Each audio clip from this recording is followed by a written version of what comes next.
Taraflava o David Tua le nei, o lo e whaafonga mai pe le Radio Samoa, tasi lima I watolu a mo, Samoa I manuia lau whaafonga ma lau whaasausaunga.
Ua na o le Radio Samoa se furulima iwa toru a mo e tautuaina o e ilaungangana fitu aso le vai aso.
Moni o le manulele ua maua se fale.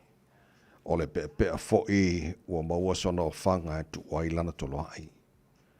O au lava whatawhai taulanga le li o awe. O lo utupu ma lo utua. Amu ia ilantou wana nofo I lo fale.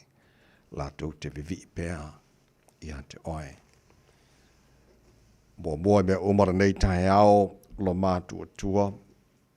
O na mātou whapea atu ia vi ia o lo lava swafa. A wa oe lava o mātou mawai le nei tae au sing-singi. Mātou pepese ma langa ina lo vi inga le nei tae au lo mātou tua mātou whapea atu e pa ia. E pa ia lava oe le atua o au. Le atua siri ese maramatautia.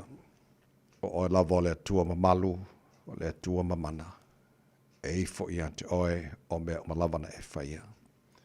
E le ai lava ma se tu sama oe. O le tua oe maria I mana oe me le lei umalava, o lo walofa, o lo wha maoni, o lo wanga le lei lo mātua tu e tu maulava. E le li weo o ngata anga o mea umalava. O le tua oe soi fua ma le vavau, e o lava le wha vavau. O le alefa ma le omeka o le amatanga ma ngata anga o le mua ma le muni muli. O le tua oe la eile vi ingo le malu o le tua oe e pulpulu le matango fi. tama whaafitai tele lau mea lofa. Leo la whaua mātua maua nei tai hao.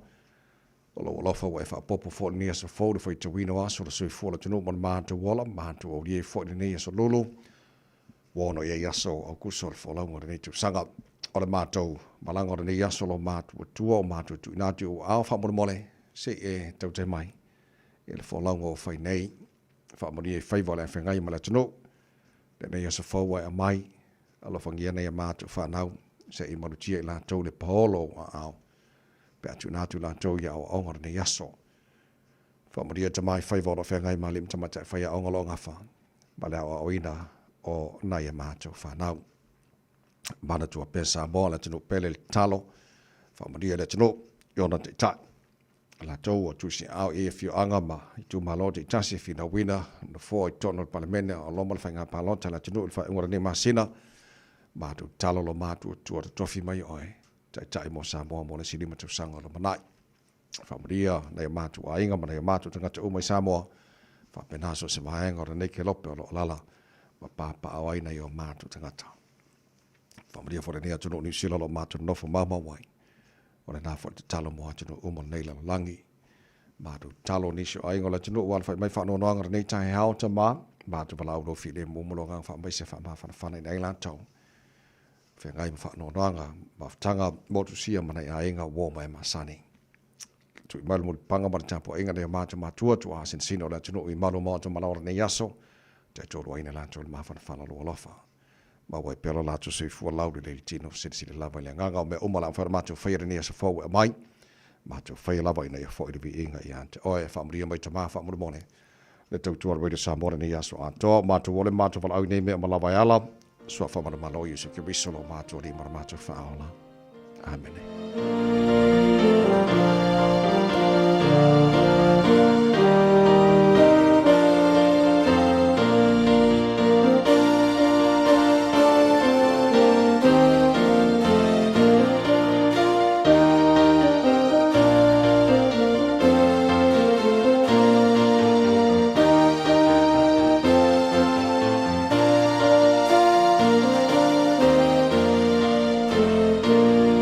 Vive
yellow tanto o le i o le inga valu se fultolu i le tu spesiale kanesia e whanka sa langina le inga le tua a fe spesiale kanesia wha puruputonga ki o Sharo Mrega Samoa pe te sauta.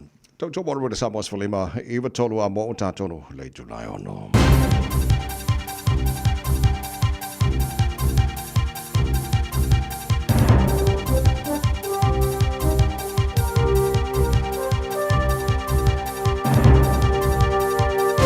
In this update, a large chunk of funding for the NZ Institute in Advanced Technology is coming from cuts to science funds. The government's investing about $231 million into the Tech Institute as a public research organisation over 4 years. Political reporter Azaria Howell has more. News Talk ZB can confirm $150.4 million is being reprioritised. The Endeavour Fund, Health Research Fund and Marsden Fund are each seeing reductions of more than $10 million over the coming years. The research organisation plans to have a greater focus on economic success. Iwi leaders say we've seen a litany of unjustified actions as the government proceeds with its bill on Māori customary marine titles. It follows 2 decades of legal back and forth and a landmark Supreme Court decision last year that the government's now saying doesn't go far enough. Ngāti Toa Chief Executive Helmut Modlik says Māori customary rights were undisputed in 1840, but now they're being unilaterally determined. Even when the courts actually told them in the recent decision that even the previous version of the interpretation of that legislation was inconsistent with the treaty, they've ignored that. New Zealand's been called in to help as Samoa battles a dire outbreak of dengue fever. The Samoan government's reported more than 5,500 cases this year, including 4 confirmed deaths. MFAT says it's working with other development partners to monitor the outbreak. Auckland University Public Health Professor Dr. Colin Tukiotonga says there's an urgent need for more clinical support with case numbers so high. Beyond that, of course, is the public health dimensions to support communities with mosquito control efforts, share information with the communities about how to protect themselves. The new report from the US Coast Guard has found the deaths in the Titan sub-disaster were preventable. It's found Ocean Gate had critically flawed safety practices, leveraged intimidation tactics to evade regulatory scrutiny, and completely ignored inspections. That's news. In sport, the Tall Blacks have pulled away in the final quarter to beat Iraq 178 in their opening game at basketball's Asia Cup in Saudi Arabia. New Zealand trailed by a point at half-time before taking a 63-61 lead into the final quarter, where they stormed home 37-17. Chanel Harris-Tavita has been named to return at 5/8 for the Warriors against the Bulldogs on Saturday off the back of a calf injury. Tamaire Martin shifts back to the interchange at the expense of Freddie Lussick, although coach Andrew Webster has confirmed he's unsure whether Harris-Tavita will be fit in time. Former Wallabies captain David Poreki has announced his retirement from professional rugby. The 32-year-old hooker's last test was the second test loss to the Lions at the MCG. That's sport. I'm Jodie Gill. Ua na ole Radio Samoa se furulima iwa toru a mo e tautuaina o e ilaungangana fitu aso le vai aso. O wole tai ao no whātalofa mo whawhelo ai o te whātulima fo i lea matele lava ma le whaalo alo sa mono watino pele e le pa ia marama malo la whawhonga kare nei tai ao whau maha lo lava le suifua maruia ia whamalo fo i le atunu folau o le nei wa tātu o riel nei asa whau le alofa malanga le lei o le tātu matai le langi tātu avela i elevi inga man whaaftai o tātu matai i lona alofa o tātu o riel nei aso le aso o whaia le tua tātu te ori matātu fia iai para patia le anga le lei o le tātu tapa o siri le langi o le nei whaua mo le mailo tūsi fua mana mātu malo si a le o tātu siri whai madua le o mara nei tai au avelevi inga i hata ia ia ma ufa mai le tātu o tua e tau taili tātu folau o le nei aso tātu folau le lao lona alofa o tātu ia le nei fo ia so lulu wa ono ia so o kuso tātu folau o le lua fe lua se fulu ma le limau se meila whaafonga o le poro klabe maro le tai au o le Radio Samoa Sfalima e matoru amo na whaanga na mana tāsha va elua so so mai insini o tātu Facebook ma le YouTube o Radio Samoa se roa tasi pantea ma le whaanga pesta au jelo sio na mato o na nei tamai meni tautu ina i se mai fo i tula hiva e le tai au nei Malo si fo Maria nei tai au fo mana Lange mama fo ele sunga le o tavai ele tu tau le nei aso fo fatalo fatu Samoa le atu no upele Asa forward family ngale ale tua mo tato uma. Amene. Ya ole malo fale tua le se malo fa sili atu nai lo le ole ola. Yo bo le se fola tu mo tato malo se nei tai fo. Ya le lo fole le tai au tato vi. Ya le sa bo lau mai bo lo fa fo mai. Ole do tau. Ole aso.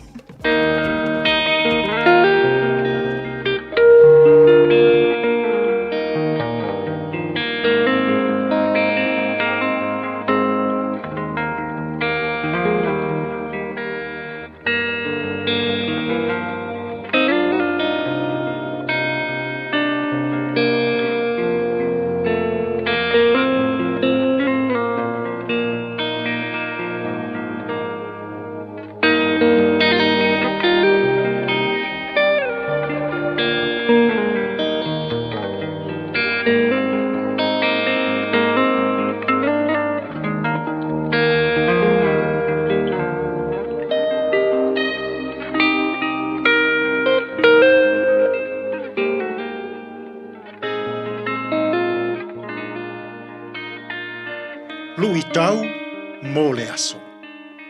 E maua le ola pe a wha mau. Saving life by losing. Mā taio, ma tā upo e sifuru ma le ono, o le foi upo e luas furu ma le lima. A wā aise fia wha asaunga le muina lo na ola, e mau ai ia te ia. A o le wha mau lo na ola ona o au. E maua ai e ia. E maua le ola pe a wha mau. Saving life by losing. Ua a mata o na wha iloa atu e Yesu i lona auso. O ia, e maliu a e toe tū manu malo mai le oti ma le tuunga mau. Ina ia wha aola ina le lalo langi mai le loloto o le angasala. O sea o onga na le mautonu ai le au soo, ma le malama, pese a le winga o lea mea. Fetalinga tu sa o ia Yesu i lona au soo. Fai mai Yesu. Awa aise fia faa saunga le muina lona ola. E mau. A o se wha mau lo na ola, ona o Yesu, e maua e ia. E wha tatau tonu ale whetalainga Yesu i a te ia. O ia, e wha mau lo na ola, mō le lalolangi angasala. Ina ia wha ola ina, ma maua i tātou le ola, e whaavavau. E whaapēnale o langa wha Yesu. O le wha mau lea wha Yesu. O le wha au ngā ina. O le taupua. O le au nanga. O lau wha atinonga e whai mō le atua ma nisi tangata. Whai mai Yesu. O te le sau ina ia au na maitangata ia tea, le ai. No o sau, ina ia au na i tangata. Ua mativa Samoa, i tangata tautua, tangata ngarului, tangata whaatino, tangata e avelo lato wola, mō le atua. Samoa, whai oe ma au na tangata uma. O le wha mau lea wha Yesu. Le hase au ngā e te maua ai le lalolangi uma, ai mau lo wola. I le nei fo i aso. Lea ua feta lai tu sao Yesu i lona au so. A wha pele i lo wola. A le wha au ngā ina lo wola. A le ai sau whaatinonga, a le ai sau tautua ma sau au nanga. Mau lo wola.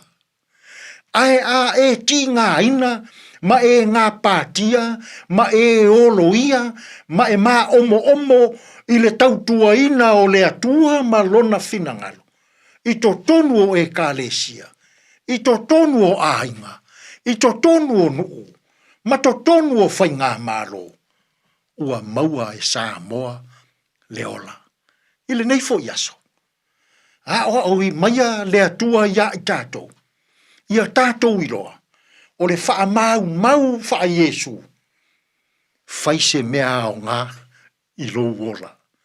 So ia e te wha mau lo wola. I mea e le au ngā. Ai wha mau lo wola. E ala i lau tau tua ma lau au nanga. I le atua ma lona fina ngalo. Tātou te tālu. Le atua pa i ai. A o maia Samoa. Ia wha o ngā ina lo mātou wola.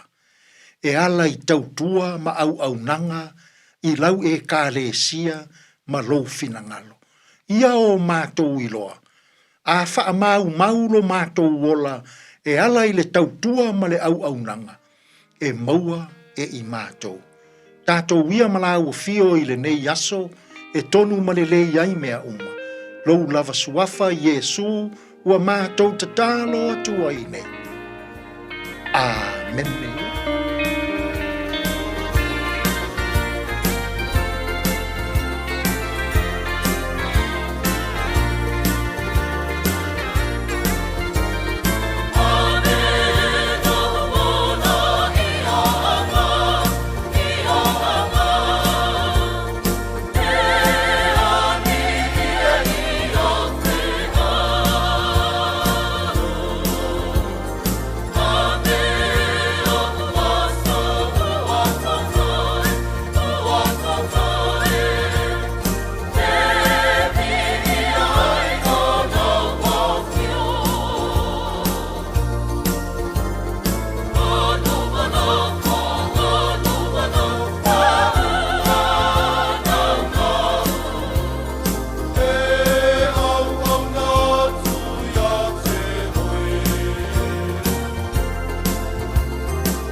wala iao ngā, e no wasa pulora male awha mino te lawa te aine le tula e ono.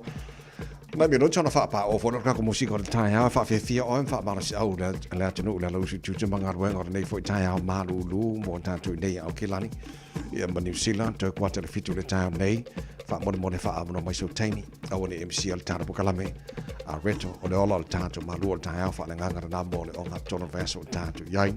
Te pena mai le sunga, Pastor Lafai le kopa. Today in history, tāra pawai pāne mena tupura sa ono o kuso, e le tēnau tau sanga pawai hore i taina le fitu i le tātou. Hei, bawat whaaponga telefone ngā protania pia tātou fitu, tāra pukalame na a mata i le tātou tai hao, ai se mo foi, tāra pawai po a marunga na wala nei tai hao fau. Hatalo fatu apta vale nei fo I tai au tatu wasia si lungo le awala ia ole fo wasia ki atu tatu awala nei tai mil tai au lo mai tau atu ia ole so lunga le lei mai lava fo ia tatu lungo le awala tele o ele o ia se fa la vela tau ta vale ia ole na fo lo ma mai le traffic le nei tai mi ia ona ole fo I fatu a mata tatu tai au tau lava le apta vale fa mna tu lava fo I lau susunga ina ia tau tua na lava le saunga le mu I lunga ole ala tele ia o amatai fo ile nei aso fo ina was full fit minute te aile tu lai ono marua le tai au Hello Radio Samoa. Tasilima I watolu amo Radio Samoa. Wai ngā batala nei talo le taura nei fwoi tai hao fau tama ki makaura au kilani no whanga whaasalanga Radio Samoa sfantasi lo iele malu lure nei vanga le tai hao winga wha mawino le tau le so la whaasalana awawa. Langi le lei nisio taimia pa uti mui le tui mātua whanga paroi le so o le savili angi malia mai sa sae whaasalana angi malosi nisio vanga au kilani. E le awa uli ma le whiawhiana nei se furuono o le maurunga na nai e le malu lu wha mawina mo au kilani. Ele o ngā tono vai asu wa tātou iais funtasi lona mawalalo tai au pe au dio le a whaasara poina awawa. Pa utimu langi le leini sio vaenga au kilani se futfitu maurunga na marulua le soa tai au la vaenga yon tuatu le a whaasara na awawa. Pa au utimu langi le leini sio vaenga au kilani whaasara na awawa langi le leile asto nae whaasara poina awawa pa utimu le asto saa. Asa ko fōpana surua le vasa fōlo te whaweatu mai na mai tau le alangi le leili tau le amatanga le vasa fō pe a tātou au lia. A whaamamonga manau tuina mai la mai tau. Ile nei foi taimi ole tai au tulanga masani o fanga solo foi le por klame manual le tai au le Samoa na faintara ba vai tulanga ele tau tiro isi vai ngari sila pa pena foi le tau I Samoa ful malai balo cha le tulai ono alo pa tele tino la ba pa mai nei foi tai au fo pas pesaka vai la horas 8 talai na fa fianga le Samoa nei tai au le tino ngai tu manga wenga le tai au fo fa malosi a faltato vai yaso mario faiva le yaso por pesele mo si atama le tau ala mai I say eu sou a tua pai eu sei sua pai aulo ta oto ma e tilo iai e wa e se e ti solo ai na e alu atu lea e se ainga o fai se lo tu ai fai essa ta saminga wa e mole manaba na o si toya ina le lale ua matela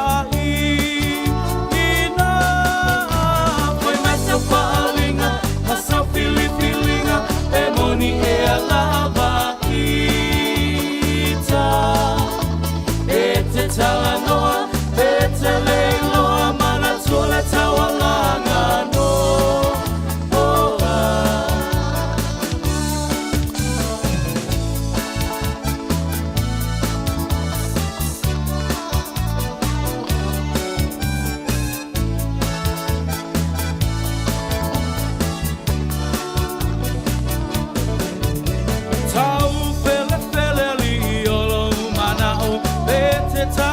Pete fia o au wa e fama wa lunga le poto wa e mawa le ai maso fa au tau wa ave a oi ma filho le fai fe au o foi ma faia o nga wa mi o nga le tau wa pule le au moe ma lo fie ka u poe ai inosia ai lava o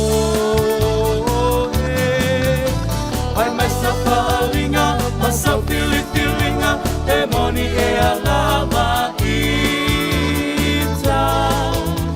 e te talanoa e te leiloa mana tola tawalanga no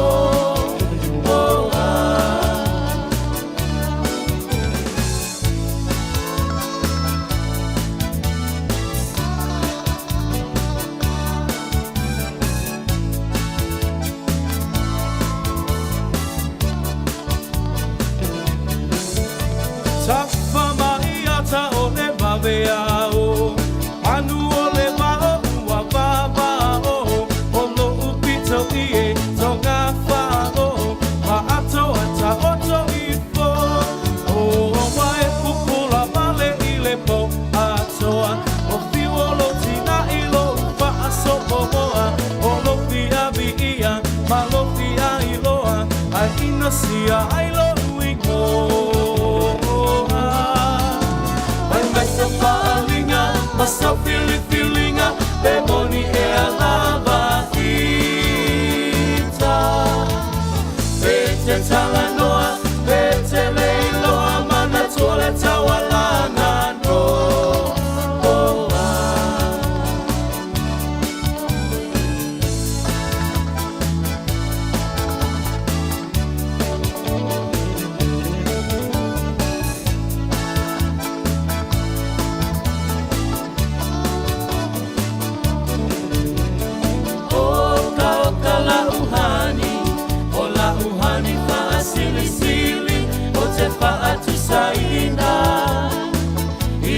Apa ela pi o se pisu pasili o se masike ke mai piti o sina sapasui o ni tamato manifi afai lava uatonu lo fina ngalo tapa aipo ipo avane ile malo Eleana oleta atua, etele aileti apolo, te fai sau pepe, ole pepe ole po, ha ha ha ha, sauia la ia malolo tatele, fia mai atatape, se yo pese atu ile ea.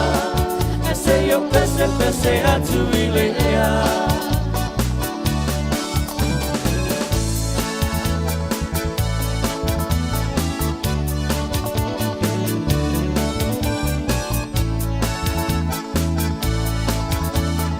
Hey, hey, hey, hey. Ho ho. No su follow challenge lai ono malo fa chai le no. Ya wa fa ta semali tana proklama nei fo chai fo to chele ana ya tana pa ngalo fa tana fa mai ngon ban nei fo chai help. Longol tana Facebook ma YouTube al radio Samoa. Ni sio lo fa fo mai Samoa nei chai help. Sio ti lo chai nei ta pa ngalen fa tana fa mai Samoa nei chai help. Oi fo leng fa kan fa mai Samoa. Ma le ma ngai ma lu Samoa. Okay, I think it's Leah. Aleluia Josefa. Ya la ma ya ma lu ali sa nei va ngona tai au. Ya fo fa konga ka pisi ma lo fa tu le nei tai au fo. Je lo sa mo ta ta no fa ta lo fa le no lo fa mai sa mo ban mana. Le o ma to win nei ta tu tala fo le ngara protani le ma wa ta pasif so so ni New Zealand. Bora tu luanga il maftia te lo tato samo ele fa ma io le danki fiba po le fiva ponai ya pe na fa la wilo mai fo ele tanga renga le Ministry of Foreign Affairs and Trade o le what's happening in New Zealand o le a wina tu fo ia ele ngata nisi ia resources po walanga o if so ni ai ia sa mo le nei fo tai mi etu sai fo ia male fa fita le pena ia ia wa lo mai ta watu lai le tai mi le nei o le watu la mai ile fa lima ia le fa ai o ila to o e wa mali le tanki fiva ai talu mai ai le aso sa ia o le lo mai ta watu fo i fa mau ngala ma fo i ale New Zealand Herald nei tai au lima fe onu sa lau fitu se fulu le fa ai o ila to lava ia wa mauti noa o lai mawai symptoms o le fa mai le nei o le tanki fiva au ila to ia wa mafai ona so e nei to tono le lab ma fa mauti noa ina e lua fe ono se lau ia ile vai aso la lena te atu nei se afe fa se lau fast fulu male ono cases fo lava ia o lena iai mai to tono u polu ia e fa pena fo ila masavai ia ai tolu se lau fasu lua la o confirm ile lab o lona winga o se tulanga o le e langona i fo ia le malo New Zealand le alofa ia e mai se fo ia le fief so soani atu wa mana tua e moni lava o le namu but e leta i tai ona ngafatia ele mtanga luenga so i fo malo lo ina o ia sa mo ile tai mile nei ona nga lulu e fo ile across the country ina ia mafai ona tau mafai e tau fiofia so ole fa aftai ai fo ila le malo New Zealand la to ia ona ole amana ia o se tato watunu a ole o au mai mafau tuanga a fa apea o loo sa uni ta pena fai malanga I Samoa ia o loo ia ka kulimi I nei New Zealand o a tātou spray fo ia ai mai se lava le malu pui pui ona ialo manai whana witi ia o la e fo ia ta pena lelei ina ia awa awane I o aku kako I Samoa ia ai awalanga o tātou New Zealand lei se namu pei o le whamanatu fo ina nisi o fo mai le o loo ia I le taimi fo ile nei nisi o fo mai o loo latou whamanatu a wha apea o le a whai malanga atu, wha o ngā tātou insects repellers ia a wha apea fo I koe whai malanga mai, o leo wa ia tātou measures ilma laiva alele alava a tātou lava ia ia su e ina le au malanga mai, ia ine I ke I ua malanga mai sesi o lai ngase le dengue fever, ia ona wha apea ngā fo I leo ngā pisi langa o lea fo I Elena o Samoa o loo iai, o lea fo ina declare I tonga, declare I fiti, ia le tele o le sosolo o le wha mainge o dengue fever, o lea fo I lau wha manatu fo ia tātou fo o mai, ia tautua nai tātou. So te lo le whangura nā man whamanatu mo le tunu ui le ne fo I tai o fau o nisi fo article na tusia nisi o alo Samoa lo I tono New Zealand Herald. Ia vai moana mase, ia, vai moana, good morning, mahalo si fo manuia telefoni whafong malitara pakalame, le tai au, le tai au. O fautuanga ne wa mai, o fautuanga le ngata na ave fisoswani New Zealand mo Samoa. Ona o le tapa mai o Samoa New Zealand mana ave fisoswani le whaingta te leo na control le dengue fever Samoa. O vaenga foi pena ta ua man nei tai au. Ta to ye sao ni malanga I Samoa. A me se o la to ye o manai whanau. Yo ta pena foi le. Te lo le si vaenga lo te pa to le foi fanga recommend le taimi o le titilo anga e vaenga le o comprehensive travel insurance. Include a medical evacuation in case of any emergency, which was a fautuanga le late telephone le monta to mato foi a lo time o le ai wa a faina tanto le malanga foi le ngate Samoa se vanga lo langi ia I tu langa whapea ia o tasile vanga so tele montato ia me o travel insurance tau le a fea tanto te me file booking a te le yolo na nga montato foi le le foi no fouta le ia ma a sila ia o vanga o mana ia o ne fata mal a maisia pe malanga Samoa ne vai time o te sanga o tanto ia ia te no famna tu nga te mo na te no o lo famna tu mai lava foi le time le nei Dr. Susan Jack o ia lea o le National Clinical Director for National Pacific Health Service o lo ia whamanatu a malanga la ka ko ia tunu ia Samoa whaongata I namu ia mautino foi ia e malu le leitu tonu o ni fale foi ia yo lato screen doors ia mautino wha malama ia tapuni puni le lei o to inga lava la o le wha apea mai o light colored protective clothing ma ia ka malangu foi ngai se senga longa winga ia fefele nga ia fefele wala nga mu se senga ko le la sawa ia o tala noel vanga le la fio o tanga te dengue fever le foi na mai le warning in New Zealand e ma e foi nga mai o le foi wa fia ni si tanga te New Zealand foi le o te le o mauti no le po le mea o tanga o le wa ma wo to New Zealand wa fia po ni sina malanga a fia mai Samoa pe po ni si mahanga fo lo langi lo fia le tu langa wal Pacifica anto ala titilo wa a te le la fia nga ile dengue fever le foi vai time so le foi la lapta ia foi tanto o le dengue fever le o se contagious disease ia po se bang foi le fa pe pesia tu le stanga ngare ngamua so le ara ngamu le o kile no po ki lo fa mo e po e se foi la ku o sa ngamu le o lo kile nga fa fi tauli ni ele pesia le fa ma ia New Zealand ia te vai pe male lo sala male val cases throughout the year ia etele tulal na mai tau sanga lo a felu su fa pe fa su sal tai milene so o le lava lai e mo fo cases ia ai ona ele o fa pe o mo ko isa sa kele ai onga o tangata fai malanga mai ia tunu ia o lo o ia le fa ma il tai milene ia so na vanga na le fo le no fo tele e o le tunu ai mai sia ta to le te pena malanga Samoa ia ai o ia nei matu ma nei fa nau so o ma le fa tete ta pena le ia le vanga le mana mi mo tanto ina ia awone ia fia mai tanto tu langa ila fia fo Samoa so far et o fa ma ni ma liu le dengue fever Samoa man to tas e le tentunga le o so tanga o le tangi fifa na mai le ola nei whanau. So o le tulanga na iei o lo e tātou so tainga Samoa te o le fitu nei le tahi au ma le whionga ngalman mana tu marabao o tanga vea tipi o tanga vea le sura rele Samoa pia. Ia ato nei whaifu whalau te lei nei vahenga ia wal whawhau mai na tunu.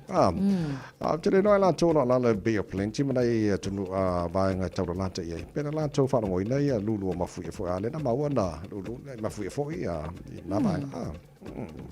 O ona nafi I le awauli nafi o lata le fiafi po le to e lima ko kiaka le lima le fiafi le na lulu le mafu ela le na ile itu I matu o fakatane pe amale se laulu su fitu le kilomita ia le miloloto le mafu ia ai pe amale fate si male lima su male ono ia lona malosi sa ia so o le lava fo ila lo mata itu ila le taimila nei o le o tau fainga lulu e lava fo ia scientist New Zealand ina ia le lei le va ai mai se lava le vaenga le North Island ona o le mai tau watu o le e atonu o le ainga ngisi kama I mafu e foi ia o le lava fo e masalomia I lato a o le o amata ona fo ila tilo mama fo ila to I tapena penanga na ia mauti noa ia o lava tapena ai ke fo ia ma ngai atu langa fa pepe a sau fo ile ma fa manatu ina ia fa manatu I tato uma lava ia wale e ke me lulu e fo le mafu e ile nga kalangi ngi ile ma o mtavai a lai o maukingo po wa ia tato ngai o inga e fai ile taimi e ono lulu ai se mafu le lei e ai ne vanga le fai lo mai le Minister Regulation New Zealand David Seymour o te loe malama le tato a masa la to e fia faininga le fo le fa popo le fale fa te inga la po sina fa le fo le tu ia me fainga wenga garden shed ia po le vaenga fo I o le tulango ia se fale ta vale fa popo ia manisi vaenga o te lo le wa titilo le malo sui va amesa me consent mana via na o te lo ngarwen ask for consent ele fai fo nga vaenga ke e fo tu a ma ke le fo ngalo ko ka vika le fa lo nga kasi fo mesa o ka me vika koro pulo ya oi ke fa ke men ka ko mesa fa bon la o mar ka sa mana ke le mesa o le red tape ko inga malanga nala Auni se vai ngole fai lo man na fia. So pole fai unga la tau sanga fo wa a mata fo I ona fa nga yoi ia ma fa nga le na fo I vai nga wa le la wa ia ole a fa pe fia fai falta avale wa ma fai ona fai au no fo I male ko e kau ask le council ia po le fai oni pepa ia mai se fo I o fale tu wai me fai nga luenga ia o se tulanga le leila na pe ia lona ia mana onga o kele le sai ti ona tangata ia wai ese fo onga mawalo fale fua o lo lava ia o le tutongi ia a e manga ola fai se me fa pe e ka kaula foi on ko fai ni se paperwork ia ta vita o kele foi nga kusi nga pepa ma nga ia fa fai ngo fie ia e te manjo foi lango te lo va nga e ma na maleta to ia fai la to fa mo to foi le I mean ask for consent by the council e ko kongi kupe yes e fua nga ile tau o le nga le te mana e fai on ka ka ia ma ke la ka mo ta vita pe la ki lo ku nga man fai on to sanga nei end of the year to sanga nei ai se kwale le kire ka vika ka kukula kiki mai ngai le kiki mai no sa ko mi fa mo wale vola sa sa ma kire fo ia nga nga fia fa popo e mo to nei ai nga fo le ia fa ngo fia mai fa mo ka vika kuku mai kiki luma sa ka ko mi fa mo no ma wala weekend e nei va nga sa ye le wole lopo le va ngo de train nei o Avondale ma to pitano le foi a fia mai tu pulang tele bo foi le o e te vai la ngona ia le whano noa fo ile ma fau ona I tamaitia onga ia o lea ia afia a o lo afia mai la lusu e se fulu lima tau sango se tamaititi lea na assault fo ia le fa peo se kulupu o kulupu ngei o ka maiki kala vau lava fo ia e peina a mata fo ile ona a maka inga o so tamaititi la lo male train I New Lynn ia ona a savali vali ele si kama a o le mafua anga na la yona fa o lima ia ile si au la iki o se vai o le pese e vai io e pe nga fai ia ka mai ki ke manga o se e vai ai musi sta mai tisi io nga fa o lima le ia fa o se va o mai tisi o le la o lo su ele o le a o lana le le ona ave se mai tisi le fale mai ia ma fai fo ina io na tonga fitinga a sulanga fa no ro tele le mo na ia lo mana fa na a fa pe ska mai ki ke fa lua il train ia lu la onga ia i longa a ko fi alu ngai ka mai ki se train ia onga Sa le lei. Ya le lei tātou tama mtaina o ngā Samoa. Whailo ka mai whakaungiau se vai le lei. Whakaungiau Nike mangiau Adidas le lei. Au kia rufo e manga o ngā o se vau. Laka mikiki Ia langa. Ia mako anga e lea o. Ma wani lumana i le lei. Ai wan whai fua ka mana le ia. Ioi. A fia fua nei whana. O le mea la mo tina lau kere iloa le talana o whai tawana po. Po le mea po se ka mai ki sainga po se pālangi po se le na fia. E vai ngai ka sia le o se ana po tanto Samoa le na ia makamiki e kupu mai ngai vai nga fape ka no fai so no su tolo bido tolo tano le tula e fitu le fa po al porka la balo al tai au ala vai de Samoa Spalema e va tolo a mo se mai ia lo mata a paula se fa wo tar fa fianga al tai au mai ale o le se tanto li poti mai lunga la wala ma so lo ma tanto ma lo tai fa nga a retolo la se pena ve de so la pasta la fa de copa porka la balo al tai au Arabia Samoa Spalema i tolo a mo tanto ilo no nei aso o fuso o tara fora wa dua fe lo se folo ma le leva ma lo se fo kia good morning Kia rana.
If it helps them feel safe, they can keep the light on all night long.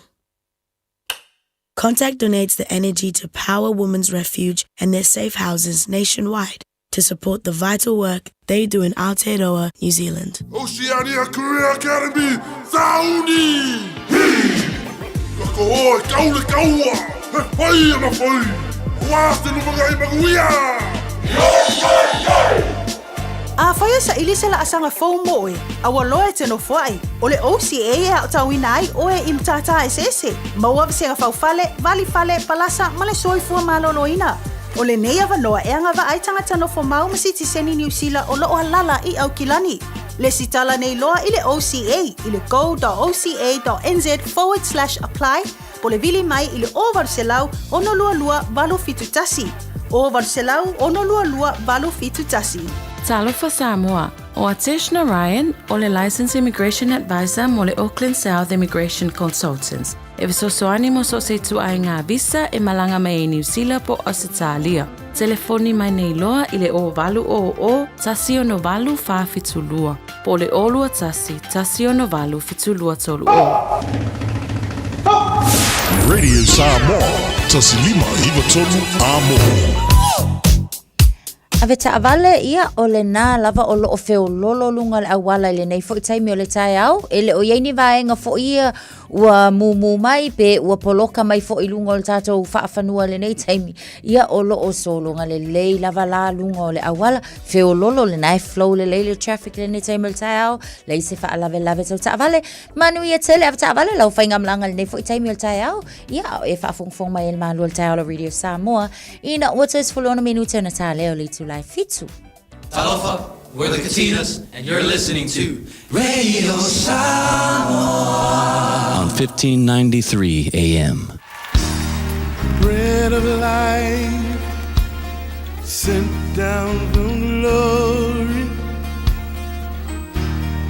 Many things you were on earth, a holy king, a carpenter.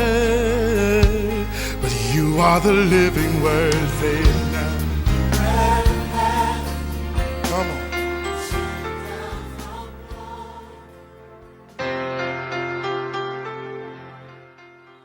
Au te fia foi whawhila i tātua tunu. Ia mai tātua por kalame o la amrita leo lai le nei fo yaso i le alofa o le tua. Ma alo lava le soifua manuia. O le tātou tusi whai tau o le luka e sifuru lima whai upe lua sifuru e whapea. Ona tūlai lea o ia walu ilona tama, ua iloa mamao tu foi o ia ilona tama, ona muti vale lea o lona alofa, ua momoe atu ia, ua fusi mai ia te ia, masongi atu ia te ia. O le upu mo o le aso le nei, o le sootanga wha le tama, ma le atua. Po urkako fesota inga lea ma le atua, wha le tama, ma le atali. E tā ua te le talitonunga kerisiano. O le tūlanga ese lea ese mai ai tātou talitonunga lea whakerisiano. I nisi o tele o talitonunga lotu i longa pe o le lotu lea i salama ma le lotu i utaia, lotu te tele i o le lanulangi. O le talitonunga lea wha talitonunga ta tele wha pea. O le atua e tātou te au auna i ai. O le atua pa ia na ia whaia mea umalava e pa ia o ia e tūto tasi o ia. E le ai se tangata soifu e mawhai o na whesotai malata lata ia te ia. I se tūlanga whapefo e lea ta mama le whanau o ngai pa ia te le atua. E le mawhai o na tātou tau tamaina le atua. A whauwhaunga ia tangata i salama ma tangata i utaia. E le mawhai o na ta ua i tātou le atua le pa ia o so tātou tama. So tātou so tanga e lata ia te ia whapena. Ona o ia e pa ia te lele atua e sanga whai se upu whapena. O le tātou talitonunga lale nei. E matua ino si ai tātou kerisiano. E lotu nei utaia ma lotu i salama. Whai mai orkako le mi ngau. Ma orkako kangota ule atua. O le tātou tama. Wa whai mai lantou. A tātou tau tama inga le atua. Lona winga ukako whaanga sala inga le atua. Ua whai se whanau le atua pa ia. E saonga ka uwhapenga sisi. Ia le atua mamalu ma le atua pa ia. Peitai. o onga whakerisiano e tusa ma o onga Yesu i le whenga fōu. O le te leo mea o lo atangia mai ai, lo tatu so tanga sili leonga lata lata, o le tua pa ia, ai le ngate lea, o le tua lo tatu tama. Na o mai ai le so tanga lea, tatu te maua ma le tua, e ala i lo tatu talia ina o lo na alo o Yesu. So se tasi e talia ina le alo le tua o Yesu, e taua tali ina o ia, ma fafine ina o ia, e le tama, e le tua. Lela e le tusi la Ioane mua mofa upe sifurulua e whapea, tala Yesu. O ilato uma e talia o ia, o Yesu le. O ilato uma na talia o ia, ma whaatua tua ilona suafa. Fai mai, na ia avatu ia ile manuia, e avea ilato, ma whanau a le tua, vai. Whanau a le tua. Le Roma e 5, e valu fai upesifu 5, alo e whaitala Paulo fai mai. Ua tatou maua le anganga o tama fai. O le aia ka kuki ka uai le tua o tatou tama fai mai. E mawhai ai o tatou wala au atu i le tua.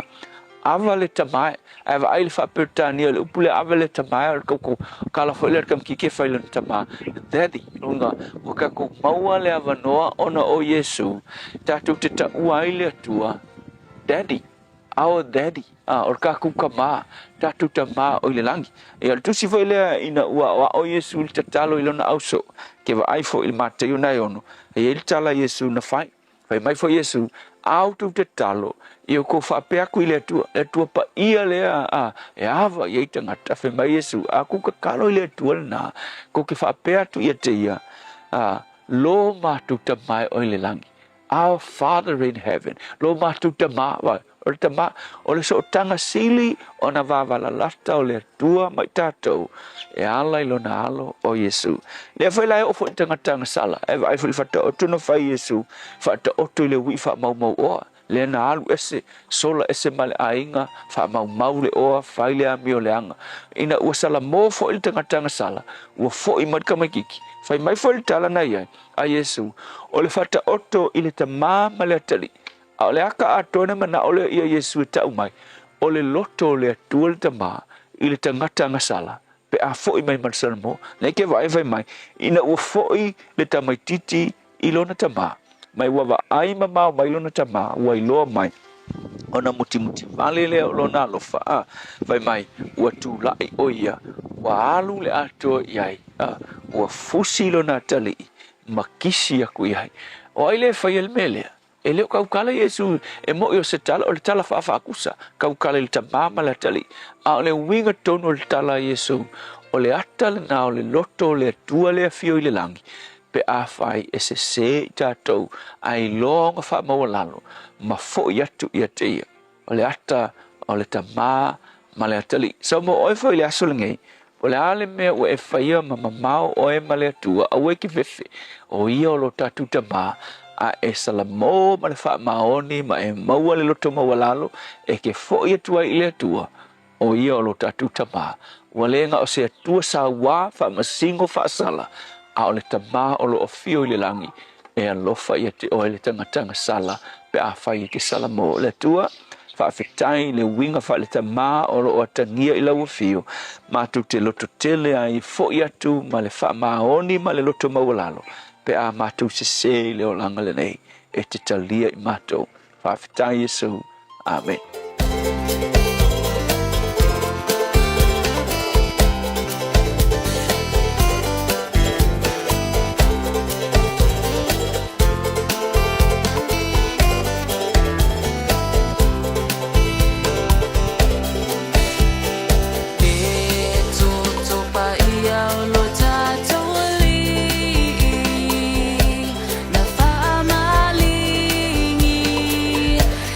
Tato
Bithen Pele mo le pese le toto pa io Yesu fa mai ai le tatu. Por kalame a reto o le olo nei tai hao. Au tātu iai le nei fo ia solulu wono ia ia so au kuso po ari mera tupu le nei ia so I tau sanga ua mawai. So sanga ta siva whalima whaatama ia ai le a taulanga le nei o Hiroshima e le pomu atomika e pēna whaamawina I tala whaasolopito. Tau sanga ta siva ono lima saini ai fo I le taimi o le nofua inga a le US President Lyndon B. Johnson ia le ai ata tau mō tangata umai pālota ai e au noa ma le whaia po o ni vaenga whaailonga lanu.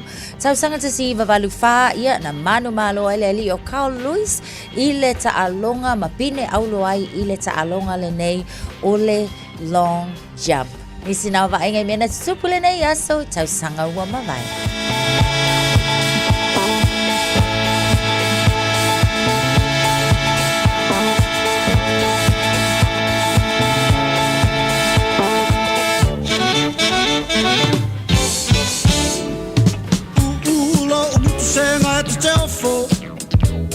Si paka o umata wa umalo upoto Tau mawhai nei ona po Tata mei a whea tawai tau popo Eleni, Eleni A whalai whalei sini malongi Eleni, Eleni Whakale sini malongi Pai tali oe isa whainga e whai ai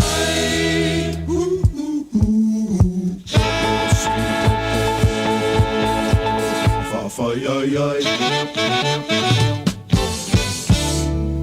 Fa ata wano si fai malofa O le manatu e o matou polonga Ata si I mata si tai tau ila langi Wale I loa e le au angelua o I ai Eleni, Eleni A whalai whalei sili manongi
Beta Drive Doctors I le taulanga whaatau I mangele whaapea manrua o le vaenga o so ngase pe amana o mia e whaatino e fo I matupui pui o le whanau witi o tupui pui la COVID is full river mo I lato is full on tausanga malunga atu whaapea matupui pui o le flu wala au telefoni 255-25 mo so wanoe whaatino ai nei au nanga o fisa fo mai I mangele I taftafane o le McDonald Amanrewa e taftafane o le Faletusi po le Public Library.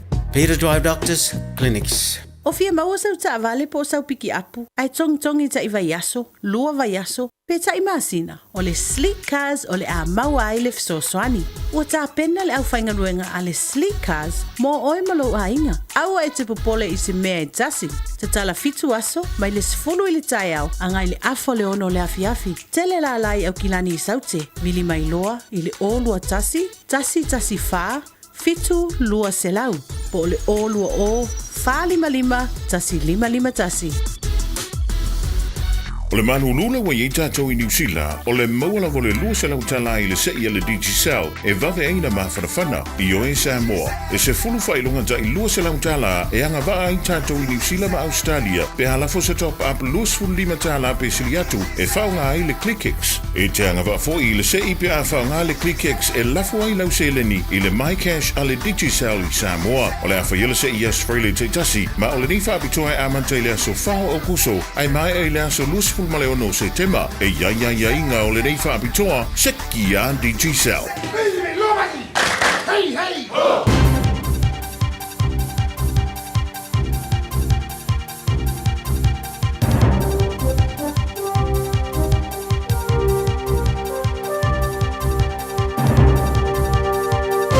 In this update, revelations the deaths in the Titan sub-disaster were preventable. A report from the US Coast Guard reveals Ocean Gate, the company behind the sub, had critically flawed safety practices. Also, it leveraged intimidation tactics to evade regulatory scrutiny and completely ignored inspections. CBC's Angie Sess says the vessel was made from carbon fibre, which is a cheaper material. The integrity of the hull was weakening the further you go down. Now, let's not forget, there were 13 successful expeditions that took place, but every time they went down, they continued to weaken the integrity of that hull. An artificial intelligence expert doesn't trust the technology to mark school exams. The government plans to replace NCEA with a system emphasising literacy and numeracy. Education Minister Erica Stanford says AI is already partly in use for marking and could do almost all assessments by 2028. Cyclone Computer Company's Danny Bedingfield says he has ethical and privacy concerns. I just feel like using it to mark student work is really crossing a barrier that we don't want to go to. A cyber security startup says it's found active logins and passwords for tens of thousands of New Zealanders for sale on the dark web. Firm NWebbed has analysed 30 billion credentials that were up for sale. Almost 200,000 compromised credentials were linked to New Zealand organisations and companies, including government agencies, healthcare providers and one of the 4 big banks. A pleasant surprise for bird experts as a weka's spotted in Otago. A Southern Lake Sanctuary cameras captured the bird frolicking in the Rees Valley near Glenorchy. Southern Lake Sanctuary Glenorchy coordinator Greg Wall says it's an exciting discovery. It's either had a long adventure from wherever it came from, or it means that the population of Western Weka are gradually expanding in that direction. That's news. In sport, Warriors co-captain James Fisher-Harris is ahead of schedule in his recovery from a calf injury. The prop's been ruled out for up to 4 weeks after picking up the knock against the Titans, but has been named in the reserves for Saturday's visit to the Bulldogs in Sydney. The Tall Blacks have pulled away in the final quarter to beat Iraq 178 in their opening game at Basketball's Asia Cup in Saudi Arabia. Porto's 2004 Champions League winning captain George Costa has died at the age of 53. They have been simply sensational in Germany tonight. Porto 3-0 winners against Monaco, and they are the European champions. Costa suffered a cardiac arrest at the club's training centre. That's sport. I'm Jody Gill. Ua na ole Radio Samoa se furulima iwa toru a mo e tautuaina o e ilaungangana fitua so le vai aso. Yai nei vaengol tato awala leo mai tau watu la na wa yai ngai delays nei taimi o tai au Lincoln Road westbound le vala na Universal Drive for male State Highway se fulu male ono la nga yatu lunga le on ram o le na lo mai tau watu taimi nei o le na o lo pisi mai pe mal fitu minute le delay for le na wa yai lunga o le tato northbound le le vao le tak I vao takanini ma papakura lo mai tau watu o le na wa mata na pisi le taimi le nei nga yatu Conifer Grove and Walters Road intersection. Faisi pisi le taimi le nei on the southbound. lo mai tau atu I le vaenga lea Lakewood Court I Manukau fai lava sipisi anga I atu I Goodwood Heights I le taimile nei ia ma le vaenga le na Redoubt Road and Hill Road interchange fai sipisi o tātou Onera Road on the eastbound anga I atu I le State Highway 1 fai sipisi fo I le taimile nei av vale tau tua nā le saunga le mulunga le awala State Highway Lewis fulu lo mai tau atu I nai Wiri I lo iai fo I nai poloka I nai le anga I atu le nai Puinui Road ia whapena fo I le anga I atu lunga le tātou lua se fulu le taimile nei ave ta vale tau tua nā o le saunga le mulava I lunga o le ala tele ia wha mua mua taimile tula I mai 5 minute te ai le tu la e fitu Radio Samoa. Taslima Ivatolu Amo.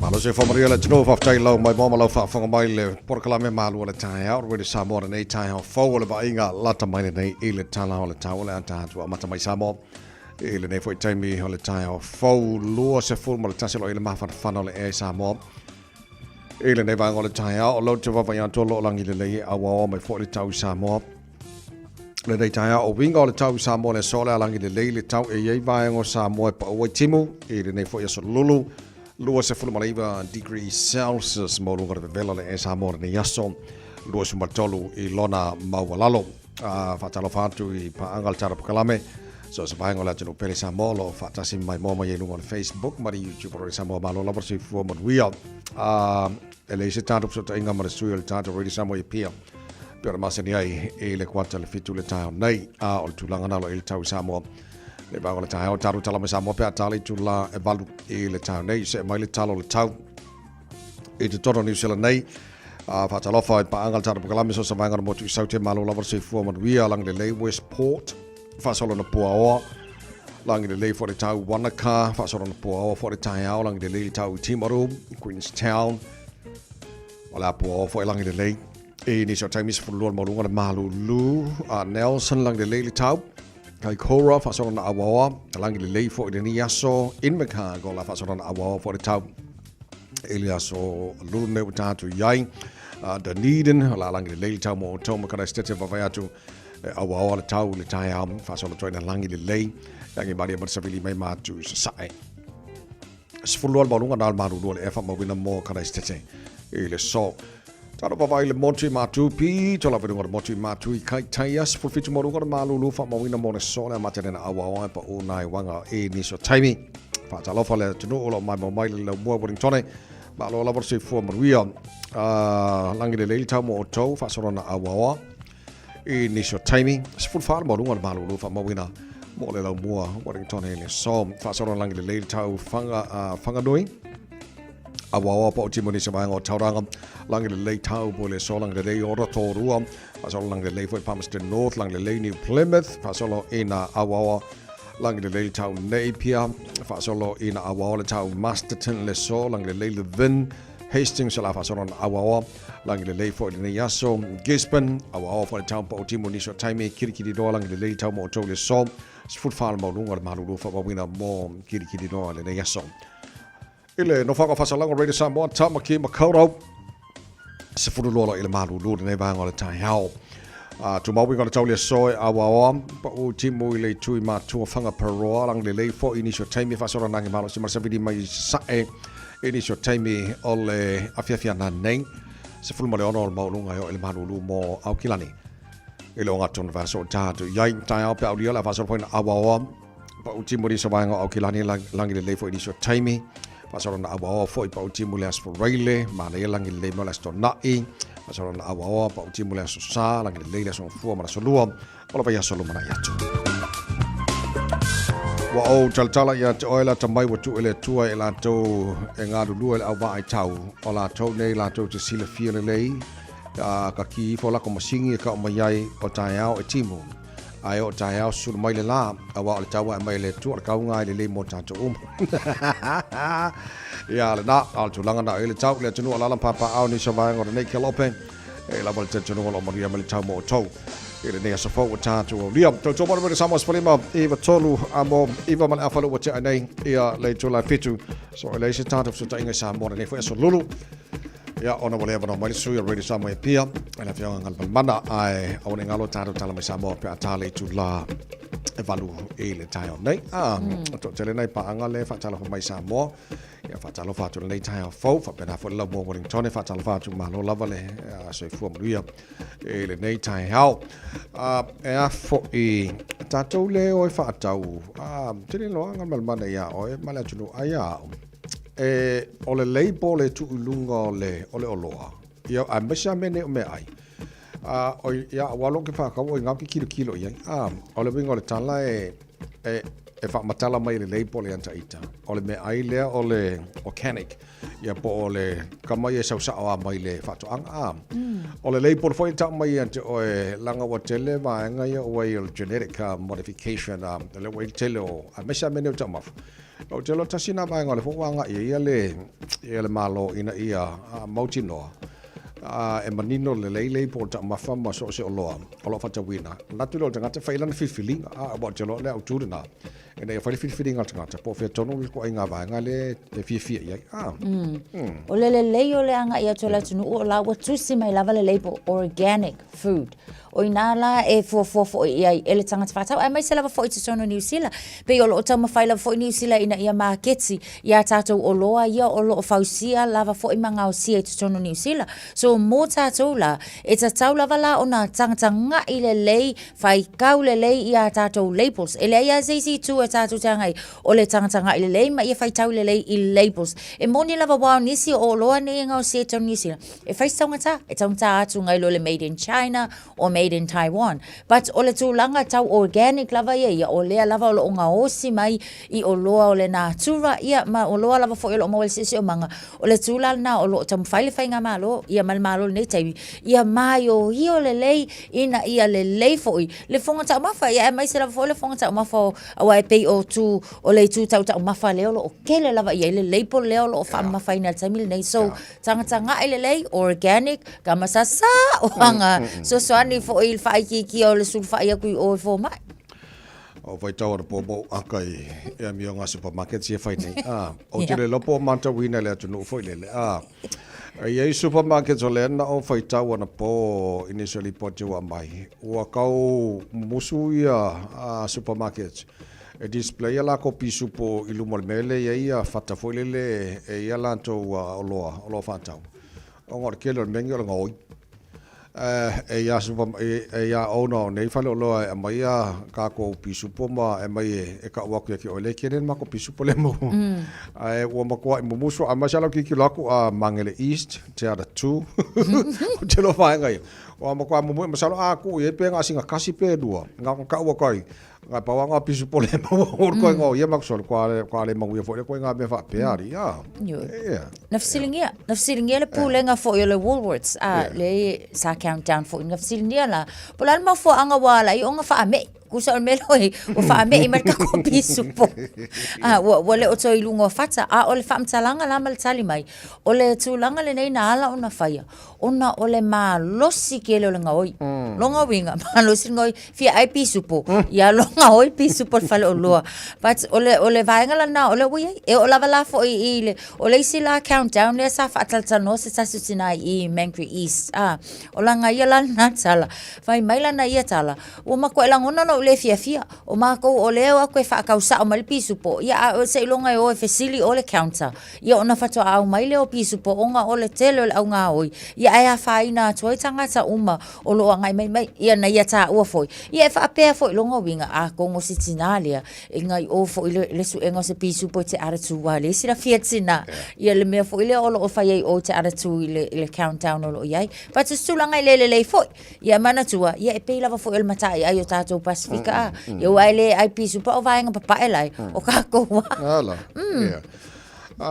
so in the night we are what to o akakala ngo fo pisu po angal malmana okay fai aku o tasine vainga ser kero ku peka ko wel fa ka wingol pisu po ya masa mengi o maliu ma fa la fa tanto ko sala so mi dong nga advanga ye supermarket ye fa la ko bawala ko pisu ya pe au tanto tu langa ye ala wingol tala fo le ke wel wa ku fa pe ngar kasi pe wo pisu po le ngor fata ya na wole ke ko mumu ai fasili o la faka o lo o fe nga ku mai ka ko o fe ku or ko faka nga e sto mar ka ko pisu po fa mod mon so je lo fa mana tu na le mai ai la ko kasi pe ro pisu po la ye o a o ke po le fa e la va ko lo a mai maka ko pusanga le ku mai mo ila ka ke mga a bisi fa ma ko fa le la fa so le ko akela ko pe ka mai mo pe fa ko pisu po ri ya le so tu langa na pa ke wal ku supermarket yen ta woni ya wala ngi pisu po lu ngol fat ya fasili pe la fa ngal benga la kele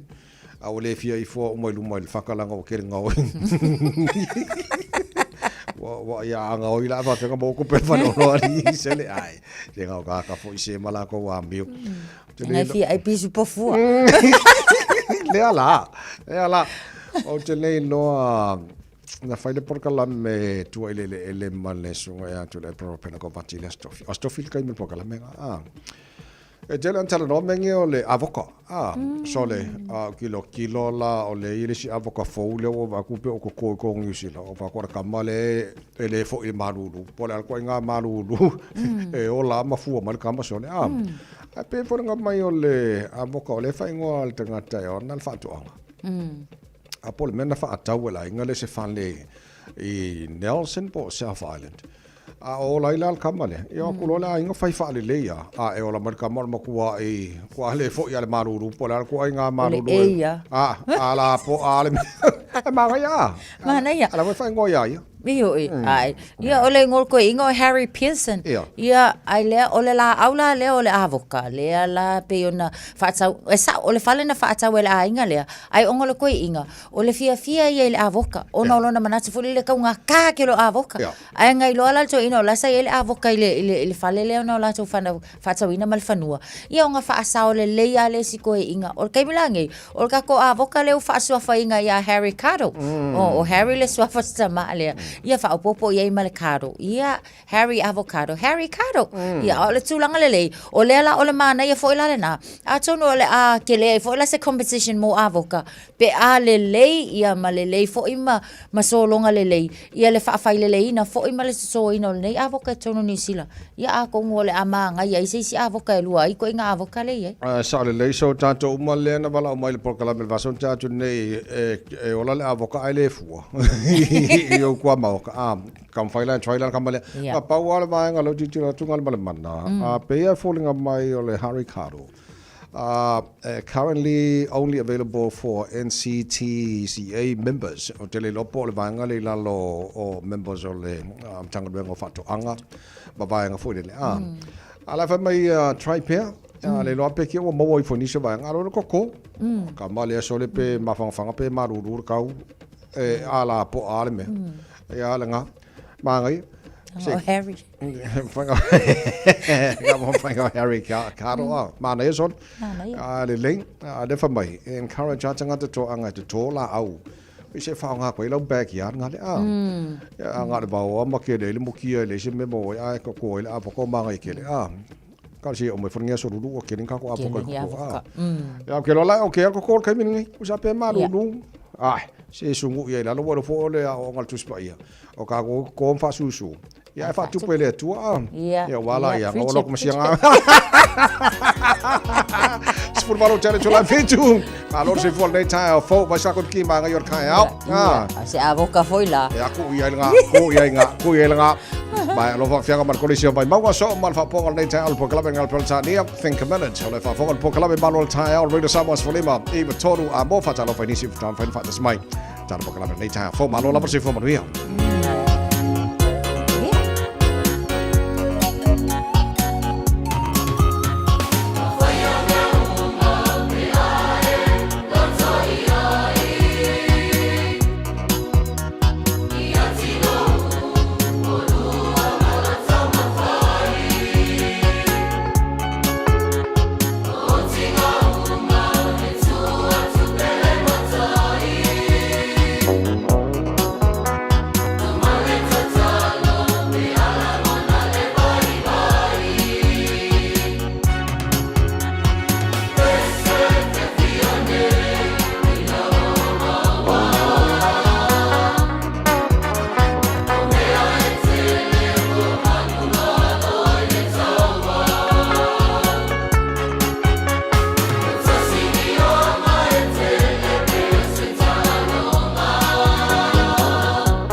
I'm Annie Puletiwatua, and you're with Radio Samoa 1593 AM. Just think a minute.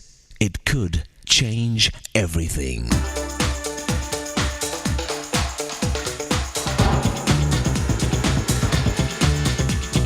Think a minute. Millions of children today come from broken families. But do children of divorced parents get over it? Do they really bounce back and live healthy, happy lives? Or are there any long-term damages to kids of divorced parents? Recent figures show that 90% of children from divorced marriages experience serious shock, grief, and fears. 50% felt rejected and abandoned. 1/3 of the kids feared being left even by the parent they were still living with. And 2/3 experienced extreme loneliness for their other parent they were not living with. Surprisingly, 37% of the children were even more unhappy 5 years after the divorce than they were when it first happened. In other words, time did not heal their pain and wounds. After the children of divorced parents grew up, 40% of them never married, compared to only 16% of children who grew up with both their parents.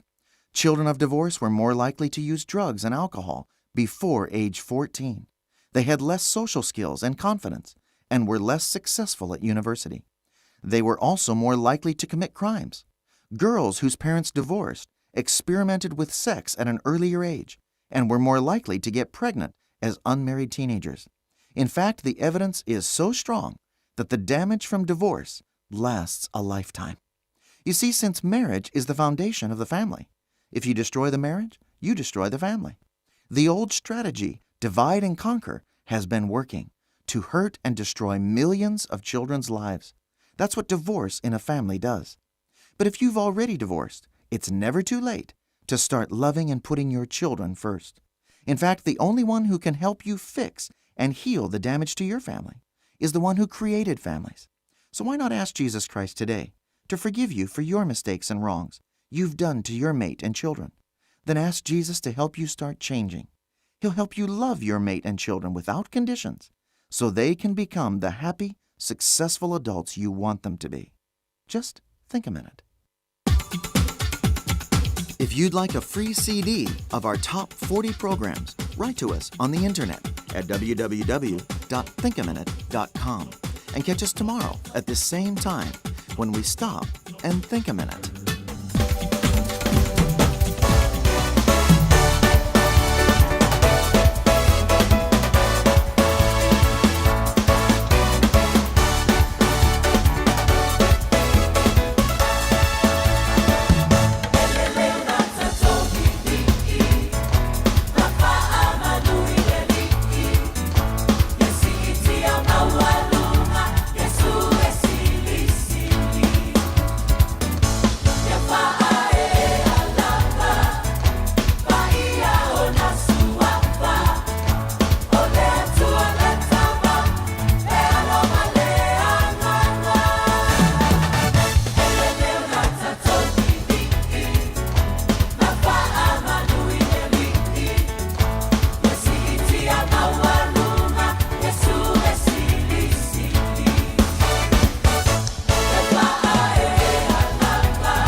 Eva mali pese. Malo le whaafonga Samoa. Malo fo ile va ile musika. Radio Samoa #1 New Zealand akoa. Simpson.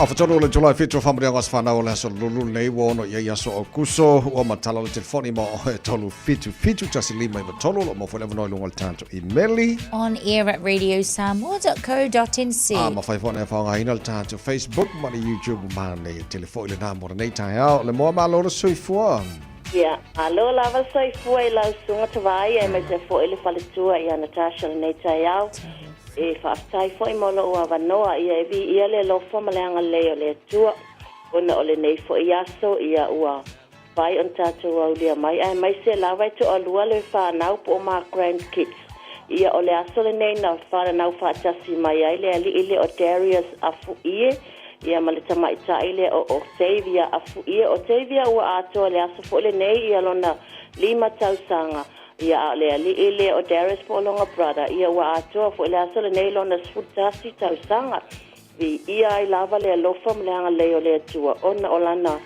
tausinga mlona lofa ele mavai mo le whanau o le ola maloloina ia e mai se foi o le ola fia ono si o mātou a inga ia o lea e moli ele whaaftai te le lava ile tua ona olana tausinga ele mavai mo ila u popo ai nei tausanga mo la ua ola ia ele o whaalonga mai ai longa wango fo inunga saungi mo lea onga ia amanui atu nena ma papa mo o ruaso whanau le whanau ia tatou alo fia foi e whaamana tu ruaso whanau le nei aso ai o alo whaangana mo moli atu mo o la ua grandparents ia le mo te wila le lunga telefon ia malola grandpa fo ila e whainga luenga o whaumuina hui sua afu ia ai mai se foi o brothers molona uso ia ai mai se o na cousins mo uncles auntie all over the world ia fa sai tele lava tavai molo o avanole nei tai au ia manuia tele lava le aso lo fatu tai na mo ni fo nei tai au fo ma no se fo mo mo pola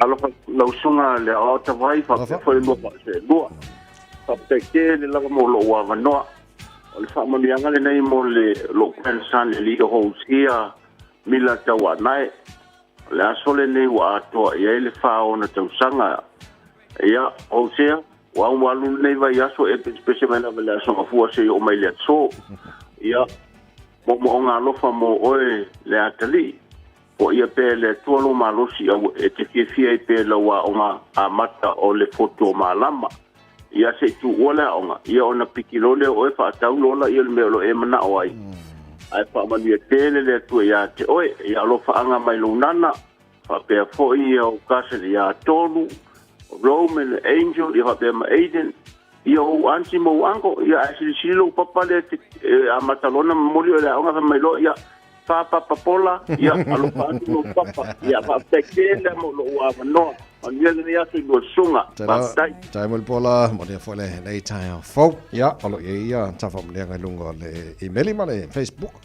Ia le tawai la to amata mai lungo le Facebook pol api folinga. Fa mania nga mai langa uputomuli e fa mania tu la soifua o fuatino le tuu tongia le lei fa soa o la sele nei na fai le tua tātou te oli ma fia iai o le viinga e fo i pea i le tua soifua ona o lana pule fa soa ma le anga le lei i aso uma ele au noa fa aftai tele wo fo ai fo ele nei tausanga fa au popo le soifua o sinis o le tuu e ui alo o fia ngai mangasa ngase o le tino ai o le anganga o le fa aftai ma le viinga ia e fo i pea i le atua wa iaila na fa malo longa mo oe mawalo malosi malo fia tātou te mafuta i pea i le nei ola le tu mau.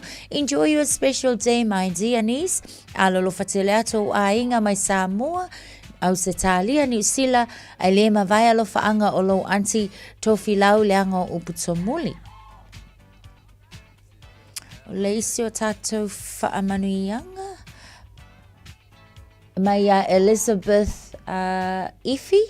O whamaniango la se soifua o le tamā o le ainga. O le aso le nei o ato i ailo na fitus fultasi tau sanga. Whaaftai le tua i lana tau singa i le tamā. Ia lofa le tua masanga fōai. Matulu i nisi tau sanga se tele mō lau soifua. A wau tiu te tono le ainga. Ai maise le e ka le sia. Vi ia le tua i au ngā luenga le lei. Ai maise le tau singa o le ainga. A lofa anga mai Io ainga o lau whanau I Ausitalia. Whaamanuia le tua e lau wasa soifua a lau whaanga mai Iatina le ainga Elisapeta ma le whanau I Mangele. Mai atu I tama Talalupe. Whaamanuia atu le asu soifua na Io Unis Sandy ma Sandra Fonuti ma Reko I Fale Ula. Manuia lua aso soifua I lene yaso ua atoa iai le lua ta I tolus fulfa tau sanga. Ia anga le leile atua I toi whao popo nisi tau sanga mo o lua. Alo lo fatu maa ua tui tama matino ma le awhawhine o Luisa manu I tele lo o lua aso whanau. Lunga le tātou emailio lo o iai le whaamanuianga le nei o le aso whanau e mo Eileen Carol Smith. Whaaftai le tua ua mawhai o naulia mai e oe le awhawhine Eileen Carol Smith le atoanga le nei o lo tolus fultolu tausanga. E vi ia le lofa ma le tausinga le tua I ate oe e ui lava ina le ato atoa lo maalose I mai o le tino ai whaaftai le ola ma le maalose o lo e maua pea. Ma tau te salo I le atua ia sanga whaau popo nisi tausanga se tele mo oe le awhawhine. E te au nai pea mo ia e ala I wala aunga ma tau whinga I lana tala lelei. Alo whaanga mai o ainga umai so se vaenga o le kelope lo great grandma Aniva tui le tufunga. Toso amen o lo o whaata o tolia I mai o le tino I mao tangase o uso malo ainga Connie and Ake Imo Pauli male whanau Sanita and Hans ai ono male whanau ai whaasirisili ai mum and dad Robert and Tanu Smith. Wharenga mai o tātou whaamneanga manao nei tai hao. Kau pisi fo eri la so hoa ko so lantou. Ia le lei ia fo e se e koe sia ki kasia kua I ke ia ua le ise a ele ai ka konga o tātou le nā mo nei tai hao. Ia le lei o le pesene nei mai le au tarabo e whakasa whato I le manu. From the Gen Purenga Motherfinger Record Radio Samoa Martano Kalami Manuel Taya Maria Tenoto Sofana Yaso. Happy birthday, Hosea. Enjoy your day. Sepaki. Join us for Lua and a ball.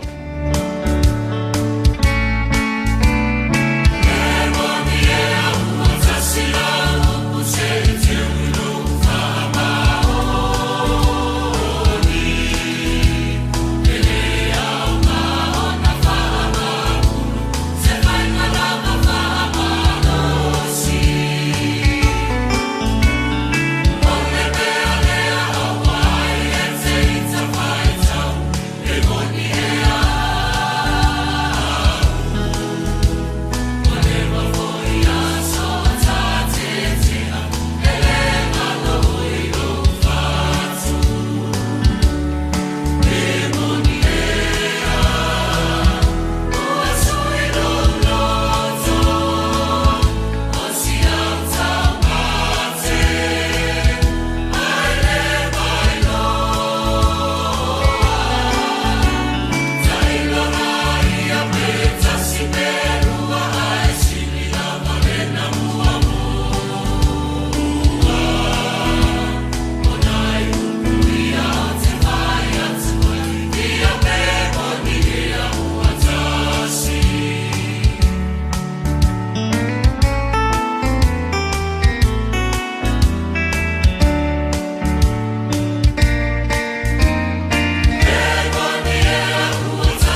falava o au la pimerana, mau belo li tio. Ile Radio Samoa tasi lima iwa tolu amo. Lunga tatou awala o leo o fai lava fo isi pisi il taimile nei wa amata o na mamafa tatou traffic le vaenga lava le nai si fo atu Lincoln Road on the westbound o lo o maita watu le taimile nei o leo o ma losi lava fo i le traffic mo tatou ma o le na o lo o slow lava fo i lunga o le awala le taimile nei lunga le tatou State Highway se fulu male o no lo o maita watu le vaenga le na Grayland area on the southeast direction anga yatu le CBD o le nasa yai se faala ve tau ta avale le faisi mama o atu talu ona yai so o le nala fo ia o lo yai lanes o tato o wala na o lo tapuni al taimile nei mo tato o lo fai malanga atu i lunga o le State Highway Sumaleono lata atu inai Qmel on Westgate fai fo isi piso le traffic la le na o lo yai both on the eastbound and citybound i le taimile nei o le na o lo yai le vanga na tele la vaina poloka mai i le taimile nei lunga o le tato State Highway 1 citybound on the northbound from Harbour Bridge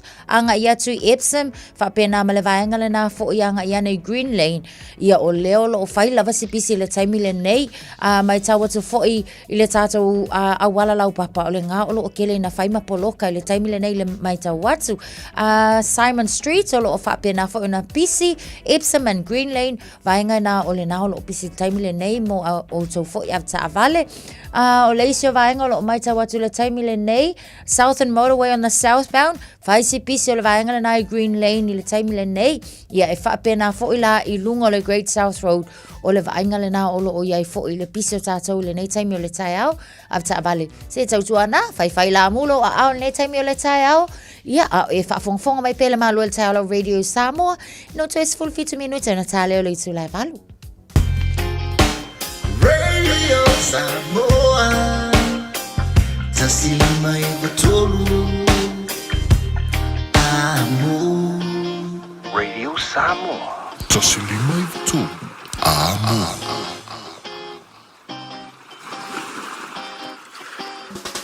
O i sauni malanga i Samoa, mana tua loa mana rentals, e maua so se taavale e te fili mai ai, e tusa ai malu manao, e mawhaiona piki le taavale i le malewa lele i whaleolo po o whangalii, whapealo tātou ofisa au tui ala fua, pe mawoli atu fo i le whaletali malo o loo e whamautu ai ngā whaapitoa, lo i le tātou insurance cover e te fili mai ai, ina dei tupu se whaalawelawe ai o loo i le puipuinga, mana tua lo i le tātou account i New Zealand, pe lafo sa fo i le mana rentals e whaonga ai le Pacific Easy pe whaonga fo i lau credit card e whaatiro ai le tongi ina o lo sa. Monisi whaamtalanga wala au le Pacific Easy i le ovalu se lau o tasi ono po numera masani au kilani o le lua fitu ono fitu iwa fitu wha po le lua fitu ono fitu iwa valu wha. Matalo sanga e transfer o e i le moana pe asiasiane i le Facebook a le Moana Rentals po le tanto upenga te wha ilangi o le moanarentals.com. Moana Rentals o lau paanga e taitoloina oe a o e malanga asiasi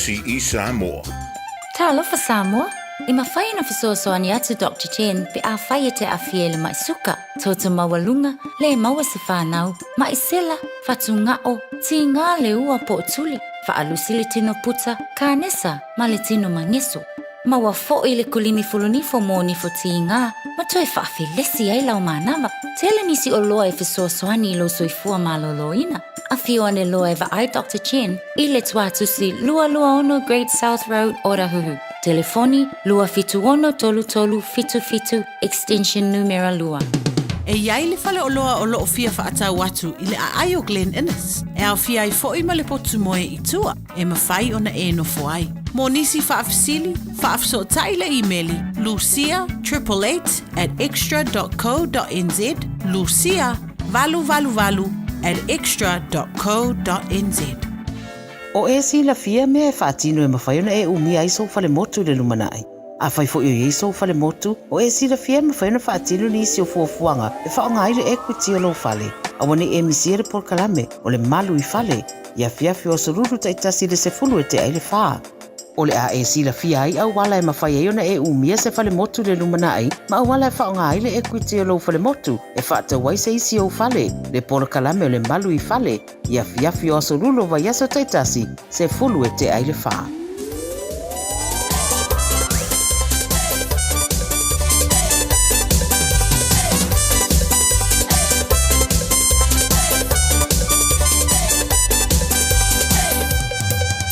Lauso so mai lausi la la ngore pense fai fa bea.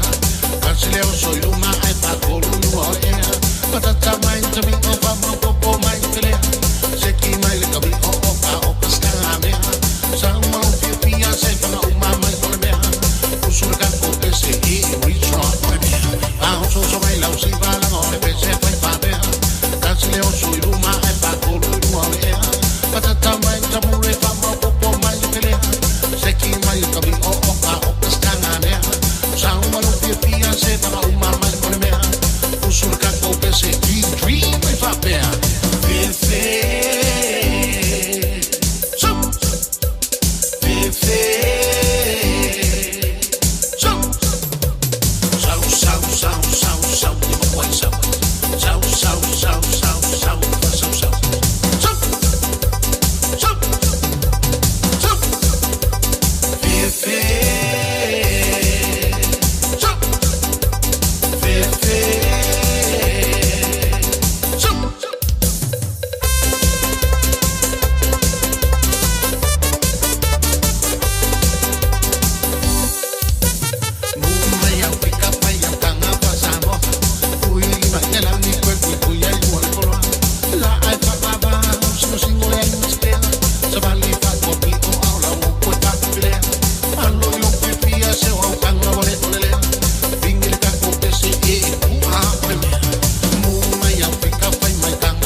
Tonight matia chuna bai lua fe ya lele ya na ka le balu le pe nga ka miki le nga e ka fe ya lele ya malo ma tu le on sai ma fa malo losi le ta ya malu lu on sai mai on sai le se me mo ma file mu ya on sai mai Malos. Afar ka ko va So yes.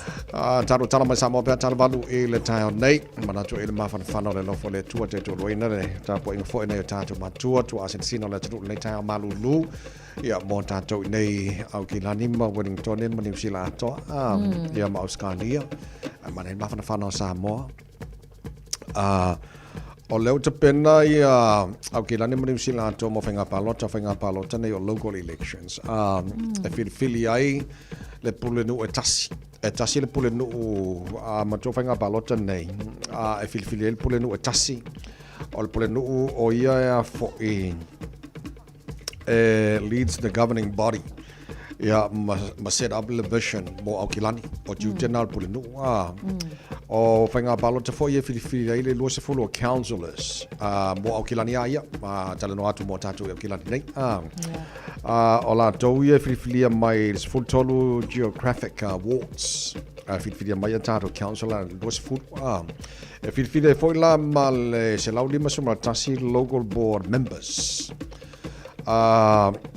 to se los tasi local board areas se lau lima suma tasi local board members Fitfit mal fenga palota ato umalela sauni ne tato la umon family no tule waso ya tala fenga palota tawa yo baenga ia si o matata no la fa ingola to ia o alo tamari po ima alo matama fana o sa mo lo sile a fia to va e tono local boards tasi o se la dimos tasi local board members fit mai lo tasi local board areas o la to ia masalo tele local boards e lima ile iva members e tono local board members ola toya make decisions on local issues, activities and facilities tele lan sao ola toya ole foing ola to sao le ya pe affiliate tono local board tasi ole la ma wali potia ngamal mana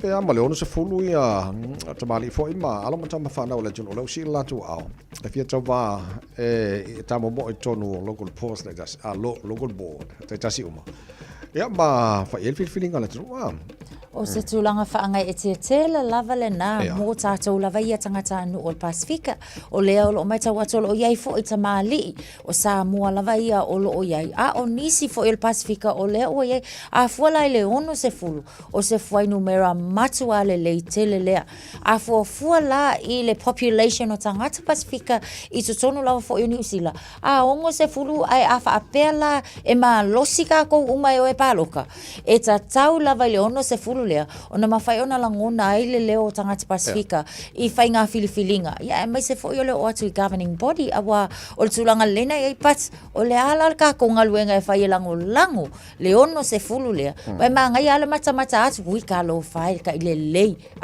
le ua ofo la tau soifua e la tau te representina tātou pat e ai fo i la tātou mta whai oi ka kou leia ma le malo la tunu o lo whafongafonga ina ia mawhai ona tu lai mai la tau ia e whai ma o kako sui ia i whai ngā filfilinga Mantuala o tute o local board members ia na o ta wanei o lantou ia e tuso o lantou ia whai mo tātou leo a wale vai o me le lei i le si o manga o lo alalam papa au ila tunu matatu no foi na no ta wanei nei vai ngai pe o vai ngai e ta o local issues, activities and facilities o la tola ia e o tātou tarano e vai mako pe kongu lea mako manga o ia ingi mako pūrsi e foile le mako o ka ele mako whamaraski ngoi e o ngā mo tātou uma o mātua talavou ia ma kamaki fo so o mea o mana o le tātou leo la e o kako e tau iai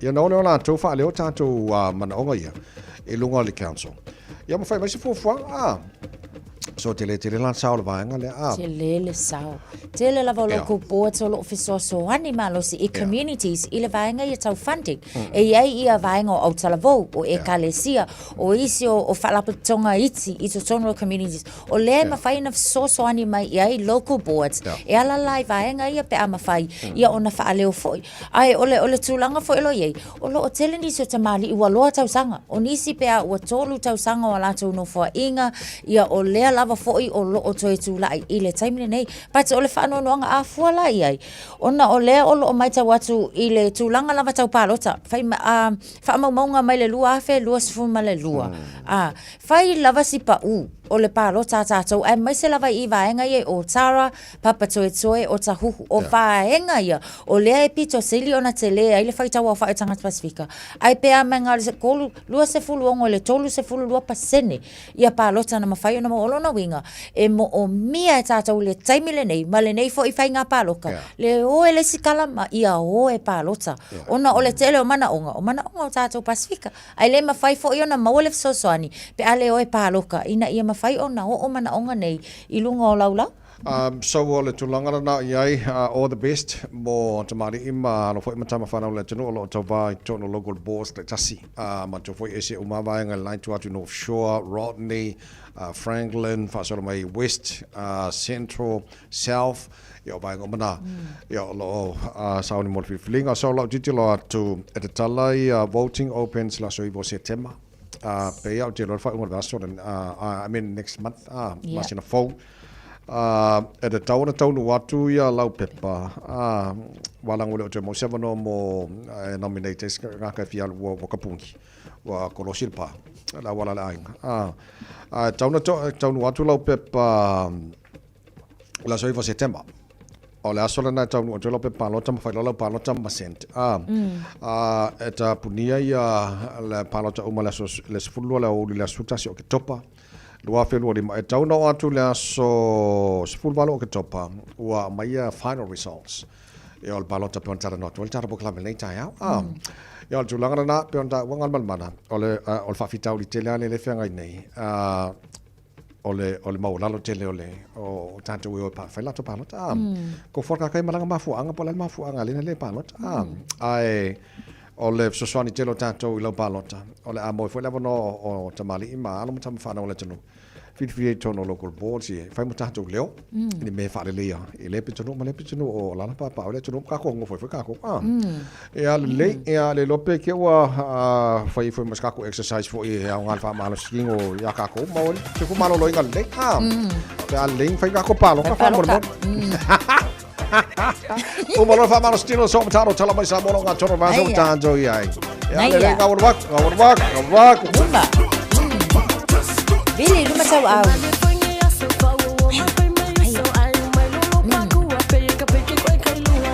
Aya, vili kua, vili tua. Aya, iyo e. Lusi tau au, tai au. Aya, ya faloi luma.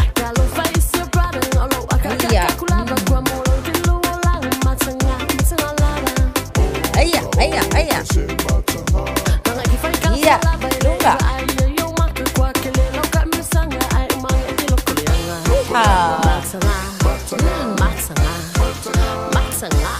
Aya. Au kafa.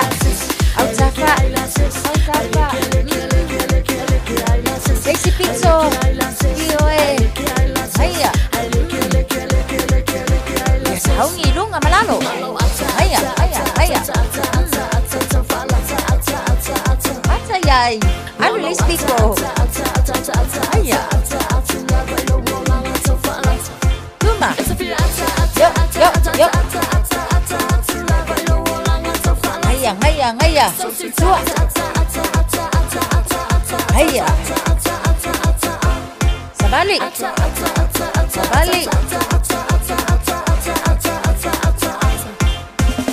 Alu. Aya. Yo, kasih. Mas. Fusekones. Aya, ya la amai luma. Ya, anu baca tonu.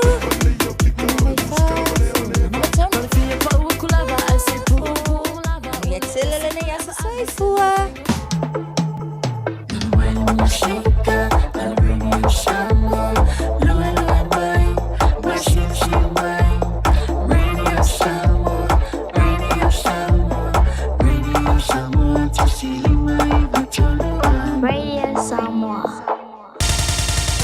Usimaya lau whaafofonga o le whaapoponga fo ele nei o talafau mai Samoa. Awina sa mai mo oe e lau leiti o whalongolongo le Radio Samoa. Tasilima iwa tolu amo.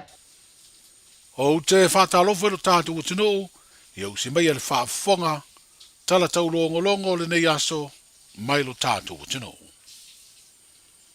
O lo te pena le whinangalo tusi o le nofo a whaalolonga o le whaale fitu, o le ainga tau a ana e tu inatu, e tali ai le komisina o whainga palota e tusa o lona whinangalo, ua whaeloa lau tele whaatatau se whaai unga le whaale fitu, ua te ena ai whaalawi loa isi pāti whaubufai. Ai le au fiai le vaenga e pui ai a te tau tangata, ona solia ele ma whanua o whare latai, e amata mai si ufanga e o i matautu. O whalia stasi o tamali o se matai fo i o le sao whainga o le whaale fitu, le fionga na nai whaamanu i vara, O le aso tō na i le tauno o atu i ai ua mautu se finangalo au tasi, o le nofo a whaalo longa. Wa whaelo fo i lea tamali i utalia le whaale fitu o le ainga te wa ana, le tu alalo antu o le fionga i le tama ainga, le fionga i le ao le malo, le fionga atu i me le li whano vale to a sualau vile lua. Ina ia talia le a fea o whale la tai, e le vaenga wha o bufai o le Samoa ua poto. Leo lo i airo latu sui te uvama i lea i tu malo wha paloto o tātu butano. O le fono le asatona inei le nofo a wha aloa longa o le wha le fitu o le ainga te wa ana, e wha mautu umai e tu langa e peo na wha ino ai, e le fionga i ana nai wha manu i vara.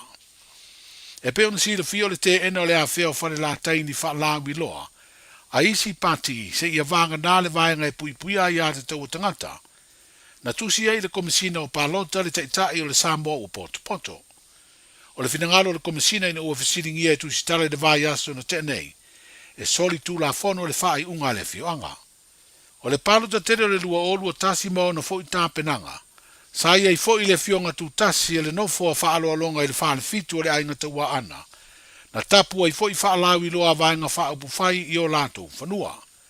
Le palo ta tele lea sa na o le vaenga wha upu whai e pui pui a ia te tau tangata, ma le wha tua i le atua sa mo utasi sa tau mai. Whalia na nei wha manu na te lei loa pe ai sia uto e fesiringi ai, le wha ai unga e le fionga fia me na omi mata awhai le teimi nei. Ai sa le i fesiringi ai le palo ta tele o le lua o lua tasi. Whalia le amatai o le nofu a wha aloa longa, sa ave fo i le tusi le fionga i le sao wha pito, a o te iai le wha tua i le atua sa mo o tasi. O le tausinga o le nofo whea alofani ma le nofo file mua le fioanga, na wha alia na nai wha manu i vara, o le mafua anga tonu lea o le whaai unga. Wa whautua ina le whailau tusi o le ofisi o le fono a au whaitu la fono, i le whaai unga o se sua suenga, ma i le ofisi o le komisina o suru whainga ina ia avele avanoa e wha mawai le iai, le tamai tai o Taikerise moe, ina ia anga wa ai i wha amadianga e te tauna ia maua mailana tautua, i lea ofisi o le malo e tolu sa furufanta usanga, o au auna mangalue ai. O se tasi o whautuanga, ia tu ina atu le wha amadianga o tube totongi mo lea tina, a mata mai ia iuni o le tausanga le tenei na wha amutaile na ngāruenga, se i a te sema o le tausanga lava ua mawae. O le isi o whautuanga i le whailau tusi o le fono, e tala whea ngai se whātu e senga i le tamai te i ngāruenga, e fua i le tele o tausanga o lana au nanga. O lisi o whautuanga le ofisi o le komisina o suru whainga, i le tusi ua longo ina ai le whailau tusi o le ofisi o le fono o whaitu la fono, e tusa o le whaai unga ua taunu i ai ala tu suenga, ono o le wha seana tu ina atu e Taikerise. Ma ua wha mauni ai, e se ma le sa o mafua anga o le whaai unga na wha mutai, lana tautua. O se lipoti le tausanga le tenei le lava mata upu na whaali ai e le sui komisina, o suru whainga le fionga mawala i vau PPC Iuli ua wha mawai. E le aise malo si anga tele, o le ofisa e wha malo si aise au nanga le malo, na te usi ta ia ni whautuanga mai se lato suenga. Peitai, e mawhai una lato tusi atu le minstae fito i tonu, i se au nanga le malo e ala tuai se whaasea. O le taunu unga suenga i le whaasea le tamai ta isanga lue le ofisa le fono. Wa tu inatu, i le whailau tusi o le ofisa le fono, le fionga sa tama le atisa witi me tala, whapea le fonga fitalai, le sunga papali i li o lo i pola ta eo masipau. Mo le si le fiena ma fua na whaamuta, e le whailau tusi o le fono au le ngā ruenga, le tangata whai ngā ruenga, ona o se whaaseana ia whaia whaasanga i le whailau tusi, sa tu inatu i le tamai ta i pāle mia e ma fua i ni mta upu whaloto i whale, i le puleo lea ofisa tāua o le tātou malong. Wa whalea o ngai se whai unga le fionga i le whaamsino siri, le fionga sa tiu si mativa perese, le talo sanga le lo ia le sunga ia sefo ai nuu. Sa fina uai e te tongi atu e le na whauruina le tangi o se lui, i le anga wao se sui whaatu, o le pāti whaubufai e pui puia ia te tau tangata, le silia i le fitu afe tā la. O lea te tongi anga i tonu i tāpenanga o mori mau e to valu, o le malanga i savai o le lo ia ma le te pena ina lea o le mau te e whaasanga i le lu ina mori ai le tofa i a pipi pauli te vita tariu. I le vā yaso o mawai, le ana tō laulau wai mo le vāla unga mua, lu i e furu maratasi, E whaatulanga ai aso e sue nai. Sa whaelo ai le lo ia le na tangi le toi whaui tu o le lui, a le atinganga mata whai lauina I inga. Sa whaelo manino ai le aso lea, le talia ina le lo ia le sui tau vana molia, malona marienga I lea tūlanga, a e sa ia whaelo ai, ma se isi tāpenanga o le atu ina atu o le tāru sanga lea I se tutongi. Wa whaalia le whaamsino siri le na whaai unga, e le fesiringia le pupu o le teimi o tāpenanga uma le atunu le palu ta tele whaafusei, ma e le fesiringia I fo I tupe whaalu a sui tau vā, I lu I tau ia ngavaa, a wā o se vaenga o le tūla fono le pā le mene na whaia le wha moe moe, e tuli lo ai le ami o tonu ma le wha maoni, o sui wha tutu ia lātou tāpenanga. Wa wha malia ina le wha msinonga, o le teimi na wha ilo ai le toi ave I tua o lea tangi, wa tāla whenga I le lei mai le ai fo I se isi tau wha a popo, mo I tū a wai o lea ma ta ubu tau wha msinonga. O le whinaunga la le lo ia sātu ina atu le nei whinaunga, ina ia sira ai le wha msinonga I o ngatasi, ma totongi o le whina wina o tālu sanga I tāo fieni tangi, po o strike out motions, pau leo le vaenga o talia le wha msinonga I anga waa I aini whinaunga, ini totongi. Ai o le totongi le tāpenanga le te ena o tua inga whaasanga I le lu I o anga waa o suita umaa, ua te ena ma wha lea o ngā. I se tala mai ngā ruenga le wha msinonga o whainga palota, o le asurua na wha uia I tua se tasi o tangi o se lu I wha sino I le anga waa o se sui wha tū. O le tangi le na wha ulu e le fionga I atuala to ia I vao te vanga Iosefo Poni Fasio. O le suita uvao le pati I wha ubufai o le Samoa o poto poto, na mōri ai le suita uvatu to tasi, le fionga la wano o murivai la wano pau. Wa tolu waitangi o lu I whaasanga I anga vaa o sui wha atutu, ma wha I unga le komisina o whainga palota ua wha awi I tua, e ala I marienga o I tu na wha uruina, ma I tu na molia, e au noa ma le tangofia le wha msinonga o palota. E se mai lea I tangi e tolu e le I sao fia, pe le I mawhai una sueina, e mafua ini whinaunga o mau wha le tūla whono. O tāla whenga ima whitau I le teimi o le whoa I le kompani anga le lei o le Island Rock, I moenga fau e lua sifuru, ma le tele o ngase o tau fia nei le whanema I mato tua matua sivi, ona o le pepesi o le wha mai fiva o pona iwi.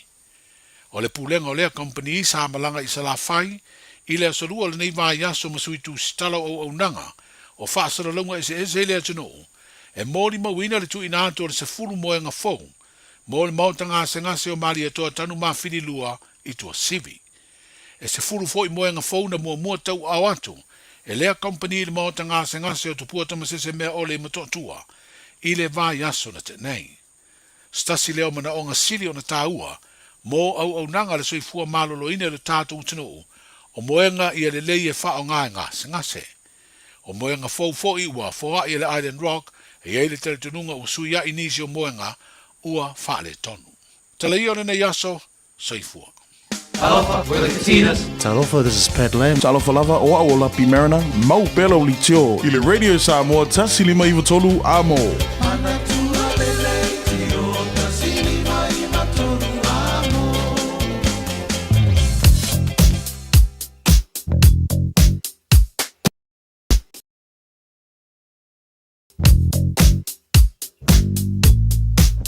Lata mai lunga ole awala ole nei tai au se o vai atu I vaenga o lo o mumu mai lo ringa fai se poloka nei vanga o tai au tato lo I si foi kumeu anga I whenua pai fai se poloka nei vanga o tai au mai se foi le State Highways for valu o le pasi mai Green Heights pasolo mai whenua pai foi I le Highways for valu fai si poloka mai a pasi mai le o mai Westgate flow le lei mai ya tato lo malanga mai sifof tato poloka lava I le State Highways for ono I le latalata mai Lincoln Road on ramp fa pena foi tiara tu fa solo mai Rose Bank Point of Valley Western Springs vanga poloka lava na nei tai au a lusa os for ono tel taulanga ai fa mai le tano poloka titi pasi mai le tano around Mayora Road on ramp, pasalo mai Dominion Road on ramp, poloka I alva Dominion Road on ramp ma Hillsborough.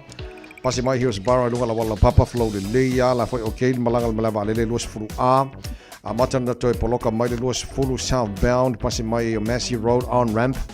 Pasalo mai Puini Road on ramp, poloka foi elva Olympic Drive. Anga de link on luas fulu anga southbound State Highway 1.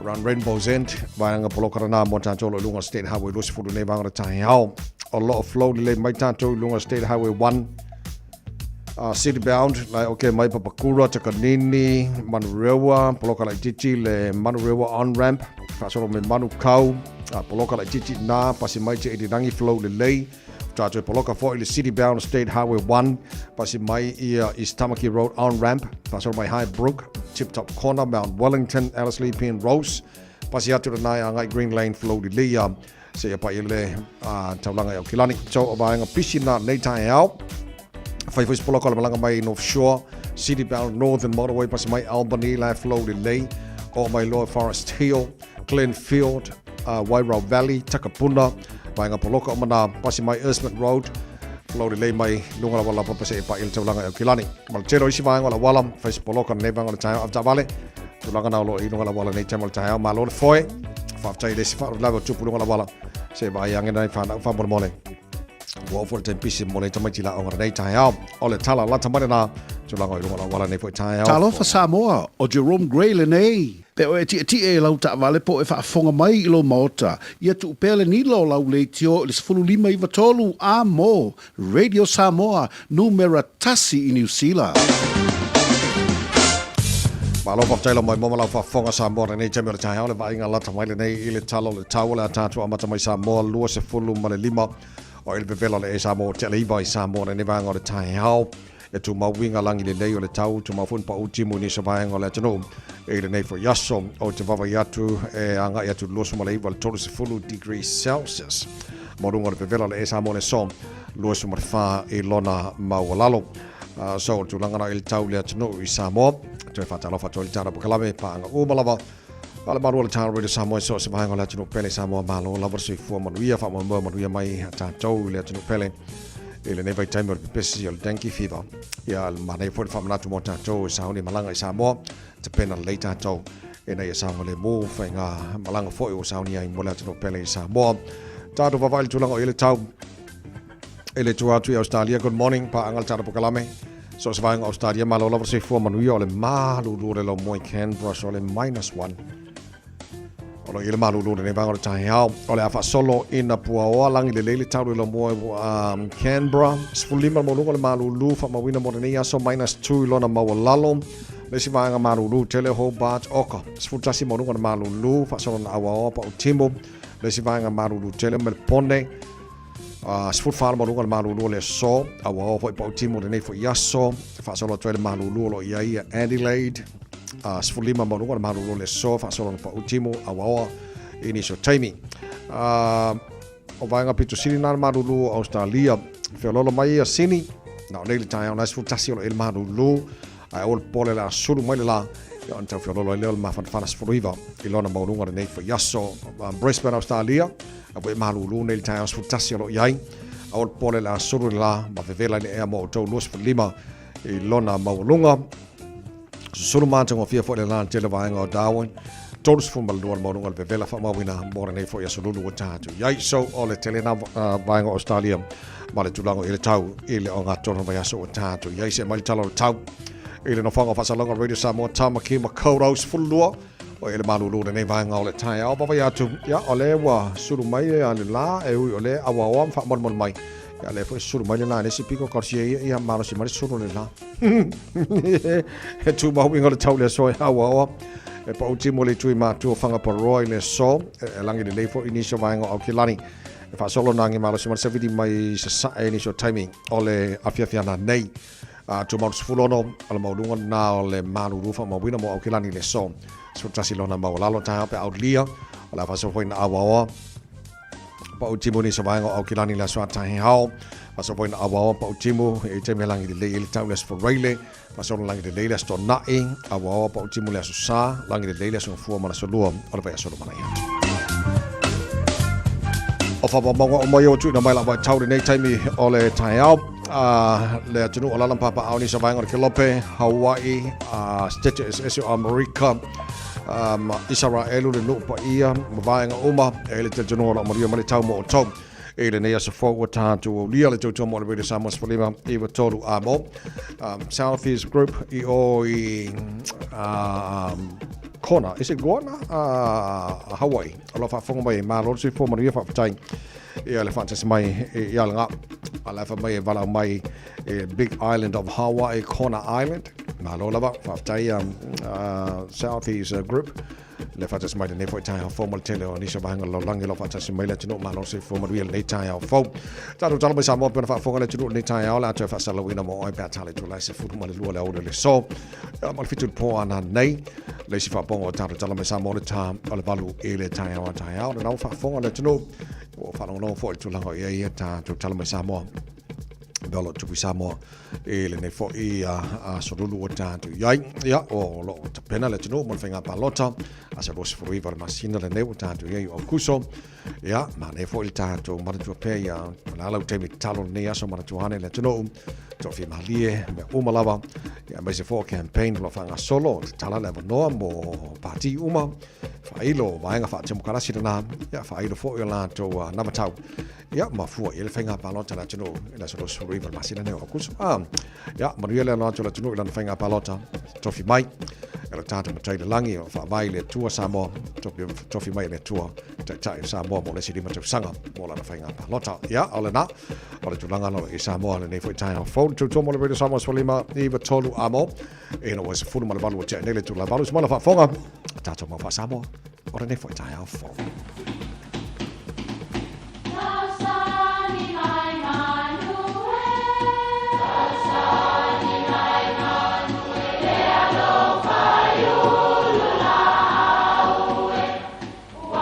E o whanga manu i ululu o la au, awa e whawhanga i funga o la au. A o le tangata e whawhanga i upu matala. O le mawhileo o alanga upu mamuanga ngana Samoa maona whaapongai, e a fua i lona si o mianga. O lona lea sao i le whaatufunganga o le iloa whaale aso, mai le tautua se ia o ina pule. O alanga upu mamuanga ngana, ua lantou mamanuina le tō whamanino a Samoa, mana tua fo'i, e tāo fitau muli le atunu. A o le emo o wila le lei. Ia pefa pefoi. Ua le o ata fasia, ai o ata o le manuia. O le mau e whapea le tala, sai le tolo o utu fiu, i le nuu o vai a whai iwa. Le tangata ingo i a tangaloa tu manuvao.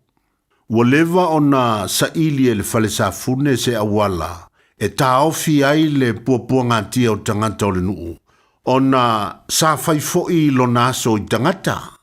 O taimi o malava e mo ai le wila i le tolo le nei o tu fiu. O i foi e loa i tangata o le a iai foi le tangata o le a fano lo na ola. E fono ai le awa tangaloa. No le tasi aso walu ai le tiunga malia le nuu. O tangaloa tu manuvao malona au va ai to avalu. Ia ma le vaa o le falisafune. Wa lewa le aso ma ua vai tangaloa na moe ai leo le li. Ua matua ngase lava le to fale. O le masele le nana feo soia tua iloa le falisafune. Ma tu lei loa tangaloa i le sami, tu lei tuai malona au vaa. Na fe ausi ese tangaloa malona au vaa, ma e i fale lantai. Na toea e manuia le fua le fale safune i vai a fai, ai watia i ai tangaloa malona au vaa i le sami. O ina na umai lea, o le nei mala na polonga ai le nuu vai a fai. A emo whaalau so la le wila o na ala langa leo tangata ma le fia ua emo le wila le lei, ua le o anta fasia a o anta o le manuia. Upu e masani o na folai sao noanga, ia po o fitalainga, e feo fofua iai le vi inga o le tua, e tu mawalunga lava le vi inga o le tua, ua tafia pipi ia e le la, ma fa so wane ia tulangi wa lea wa emo le wila le tua na ia te fasia. Ai fotua ia te manuia e pe o le fitalainga i le filisafune. Ia manuia lau fa so nga Samoa il ne yaso.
tolu amo.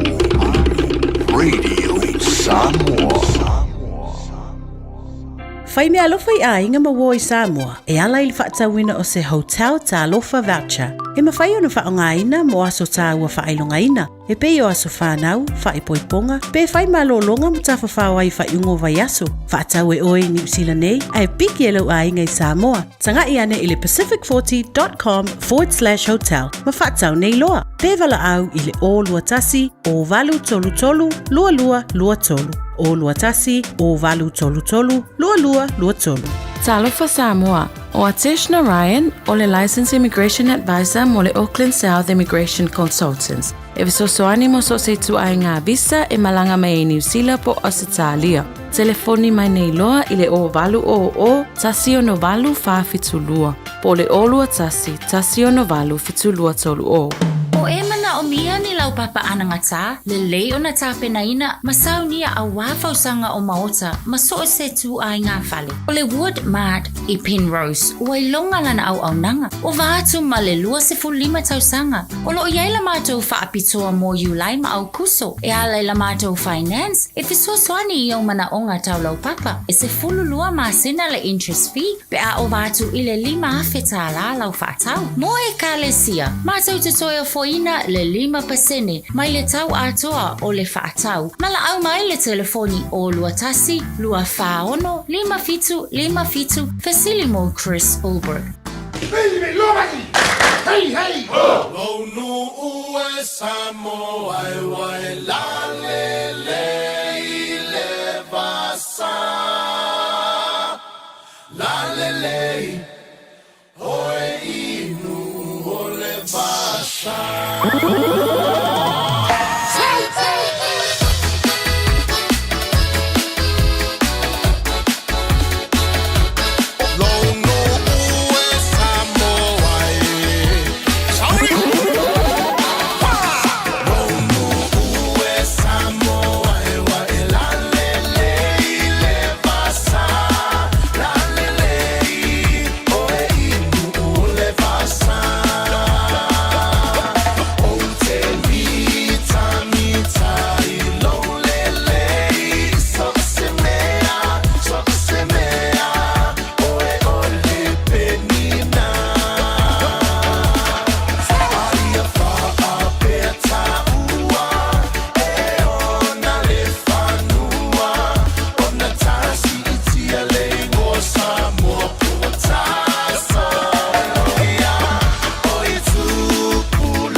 lama lama le taina o le sua le palua vama le sula tonga ia mana tua o tupula ngata la voine ia so se mana o faalia le malu e tia le faa Samoa wana o le nanu faa mole mole so te filo malu ole te feel le te Samoa ya mala mala male taina le sua le palua vama le sula tonga ia mana tua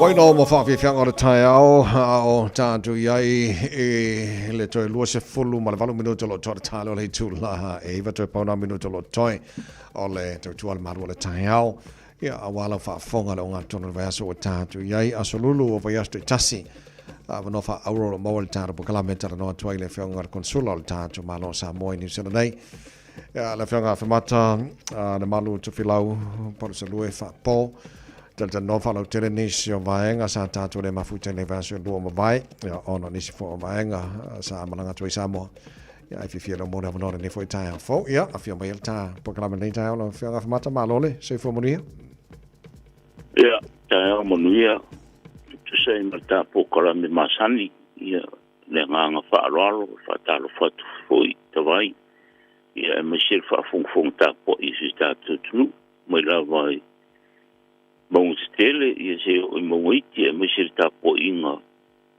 ale o foi ngarun stofie le tua o fe lava o moita po karame tu fio le likro ki ia e fatalo pa tu malanga pa lo malo tu fu aro le langi ma malo fa te foi mole fa avana mai o le tai au malo fo ile malanga manuia fa te ile tua o to ai manuia la to le emal na to le tai ya sa malanga tu foi na tino pele nei vai aso o mavai ia se fai se tala ala ala usi sila tu lango e foi na tino male a o atu nei tu vaso to mo ne fenga pa nota nei foi masina ia fa te ia ta vai langa fia ia ta filo e foi ile langi mamre lo fole tua nei ta o tu sai me fa fia ni avai kau ta vai ia o tapinanga tato Fai filinga, fai ngā pārota se tātou tunu. I le whai ngore le masina. Ia o le o masani i le tātou tunu. Ia me se lava i le ngeiva i kau le kāpenganga. Ia ma whaalau i roa fo ia vāenga whau whai ese se tātou tunu o ala ko le whai ngā pāroka. Ia roa ia lava le tofi le mu i ui lava o loo. E rungo ko e orka ko kungu i whain whiau. Ngā rea rau sual kai au e o whala wilo a rewa e ngā pau pai, ma rewa e ngā pau pai. Ia, ma au le whiau tā ua, ia mara malama o nei o tātou tangata. Kei me whai eira ngā pārota.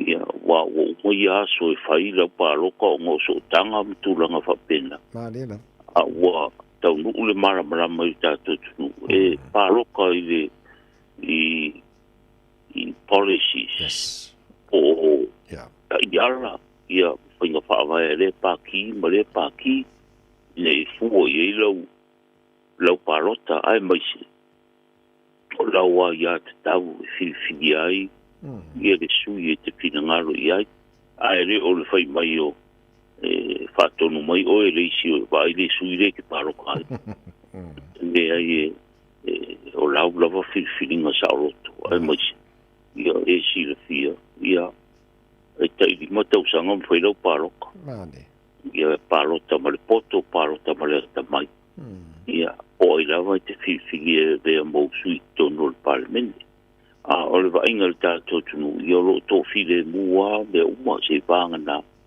ia whaala ulo ro whanga solo nesi tātou tunu i vaenga pau pai. Ia tātou tāloa ta vai, ma tātou tāpo inga tu, ia tunu e mabao, ia tāu sia i tātou mōs whainga paro ta manuia, file mu, ia e maise, ia paro ta sauloto tangata umba, pai whiwhiringa, ia wow, stofi mai ele tuo tātou tātai. Ia pe o le tūranga na aro tofi le mua me umwa. Ia ua langona po ia ele tunu. Ia ua o por kai me whaere whainga paroka. E sā hoi pai me i te tawai. Ia tau i me umwa i le wāwhero roa i male. Male māsangi ele tātou nganu umale wha sā moa. Whaere po whaaro tūranga whapena. Ia alo manuia me umai se tātou tunu tawai ma tāpena tu tātou whainga pārota. Malo, whaaftei tele, mo le whaamini na whaka nei vaenga na Silvia ma maua. Le tunu au ie nei nawa yaso, ia, tātou mori talusanga ie, le tua, ia wa tātou pe e fuafua lava ma, au le tua lava lo whaatau taia mai le, e whiwhilinga fo le tātou malo. Ia, mo i le arau saunanga tawai, ka kou e o teritonu ma le whamaon. Ia, o la ua mai ona se tofi le tua e taitai le tātou atunu. Ia, o pere tofi le mu, ma whaarango lango le musumsunga le anganga. Ia, ia, ma o i pere le tofi le mu, e meise o le aroa tu le tātou whainga whiwhiringa. Ano, ta foi mai nei o le mau whaatumunia le ofisa foi o lau whionga. I le atunu o te lope o la tu foi ni mana o le exemption stamp in a final one way. Ia te pena i foi lea mon whainga palota. Ia, pela foi tātara noa a mua lolanga sui. Ia la umiango foi pule aia kai misa wai. Ia le manguia sui, ia vame koe o sorvade. E tau lea tawai, wa ia le whaatu, e le ngatai karsanga e rako, ia, tus folau whafou, ia, ma, ai mesi rawa le exemption stamp, le mwhainga e alu le one way Samoa, ia, o wa ia tutu motu se tātou tunu, o ngā furu whainga pāroka, ia, o sila e tātou tunu, ia rātou pepa maranga, ia, mesi rawa le tūranga ina, ia i pepa whanau, ia te ulileiro tuswharau kuai, ia whawhai ngopia e le pangasolonga o lo tuswharau fau, ia tūranga whapena, ia ona o mai tau ina awa, tō te lea e whaimalanga i Samoa, i le tātou whainga pārota, ia mesera tūranga ia o lo o laku mala one way ticket, e laku malai vare, ia e le se exemption stamp po iai, ia kai e malanga le tuswhalau New Zealand. Ia ele tau nuraro whaamua ke malanga i New Zealand, o i Samoa. I wanga nā wei le exemption stamp. Ia, ona whaire ona ero one way pia ona e sao nota vai. Ia, ele one way ticket e ke aruai. Ia, o ame kupu male whinga paroka. Ia whinga o whianga e o sui runga vare le mai koe fui mai.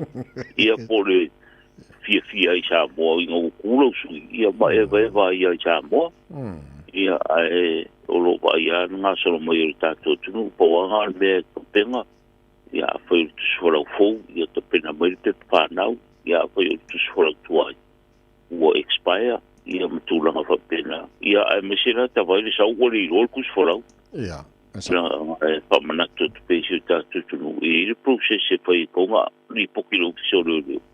E pui ai lo kuswharau. Ia rule si whao ngā lo kuswharau. Ia whanga solo e lo tuswharau fau. Pea whai ule roa po o whalanga ina pui ua. O ka harma sinkamea. Ia kuswharau. Ia aro. Ai rawa le wanga po e pako o lo kuswharau. Ia pula me tupu mai Samoa. Ia aro ia e tuswharau. Ia marituranga le one way ticket. A wako e whai lau stamp le exemption. Ia o pule a leo o e teimi te fwoi me i sina. Mangkole exemption stamp tawai. Si runga ua expire au kuswharau. Ia pa umale o ngā. O lo winga a fai fu tau sanga o lo tu sfolau. Ia e fa tasi ana fai lo exemption stand. Ia ma e pero ia le fu ko sang. O ka uol nga. Ia a fai ai le isa o exemption stand. Ia kongia le return ticket le pesca un ka ni vai ka. O ka uol nga le exemption stand. Lo te lo foi le fam na tule tunu le ngi me ko fa ye fu ngi vai kai mi u mi ngo yar se le ngi me le ye ne honest on fa pi ngo le stamp lo just for la o le tau ta vai se la uns fu kala be ano foi se la uns fu tala a se fu tau sa ma pe fu tau sa ma be nga i lo tu for la ia o fu la ia na se lo ko yes ia no tu la fa pena ai le foi fuata vai ma no fa tai na tunu malau mai mom la fa fa mai o stai mio na matu le o le telefoni na fa ngala kuna sula mala no ofisa malau ni ai fa mani no fa mam la ma nai va nga ia na ia la vai fo le taimi ia mo nai va nga fa si le tunu ma wona pesite le o le fa mai o pana i vi po le dengue fever i Samoa o le fo ma wa ta pasif so soni ni sila la fa nga fa mata fo le to telo tatu il ta on tatu noi le il ta wa mene insure ya ma sa nai ale malo le tino e sa ni fu e malanga Samoa ya ma nai fa na ya ma le fo ile silsila na ya va nga ele loka ko pra me tu pu Samoa io profte ta vai we ma tu mo le tu langa o lo pe nga ile mo se tatu tu no o se nga ile ma le pisul fa ma ile o le tanki fiva po mai o ponai ia e pe ana e sauno ia i tātou ia maranga tu Samoa ina ia a whae te tūranga ia le ai ngā mōmkuranga papenga i makuru pāro kai fui mai ngai ia a vil whare mai o ula pe tanki fifa ia se lapta inga tā ua lea a me se a kako maranga tu i Samoa ina ia whae tete ia i tūranga whapena i ko ia oe le whama ia ai tu sai male fa fsiri o ta o tele a me sai la to paranga bai ni si ia o le o ku fo i Samoa ia si to i lo travel insurance ia o fa fitau le ko le mai ia a lo e tu i lo insurance ia wa to fitinga ia fa i ke malanga ku ni si ia si to ia wa ma i Samoa ia fa ngo piranga ko o i mai ia i uranga teo inga. Ia mawhai tong fitinga ona o le whamai. Ai o le rapta inga rawa pe ona whasirisira ina e Samoa ina ia whai tete a misa tātua maranga atu. Ia roku ia o mua ango i pāroka. Ia ai ro o le ngapu mua i tanki fifa. Ia o ngale mole se ka whaongo fia ma se pārota fia. Ia e whakao ria i whare o pole fifa ma pe el kingo mkuranga papena. Ina ia whae tete ia me se si le to. I a inga o lo whatau nui ai ia ina ia tau sisi le tū mam tūranga papena ma whalenga ina me o no foina mui. Ai titi ai pesil whama. Ia au tūranga na. Ma lo whaftai o le ta whai uri nei tai au le maua te le hal tātu o loa leo o lo mai Samoa. I toru ni sura nei mai soi mai ngā le laulangi a. Ia, sa o le ia, o la eve vesi al paro ka ia. Ma whaine me kua le ia i o le awina mai o loa i whafonei. Ia, le ngatai mawai se le ni mo sosani le au whai whaetoanga o le au whai me tau lima. Ia, ia mawai hoi se le ni mo tamau ainga. Tasi lea me tau mina i Samoa. E ui aoro o whanga solo ma vesi le whainga parota. Aoro solo nga le lei mea o mo i tūranga tau tamau ainga. O ai are si tia o pisinisi, tūranga papena. Ia, ona oro o whengai lava le au polkiki ar whengai mai parata. Ao solo le lei a pisinisi. Vai a fui si tia o tamau ainga. Ka kei roa le McDonald's tawai. A alu ku le McDonald's ia fi ma ka mariki u o mo le fare o pi whanga solo mai. Kumi ko nyuma. Wow. Yung yan itong tali, le miktong. O nga ka kay roa, le mawa kupi ka nga ka. Ma le siti o ta maanga kusape ka uka. O kiri rope, o ko ira roi fuseli mas fukara, se ka o se miktong. Ai ba ia ka ko kungu le tulanga. Ia e ofo e ai tua, nu i tua. E tumu i whare o roa. E nisi au kosau. Or mako i whare o roa o roa whako e ina e saina matulanga whakara kumu si o whako kumu o rono inga e tūranga tau tamaa inga o si tia tamaa inga se o whai ronga i o tamaa inga o si tia reo pai pisinisi matulanga whapena lea la e pe ona whamanatu pere tā porpala mere tā ua o roa e mai si o tā tutunu yo tātou sao alea mo te maanga o tātou tuku. Tūranga kau me tau lima o roa i tūranga tau taro. Ia, whawhitai a lea o roa ave pe ere whamomo si tātou tuku. Mena lea tawai ia o le paororo maulawa ina ia ave tātou whamomo. Ia, i tūranga o kere fwere o fuere i pe o e veni o i tā noa, i o i fuere sep. Ia, kero kakula e le ia mo nei tatu me tau limo se tatu tunu. Ia, o se turanga na i le vai e lau tele se tatu tunu i Samoa. I le si tia pea ma o le tatu tamau ai. O na o le tatu saora lea. I turanga i le ngata i tupe whamori mo se tatu tunu. Ia, o le tatu sao e ara i fuo pa e le leanga ma me tau di maoro au ina mai i tira nei papone. Mano, whafte tere lau whionga le konsula lau whionga mata mo le ta proklama nei tai hao, ia, ta tu avir vi inga le tua o whao tia mai fwoi le lato le ema lato le tai toi whao o le ta proklama. A koe whira fwoi le vaso paudi, Ia, whafkai e tawai, maro fwoi le ta poi. Tai. Ia, whaftai fwoi le ta proklama o lo puiri e si tatu tunu. Ia, mami e fwoi le whangasolonga ni aso tiutim paiva. Ia, mai sere whenga i o si tatu tunu.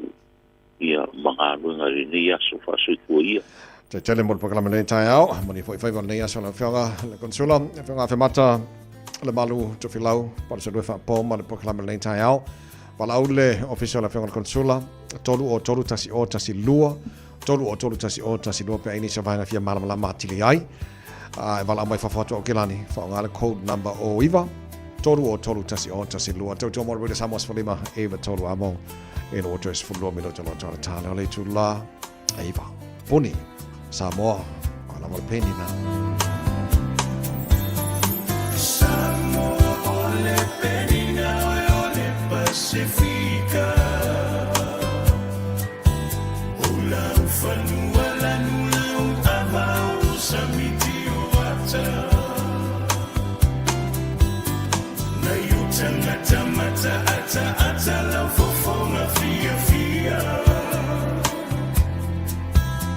maluta ulanga waile talafata iopia la wanga nuwe olo matole afa sino mana aoleta lele ua avemata iala yutangata Mita ipea le anganga moe lau Samoana Le fatuna toto ile ala moana so o atoa ile vasa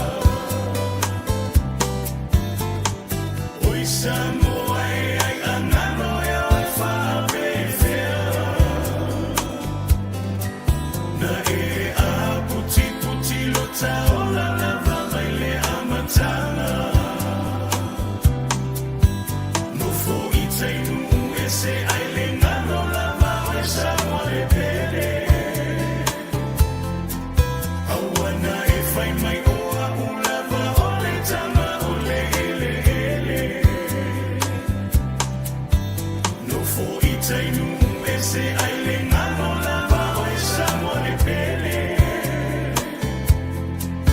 Awana e fai mai oa ulava ole tama ole ele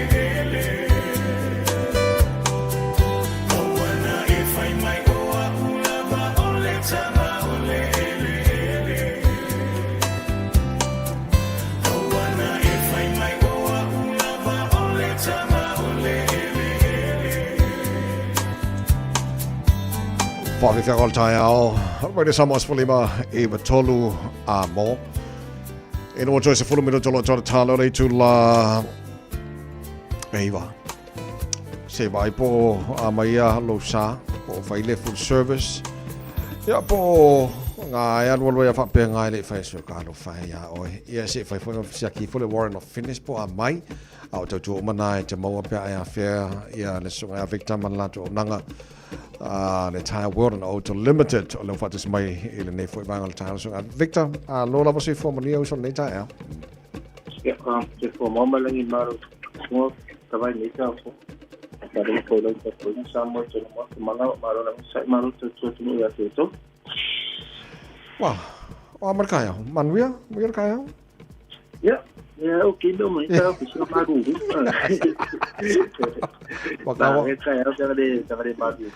Wakau pun berfinggar dengan kuah Aisyah. Ya, kita nak cakap tinggal dengan si kasu dua apa? Aisyah, wah, ya, baiklah, lipati, kita faham mana? Ya, saya dapat tahu macam no, satu pesin lima tasi buat tanah tu lima, kapoti sore tanah dua seli macam susene tu siapa itu saya macam, ya mana coro Apple Car-Taxi siapa boleh appoint, saya tu nak satu kalau luar mulut tahu. Tapi itu sama dia macam kongsi APC iba turkan macam itu bisa jadi baru salah iba sendiri.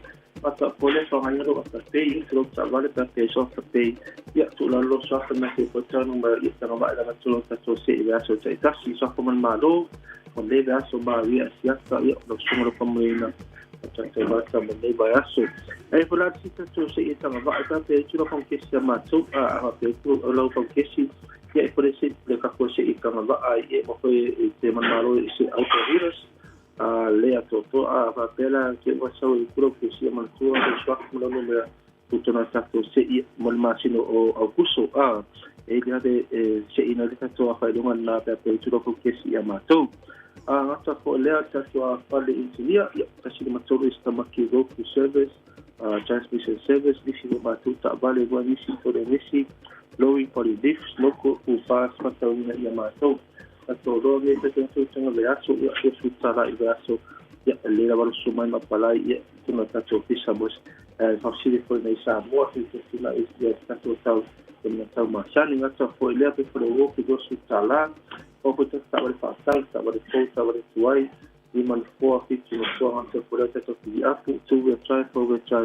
mo ita cepat tak balik mana tua tak balik pendek masalah maya tak balik lama di masuk sarang itu enggak pera kau siap pada susah ya semua itu ya di balau dari sini termasuk apa yang pada susah ya masuk ya balau sini kita cermo itu enggak ya mereka dari tato kisah oleh oiba lu itu pa tu dua oiba lu itu pa tu dua ya beramai masih susah ni perpau kasi fitu sudah peto oja pa Eki Matthew Paula ba asi sai sa sa silang tu sa bali po no mo ia mato na luas suta la te mini amaselega sa ngota to sai nasin tongi pa umakta tu tas na tu juma ya po to fitu po nga ilunga pa umakta sa fan na ro ma mato na tinata sueño pa la po po sa isa mo sa no ko tinang sa to sa wala sa sa mo na tulanga suta para sa bal suiga wala ni pa sino ia mato ya temi la na ba te lo ba no e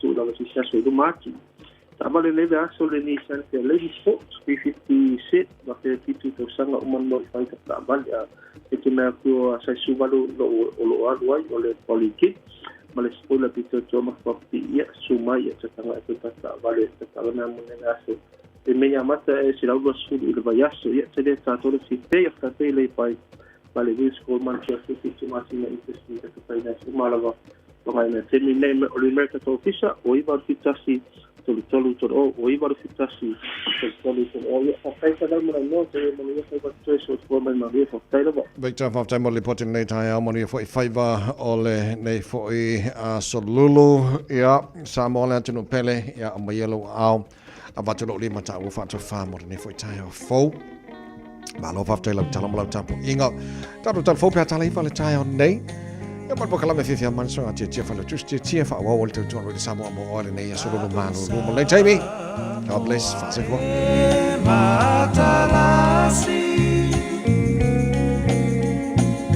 uasi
Samoa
fo le tapo inga le tunu ia fa fongaia ili nei fa popongo tala mo lau tapo inga a o fa wau ona fanolo to mai ti sa mo mai le fivo pona ivi dengue fever ai wala pata ia fo mai tangata ina ia matala ia ungo le fa mai a fa pe ona alu wa ilunga le numero tangata ia fiai inisila nei o le tamata i fo mai fa Victoria ali tau tuo so i fo malolo ina o Dr. Sharon Syme sa ia longo I le polo kalame midday report le Johnny Sila. Wa vai fo I vai ngo tau tuo so I fo malolo ina lau tele. I le alu wa le numero tangata sa toeteri o mai New Sila pe ona fia I le fiva a o ia ia tunu fafo. O mata upo tangata ia fia le fiva po na iwi moto le Pasifika o ia se tulanga mauru ngatu. Te lu mai le lata se fulto sango mo vai ia sa moa o patino. Le a fiai I le siria le ma le lua afe mata upo li pteina ma se numero te maitu o whanaiola. Te lu mai ona folaina le pipisi a aprila. E New Zealand e tu sa ma le lua se lau ma le valu mata upo tangata wa fia le tenki fiva. E o mai le teminei se lau ma le tolu ne mata upo I la tau sa wha mawina li taolanga o kilani li tau sanga nei lea. Ua wha luai na I le numero sa iai I le lua afe ma le lufu wha. O le kasi vai tolu ne mata upo o mai le teminei sa I wane foi ina tau fia whalemai. Whadia Dr. Syme, o le mea ese mai ele fiva pona iwi poli tenki fiva. O le tō tēne tangata a fiai, a ele ai ni a unga e loa. Mai e tā wai o New Zealand ele ni ngamu e mawhai on wha ave I ele tenki. O le mea lea, e lea mawhai ona e mawai I le wha mai New Zealand. A e ulama e te lea a fia le fiva, mai se isi tangata, e mawhai ona e mawai mai ngamu e tau a vele sia mau fiva, o pona iwi, mai ino fuanga ai po I tulange mawai le fiva, mai le isi tui pui pui o awa noa New Zealand. O le tamatai fo mai Dr. Susan Jack, le wha tono o tōng fitinga o ao mo le tau tuo soi fo malolo ina lau tele sa I tā ua. O tangata sidi ma le oras futo sanga o soi fua, ma tamaite se fulu malalo ane tau sanga o le mātua, e tele atu le turanga la matia I le ongonga e awhiai mai le tenki fiva. O se tangata whaingaruanga talawai wha apito wha te tai wha wina pole intern pharmacist, sa se seo na ia whaito wina wha amatalanga o le waila au, mo le pepe rua masina le matua. Le sa muri muri ane whano le oa mai le ovo le waila au wha fomai, sa ia inuina. O le tangata whaingaruanga wha apito wha te tai, sa ia suia ia waila au o le phosphate, mo se tei mua. E na tele I maita wina le se seo le waila au sa ia suia. Ma le tangata talawai to mai wha apitoa sa ia whaiale si aki muni muri. E na tele I maita wina foi, o le pepe talawai mo le pepe, o se waila au fou. Taru mai le whaaravelave o le tangata talawai wha te itai sa wha maloloina, ai o le tangata talawai to mai wha apitoa o le stara lea, o wha mawai. Whaaria e mātu o le pepe, e la tele tua ia le tangata whaingaruanga talawai wha apitoa wha te itai, I le whano le oro la tama. Ai re tau na ave I se tele le lango. Sa mua atu whaailoa le rei Johnny Sila, o pela mia Arwin Duncan. Sa whanoro no al whale mai o tamaiti le sumaliwa yulai, ina wa ave iai al whale talawai manu tu. I le vai la au mora tangata matua, I mātua al pepe. O lo whaia sua ngā leo leo se pepe lua māsina talua sa awin atu, I le whale mai mero moa e o kelani saute, mani manua onga le pōra songa fua. Wari ali tamata isui leo leo asiasi o Severely Acting Detective Veronica McPherson. O leo visi so o leo Countess Manukau. O tilo leo I le mesa tupu mai. O le lua iai leo whala lave. E awhi ai tamaiti o tupu mai au kilani te tonu al vai aso. I le mai ai o le isi tamaiti te lua tau sanga sa mau o whawhau te tonu al atu pao matu I le tonu. O le vai ngai te oi atu pao. A sempasi sa malanga mai whangare I au kilani le saa. Ta wai tu samari li tu la sa ia ile ta mai tidi tono le to pa o di taimi sa ma wai eleve passi ina wo mai to ina le nga yo le to pa mai lo ai le to mai titi o matua I vela le tino ma nga pekingi ma wina to ai fale mai mo si tia ma o manuia I te minei o se ma fine luso fitto sanga sa tu lai lo mar fams non fai tu ma lo no so ile so fu ma moria ile le anga le to singo to mai titi ma ia te na I santo tino ngai fai ai moria ngai to wala tu lana loia. Ai sa toi tula I farmers no le asuna na fim fa wa wa na ta fia de menei se ia toi tula I lu mor farmers no nga o fa ali ni so tanga te fa tau Pacific o supermarket ki o kilani ele ta ona lo kaina ia ta ma fa apa pi sopo se ta ma fa ma sani le tele o ainga Pacific O riso whale o loa wa tuina apa pisu po I tua lau I tonge whatau po counters, ma tā wai le ngauia o le pongai. Supermarket le Woolworths I mangere East ma tiara 2000, e o kilari, o le vanga telo ni so latu apa pisu po lata mo inesa ave se ai mawhaka, o loa ai teu tua whata le tonge ai whatau. O le o loa wala tele valutala le pisu po la ikike kasi. E peo na ave ai mamtei ai riso ai ngā pasika o whaso sora te lava inga waka. O le kompania le Woolworths, le ai o na ina supermarket le Countdown, wala tu whalia. O le ngā i o ingo le ave se o pisu pa mawhata ai tu I tua whata e te tongiai whataunga o se so tanga le amale ngā oi. E se whaamtalanga te sisia sa whaari ai le so soani e tu I titi ai le matia I le ngā oi ni so no whanga. Wala to whatu pa tapula ai na ai le whailo ina se numero ni o loa e tau ngata tele I lungo whata o loa. Ai po le tau fionisi o loa e maulunga tele le tau I tua o whata e te tongiai whataunga.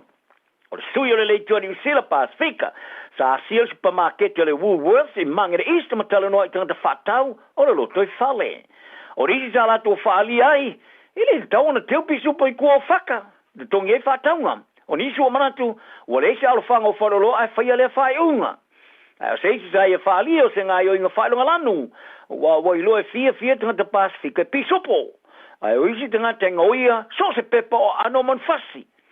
Se whaloloa I mangere, po e ona ina le whaloloa Ashwini Takasa. E loko ina fo I pisopo I tua whata o loa o noni ngoia, mai e tā wai, e tele isi mea ngoia, ai o pisopo, o ni mukwai kāunga kālava. Talonga, ai na tele I whata unu ina, ia moe me tingo tamata ale toi whae le I ta alo mua moe ni ta alonga whaava malo. E aore whai aonga le o Black Scott Robinson, ona ia whai ase telefoni whai ngata tele atu ia Christian Leo Willie, e longo iai, e leo toi mo mia o ia mo ta amarisanga o ta alonga whaava malo, ale Rugby Championship. O le numero valo le Crusaders, stasio ingoi longa sa le iau fia ile awa filia ta alma Argentina, Africa, South Australia. O Leo Willie, se forma inifo wha uina sa mo sa ta alo I ta alonga whai tau lia mo moe lua ma frani.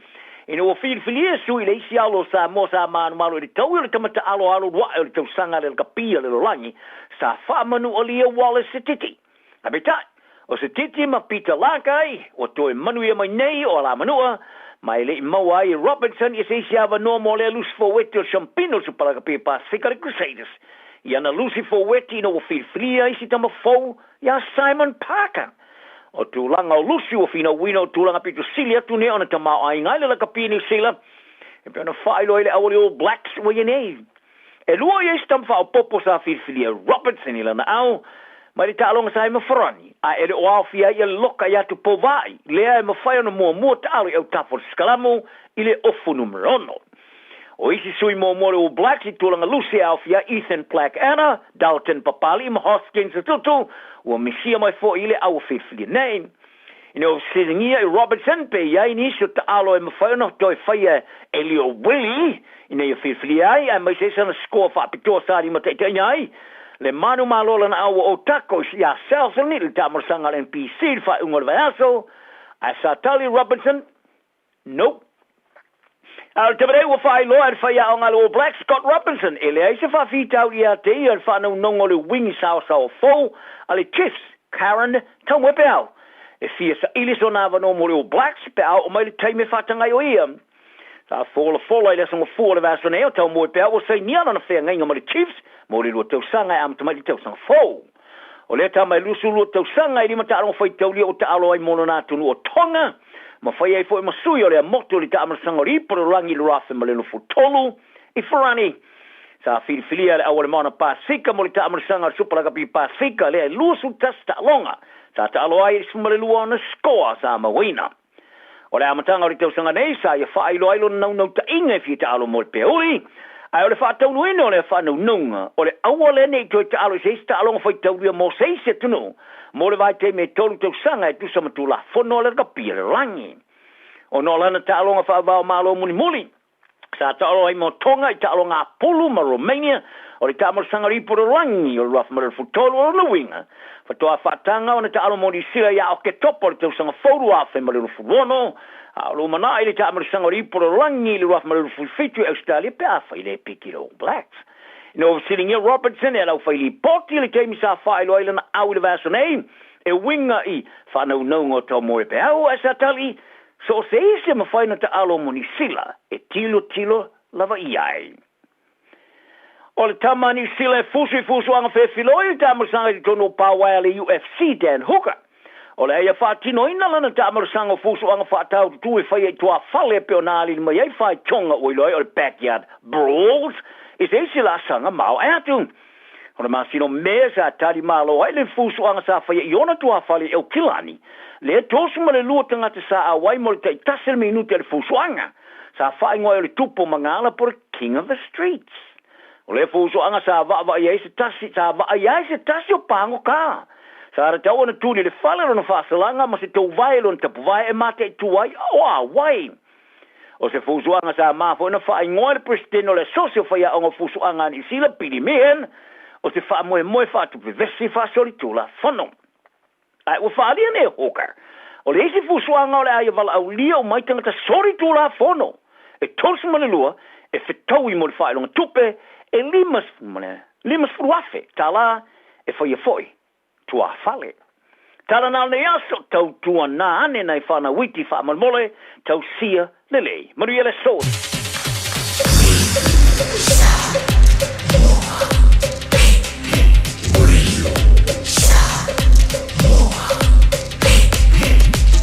Taslima ivatul amo. Radio Samoa. Taslima ivatul amo. Faitauina le upo le poto no le tautua matavela linga Fusi and Sons Funeral Services I Mangele ma Samoa. I taimi o mawhatianga ma whaanoanoanga ona o le maliu. Mana tua linga Fusi and Sons malana au nanga o le a wha ma avenga atu mo oe ma le ainga. Wala au I le telefoni lua fitu lima tolu o fitu.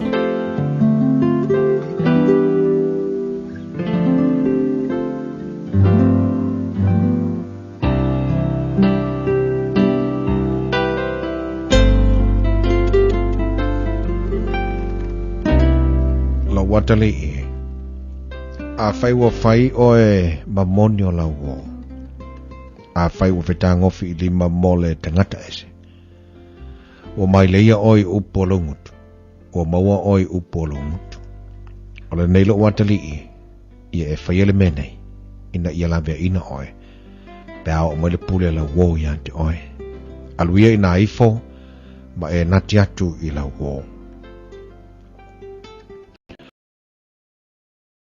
awana I moyo mata pe tu le moyo la mata e pe o le sevi ai le lima e pe o le manu foi ai le lima o le fai manu le pa ye ina e alu I le loi ia va ai la na mio ina ia poto ai oe e le iso na tai po se leo po se pule a e saunia e ia na me ai I le tausanga bebela ma fa putu ina na me ai ona po se le ai saito le pa ye e te oto se ia fea.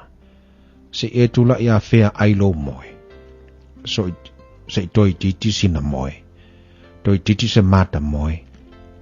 Toi titi se pe lima ta oto ai. Ai o mai lo motiva I peo le malanga. Malo le tango lima peo le tangata usao ni lana upenga. Ole tangata ula bale o le tangata ang sala. Olo sa balia malangutu fa pio pio. E ngeno na mata. E tau talao na bai. E whaasino I ona tamata mai lima. Boilo na roto le whaapio pio. Nā te whaitonga whitileanga I aso uma. Nā te whaatupuina māsenga. O le melea, e whaafua se I ona o mai o lona mālaia. E whaafua se I o nuti moyo o ia. Ai lei se fo. O mene I ono wa ino sia e leli. O lona fitu fo I wamatua ino sia lava e ia. O mata whaasi sia. O le laulau whaiva pepelo. Malima sa saa le toto le wale sala. O le loto e maa natu I tonga fiti leanga. O vai e tere pa vavero ta fituli I le leanga. O le mori mau pepelo. Nā te tautala I me pepelo. Ma le na te whaatupu maa seinga yuso. Le watali ie e tausi polo inga lo te maa. Awa fo e tūla fo ina le upu e a atu a loutina. Ia e fusia I le au noa I lo loto. Ia soa I lo ua. A e sa vale te ita I nai oe. a e moe e leo ina i oe, a e ala, e tau talai ma oe. A wā o le polo inga o le surulea, ma le upu e a o atu o le malama lea, o inga po ia o inai, o le alo o le hola lea. Ina ia leo ia te oe alfafine a mi o le anga, ai le laulau faiva mole o alfafine ese. Awane i nau lau loto i lona lale lei. Awane i maua oe i ona lau mata. Awa, e ui na toe na o si fasi a reto ona o le fafine talitane. O le awa fo i le testangata na te tau mai le leo laonga. E ave e se tasi le afilo na fatafata ai le mua i ona ofu. Afai e sabali stangata i lungo malalaola, e le mua i ona bai. Whapea fo i le watu i le awa le la te tua oi. Ai se tango i atea, e le whaasao ina oia. E le ino siaranga oi pe anga oi oia tali ai lona manaba, ina ua fia ai. Ai a maua oia, ona tau iatu le e ia tai fitu, na te abatu ai oloa uma oi lona fale. O le muri lua il fafine wale aiso na mawhauwhau. O le na te whaielea mea na te wha umatia, e ia lona la baola. Na te maua le whasinga ma le wha maina, o lona luma fo i le solo i sea lea. A wā al fuaole i te tele leo tangata, na te le whaasau ina fo i oia i le aso, e tau i e masui. Na te le talia stongi ola lava, na te le mawhai foi, e ui lava, ina ua wha tele, ni mea ai abatu ai. Ua awina atu le upu o le poto i le nei aso o no le langolango mai a linga Fusi and Sons Funeral Services. Ua mawhai o na tu whatasia o au nanga tala whea ngai i ni tau ngofia tele. E fsosoni atu ai, a o whea ngai oe ma le popole ma le whememea. E mori whatasia atu ai ma wha mai senga, ma wha mawhana whananga mai a linga Fusi and Sons mo a inga uma o Samoa ua whea le maliu ma le oti. Walau mai loa ia lingalinga Philip Fusi lingalinga. To ia whaapo lingalinga, to ngia si ulavea, pesusu mai i le luas fulvalu Canning Crescent i Mangele.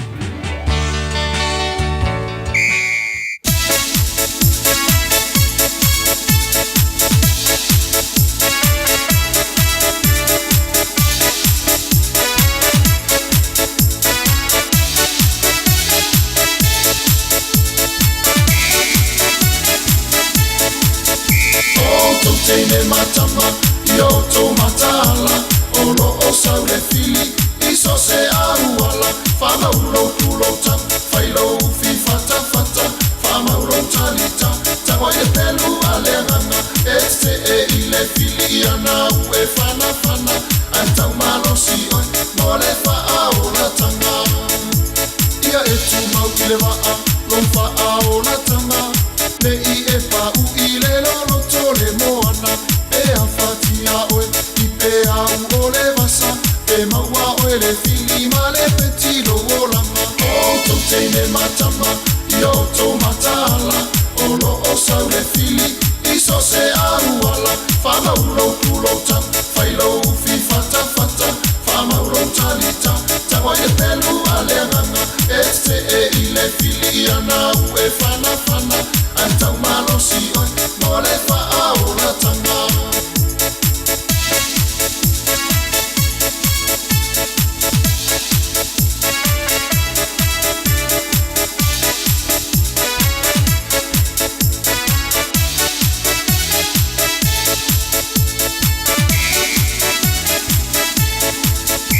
Olo fe alua I, sankangi le lalo langi, o tala ale tusi e pe o se le ona tangi. Olo o ye sa ili so se tasina te fasi, awa uala tamai, lona iunga o le afi. O to teine matama, yo to matala, olo o sau le fili, iso se ahuala, fama ulo kulo tam, failo fi fata, fama ulo talita, tawa ye pelu alenganga, este e ile fili ana ue fana, anta umalo si oi, mole fa aola tanga.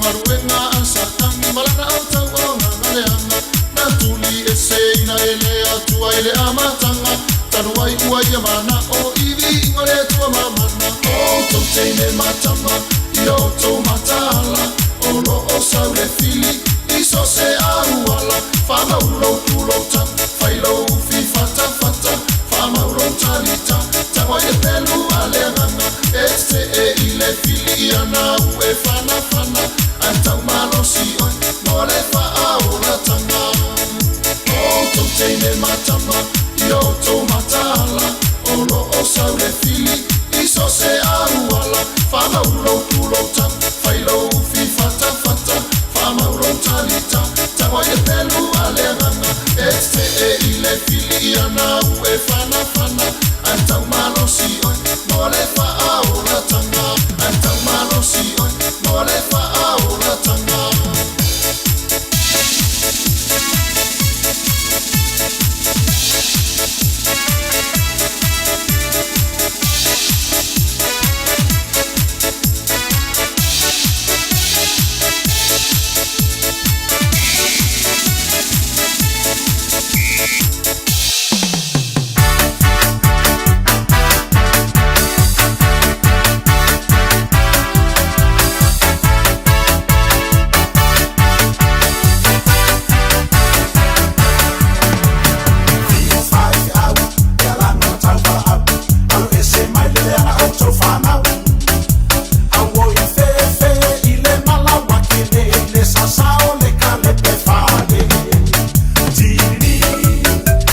sefuluano minuto le ute nei ia leitu la iva I lunga le tautua na udanga si fonga le media Samoa ta siliba vitolo a mole nei tai ao o le aso lulu o nga tolu le vai aso I fiau manga luenga whakemba le tatu wa tunu e la ua mai atu le tatu poklame amata le leifo I aso I lunga le tautua le fifia mai upo le poto o e tawina le sunga leo e tawai meni le mta upo e ono o le fatusi al fata oto o le whaptai le atua lona alofa malona anga le lei ya mawole ni fasilinga malosi fale nganga lusu fu mo tanto wola o tatu fe ngai fo yo tatu tu te manga luenga ole de yaso o ponga fo tatu bra danga le fianga seuri malamu tatu tale vai fo no pe na tu na tu mo tatu la fo to fa sala wina tatu tala ye patali tu la se fulu ile tao nei ai le tu ala val fa fe lo ai mal fa talo fa tu ile pa mo lungo tatu wa tu no na fo na mafuto mo le tao ya mama wa mai le tautua mala unanga ale si fonga le video Samoa se football limba tolo amo male tautua fa o pe le fifia mai ya so te tasi patalo fatula ya te ole nei tai ole nganga fa lalo ia le lo fo male anga le ole tua ya te o to mam tina ma tua le o tatu to fia pa sangai ma tatu to fia fa ile nei tai fo ya lo fo male anga le o tatu te pa ulangi ya o yo takta imolo to se fumo so mato wola leo mafo io no tatu to mafuta leita ya avelo le mo ile mo ma vi ingal tatu tapa langi wa o yo tapa na ina mesili mo tatu la na fanau pa talo fatu balanganga fifia to mam tina ma lo se fumo dia ma lo langi matafi au fo ingal wenga tofia le tua na fo na ma mo de tatu po kalame leita ya pa talo fatu ya to fe la bana ti mafuta mai ai ya ele foi la tu o fa talo fa mal fa fe lo ai po kalamel fi mai au sale bi no la tu lo fa no manu yo la tu fa valo flima alanga ina le upole ola I tonu so se fata fa taulanga talo fa la ba se atu le fa talo fa mal fa fe lo ai won pa anga u mala ba fi mai ya ma le tautua fo le radio Samoa ila tu fa fonga la boitatu po kalame ile aso mo le aso mai le Julai ono le tai au amtari le tautua le radio Samoa ile sunga le au ya tawai meni avionga ngal mana na tasha ba elua mal po kalame le malu tau se pa ia le Julai iva tu es football ya ona mana ba fo ino la finga luenga fa wau tatu po kalame tatu fa fifianga lungo tatu musini fa salau se pa ia fo ile tau di Julai ono lisi tai ao patalo fatu le tai ao malor se fo manuia malor se fo lau lei a maluru atu tatu atu no lisi tatu po kala me mal le talanga sungal fo ma ya doctor yao tambai on o nisi fo fanga lo anga ye olo fa mal tu fo le alo tatu atu no lo tamadi o tatu atu olo anga ia tu olo mafai on awai ile vai nga fai puia ya tau tangata olo tamo e ai lalo fua ya por fa malu foi ale HPP ya mai lona I tu malo e lo pole so tango va ai po feli tu malo le mo e mai sia u fo mai so ngal fa ya nga la PCA lai para ulo fo la tu ana bata la tu pati le so ole mo la statu va no atonu la mo statu po kala mela so ta ya ai o ta u ya ta u le fa so le sungal fo mai e ta o to ala tu ba nga fa fa ai nga I mai ye fa di po kala me mo le la telo tatu want to do ai me se nei fa na wa ole ta u yo le fa so le fa ya onga o le sungal fo mai ile tatu lava ngana ya pe ona ye ona tulanga ya fa ya onga o yo se forma il tatu ngana sa mo tono tatu watu ute le university ya le fai ona mo le vonoa e tala ma ye lon silfia ya mo so ani mo lo telo tatu bila na imba fu anga wana wole mfai ona mo se vonoa tatu forma mo tatu lungo tatu proclam ona lo faisi tuangia ile taiao nei atonu la mosi tatu wa vono le so taiao e fa wa we pe tatu proclame la to bebe si ya banga fa faila to wia e la tu fa la wiloa ta penal tatu wa tunu e fa nga palota ia ai po tatu proclame mo le manuia ma le sida fio tatu tangata mission nei fa na ya ma futo bele tatu wa tunu nei taiao e fo tatu pa anga le fa tsi mo tono fa fenga wenga ma lolo no sai ma lolo va pale Ona tu o lo solonga le mama wil tai pa balo tu po kalame fatalo fatu ia na ia tatu usum to fafine ia ila tu sa fia ngai fu mangadu ngat po na itama na itina to tele ila tu ngalu du ti po la to I tono mtanga luenga ai mai se ale fare mai o fare pui o ila tu ngaru du i tono ngaru nga faskula ki o tono fo company ia waru fa solato fa malo atu la pokala me nei tae malo vi ia leli fa malo ring lue malo lo sai fa malo atu le fa longo tinga mau se malo longa mau la se malo longa mana ia le nei aso wala fu to tele ila to la wa o ia ngaluenga uswa ila tu ngaluenga masani o ila tu na wa nga ia tu ya wa onga na ifanau ai mau i le masina malo longa le lei a oile na sa finga luenga ile po ana po ia ila tu lo fenga i malatu ma tiute masani tono ainga o lo la tu lava faiva o le tausio ainga na ilta mamaltina au tatu finga luenga le po fai sau malo longa e ato ne nga fo ile mo tanto ie no for fale fai la le putia to ina malo matu al tayo to fa mafana ile tayo fai lo ma se putia ila tu sa fe ngai mangadu ngal pona po bo en malo long seki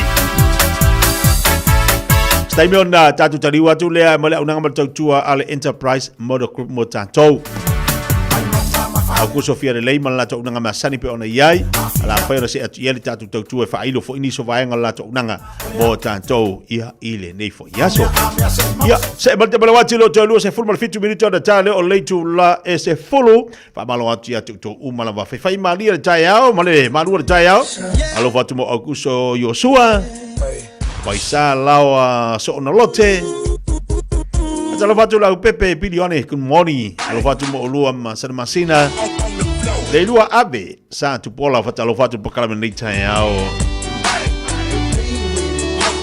Pole ali I popoli good morning alo fatu pokala nei taiao fo Wa pianga fa no file mo le au nga tonu le bayanso tu tu le video Samoa se fuma lima I tolu amo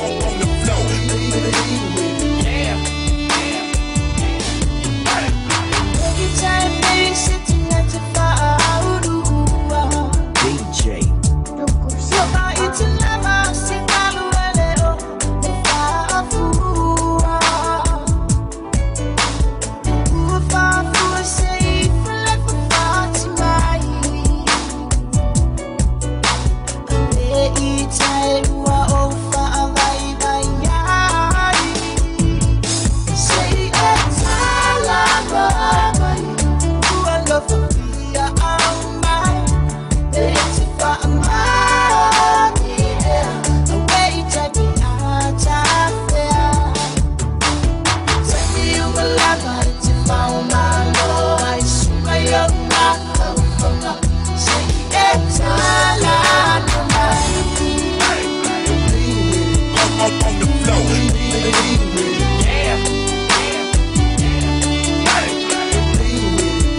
Samoa. Radio Samoa. Tasilima i tu. Amo. Whafonga mai atina matamaita i tutoa, ma malolosi o le Pasifika, wa lātou lawea ina lalangi. Whaftai moa o tō ngaluenga lelei uma, wa whaia mo a inga, matangata lautele.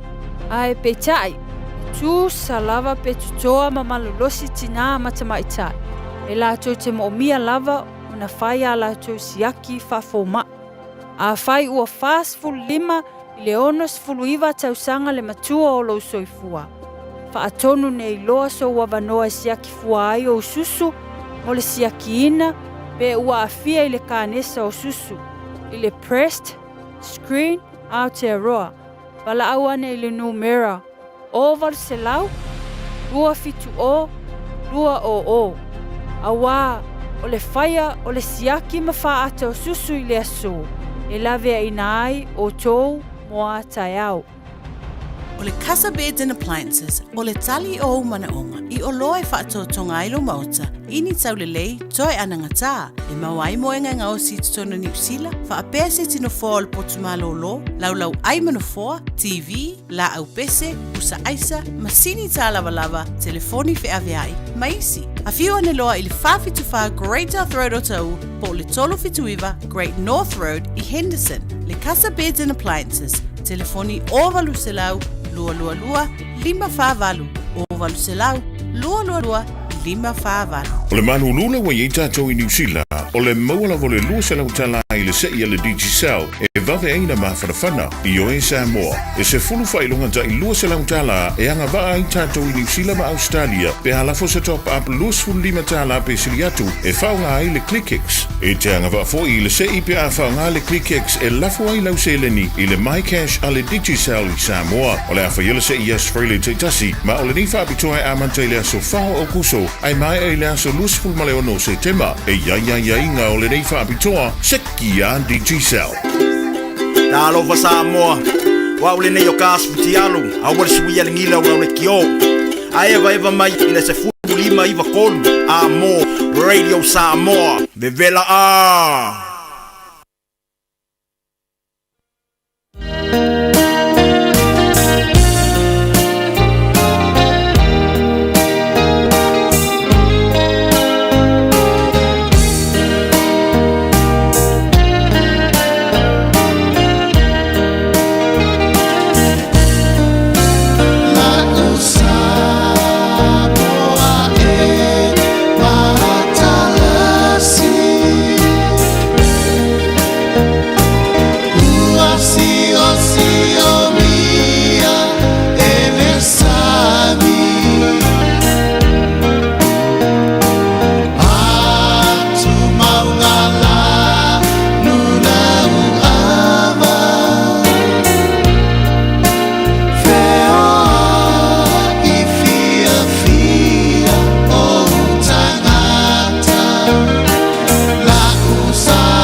a pese atu le tia maa ma whaafia fianga tātou le tai au. Ino se bali tai malawati. Lea o ato e se fulu le ono minu Jonathan leo leitu la se fulu. Leo te liwatu tātou whasalaunga le aunanga ma tautua fo ele Enterprise. Motor group mo tātou le nei tai au. Ele tautua fo ile aunanga masani le sunga ya ukuso fia lei. Patalo vatu bananga whaalalo akuso malo le seifu moria. Seifu alau le nei tai au fo. Ja, malole, tawa tai foi la ftalainga setia. Ja, malole, se fo malo fo le uso nei tai fo. Malo, o maltai o auso. Ja, pe mana ya mane ya so pe mo ya le fa man malu ya le pe tau to amai fo le tulanga malu luma. Ja, pa me tarsia ile, lo fongia le li ya so ya. Ya, tau ya o tu le uli tau fiolo lo mai tulanga tau. Pisi a tātou le nevai taimi ia e whafta i le ala vai mua le lau whafta fo le tua le malosi mo le ola e whaua o tātou tiu te mga aruenga ia whaifusi maruru sui le tau a le tu ua le tātou sui le tai au ma le tai au. Ia sao le lava ia o tūlanga masani fo le ia o nai vai ngā ia pe fo mata le usu ia ai boa tūlanga fo le ia le usu fo ia o pa whaingta fo isfu fuang tūlanga penai.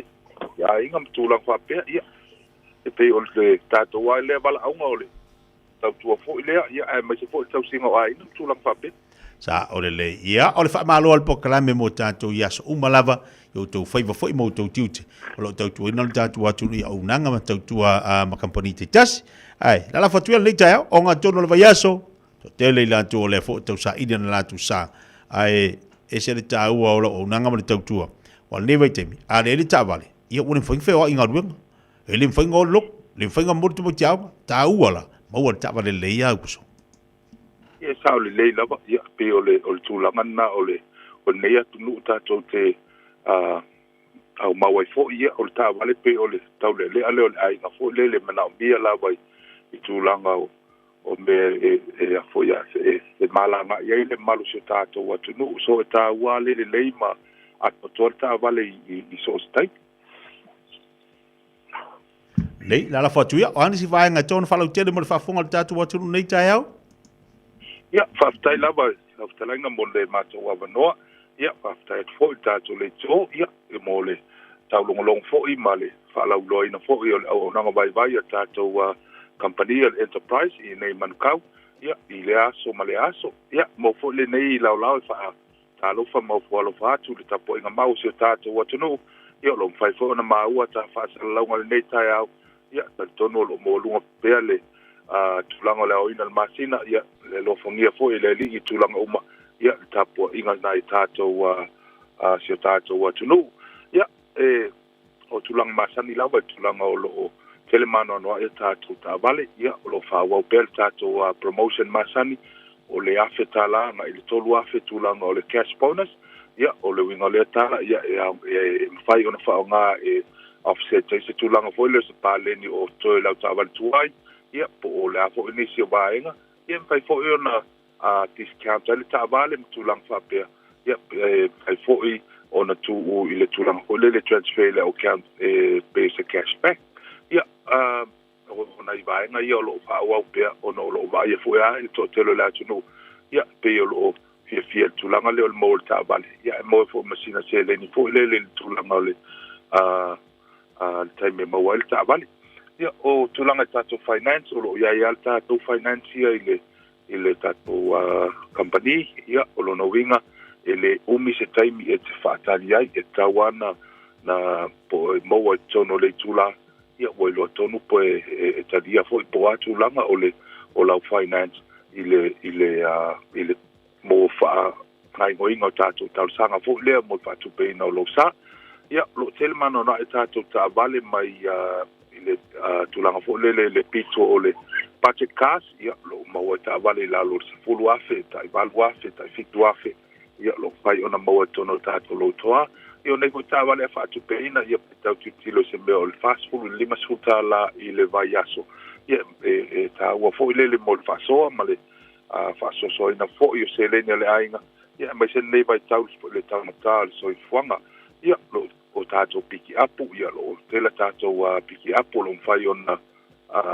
maua a matatu le lusul li maafe ia tātou piki apu tamai ta i double cap tulang whapena ia lo tele manono i ta wale nai tātou lotoa ia tulanga tātou coaches ia po o people mover ia mo nai ainga toteli ia lo tasina ta wale o lo alumia taimin nei ia le ngata mo nai ainga toteli ia o tulanga po lele ia i me femanga ia tasilawa ta wale se fe fo il pensini tulang whapena o tele manoan ana loa e tātou ta wale na ia mai se tama ia le upe ua li fai to tele SUVs tulang whapena ia lo telefone tātou ta wale na fai mai lau filfilinga ia mo nisi wha amatalanga ia e mawhai ona e so tai mai ate mātou i nei le 5 i le 5 tolu Quay South Road nei manukau ia mātou e tresna e lua tātou iato lo soa ina ia whai ona e su matala mai foi au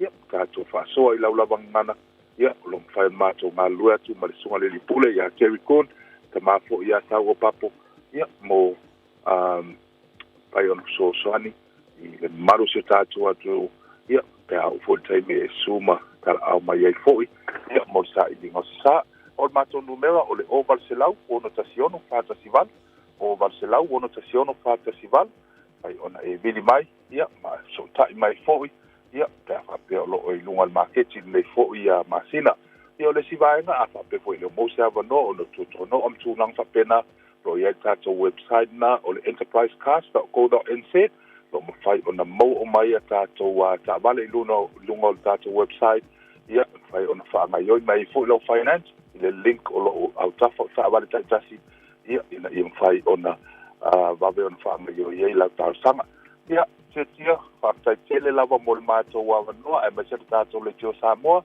ia lo fa ia fo le li ia o fai ba lo filima ia so ia pe fo ile fa fo anga se tato wa tuno ia lo fa ia le tua ia tato e fai lo e fo sta mo ilo na lo fa malo nam e fa so fo ia mon dei tai tele lava mo la unanga mo tautua ma e mo tatu wa tulu le fa yaso akuso so i fo mai monia lei o de ngalo la unanga mo tautua le sunga ya akuso fia lei pe na watu mo tatu le nei taiao wala wana le tatu telefoni wala fu le na ole overselau ono tasiono fatasi valu overselau ono tasiono fatasi valu ile lima fit tolu Great South Road ina i Manukau telefoni fa ya sunga ya akuso fia lei wala wana le olu ofa oiva fitu olua ono fa olu ofa oiva fitu ono lua ono fa po le lua fitu ono o le lua fitu ono selau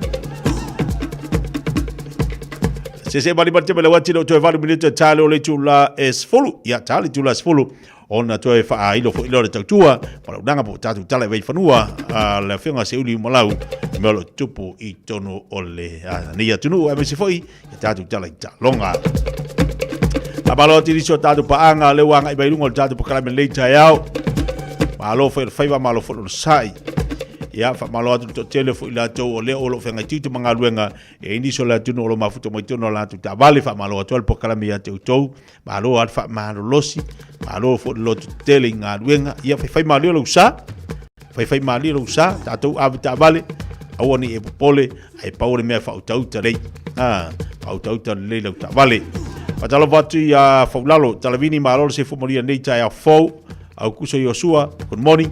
Le fatsima ina i Malia i Samoa. Fatalo fatu ya Sa Sally, good morning. Miu Amosa fatalo fatu nei taeao. Ute Catolino. Good morning. Maftai mole, maftai lunga tatu pakalame nei taeao fo. Ye indiso tatu ainga fatalo fatu niso ila tou ya olo. Mafuta mal i mauto tangata matutua. Ya etele ana ngalo fo ya te au ia ila tou ia ai fatalo fatu le tatu pokalame ya te tou yolo ngalue ia i tonu mauto tangata matutua ta lo fatalo falava fa malo atu to faiva mauto tute ya o tou yolo ngalue ia fo no fuanga e ele tatu tonu ngauto faiva ia o to tou siena te mama nei tina ia o to faia mar fa maoni ia fa tele tu le malosi le faingo fia fo ni ngalue ngalo to ngalue ai ia ia manatu molunga o lo tautua ma fa maoni ia tu motivi inga ile li I toi ora minute o na tale o le tula e se follow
Ua na o le Radio Samoa se furulima iwa toru a mo e tautuaina o e ilangu ngana fitu aso le vai aso.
Bye.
foli tapo inga le tunu ia fa fomaya ili nei fa popongo tala mo lau tapo inga o fa wow on fun holo to mai ti sa mo mai de fivo pona ivi thank you fiva ai wala pata ia fo mai tanga te nei matala ia ungo le fa mai fa pe o na alu wa lunga le numero tanga ta fiai inisila nei o le tamata i fo mai fa Victoria ali to so i fo malolo ina o Dr. Sharon Syme sa ia longo il polo kalama midday report le New Zealand. Wa ai fo i vai ngo to so i fo malolo ina lo tele. Ile alu wa le numero tangata sa totally mai New Zealand pe na fia ile fiva a o ia ia tunu fafo. O mata o tangata ya fia le fiva po na ivi moto le Pasifika o ia se tulanga mauru ngatu. Te lu mai le lata se fulto sanga mo vai ia sa mo o patino. Le a fiai ile siria le ma le lua afe mata o poli pteina ma se numero te mai tu fanaiola. Te lu mai na folaina le pipisi a aprila. E New Zealand e tu sama le lua se lau ma le valu mata o tangata wa fia le tenki fiva. E o mai te minei se lau ma le tolu ne mata o po ila tu sa fa ma wina di taolanga o kilani le te sanga nei le o fa lu ina ile numero sa yai ile lua afe ma le lu fa. O le kasi mai tolu ne mata o po o mai te minei sa i wane foi ina tau fia mai. Fa dia Dr. Syme o le mea ese mai ele fiva po na ivi politenki fiva. O le tōtele tangata ia fiai a ele ai nia unga e loa. Ma e tā wai o New Zealand e ni ngamu e mawhai on wha ave i ele tenki. O le melea e le mawhai ona e mawai i le wha mai New Zealand. A e ulama e tele a fia le fiva. Ma i se isi tangata e mawhai ona e mawai ma i ngamu e tau avele sia mau fiva o pona iwi ma i no whanga ai po i tūlangi e mawai le fiva. Ma e le isi tui pui pui o awa noa New Zealand. O te mai tai fō mai Dr. Susan Jack, le wha tonu o tōng whitinga o ao mo le tautua soi fō malolo ina lau tele sa i tā ua. O tangata sidi mo le oras futo sanga o soi fua, mo te mai te se fulu malalo ane tau sanga o le mātua, e tire atu le tūranga la matia i le ongaonga e awhiai mo i le tenki fiva. O se tangata whainga runga telewai wha apito wha te tai wha wina po le intern pharmacist, sa se seo na ia whaito wina whaamatalaga o le waila au, mo le pepe rua masina le matua. Le sa muri ane whano le oa mai le ovo le waila au whaafo mai, sa ia inuina. O le tangata whainga runga whaapitoa whaataitai, sa ia suia ia waila au o le phosphate, mo se tei mua. E na tele i maita wina le se seo le waila au sa ia suia. Ma le tangata tala vai to mai whaapitoa sa ia whaile si aki muri. E na tele i maita wina foi, o le pepa tala vai mo le pepe, o se vaila au fou. Taru mai le whaarawalawe o le tangata tala vai whaataitai sa wha maloloina, ai o le tangata tala vai to mai whaapitoa o le stara lea, o wha mawai. Whaaria e mātu o le pepe, e la tele tua ia le tangata whaingaruanga tala vai whaapitoa whaataitai, i le whano le oro la tama. Ai re tawana ave i aise tele le lango. Sa mua moatu whaailoa le rei tuani sila, o pela mia Awina Duncan, sa whanono no al whale mai o tamaiti le sumariwa yulai, ina wa ave iai al whale talawa i manu tu, i le vai la au mora tangata matua, i mātua al pepe. O lo o whaia sua ngā leo leo se pepe lua māsina talua sa awina atu, i le whale mai mero moa e o kera ni saute, mani manua onga ni pōra songa fua. Wāri eri tamata i sui leo leo asiasi o Severely Acting Detective Veronica McPherson, o leo visi so o leo Countess Manukau, o tilo leo i le mesa tupu mai. O le lua iai leo whala lave, e awhi ei tamaiti o tupu mai au kilani te tonu ala vai aso. I le mai ai o le isi tamaiti te lua tau sanga sa mau o whawhau te tonu ala atu pao matu i le tonu. O le vai ngai te oi atu pao, a se mpasi sa malanga mai whangarei i au kilani le sa. Ta wai tu samare li tu la sa iai le tamaiti te tonu ala atu pao i teimi sa mawai eleve pasi. Ina oia mai tau ina le ngā yo le atu pao. Mai lo ai le to mai titi o matua i vela le kino, mare ngā pekingi. Ma au ina tua i le whale mai mo le sia tia maa o ua manuia i le te minei. O se maa fine lusu fitau sanga sa tula i luma le whamas nonga whai tu maa lo i no shoa, i le songa fua ma moria i le leanga o le tau singa o le tamai titi. Ma ia te ena isan tau tino ngai whai ai morianga i te wala tu lana loia.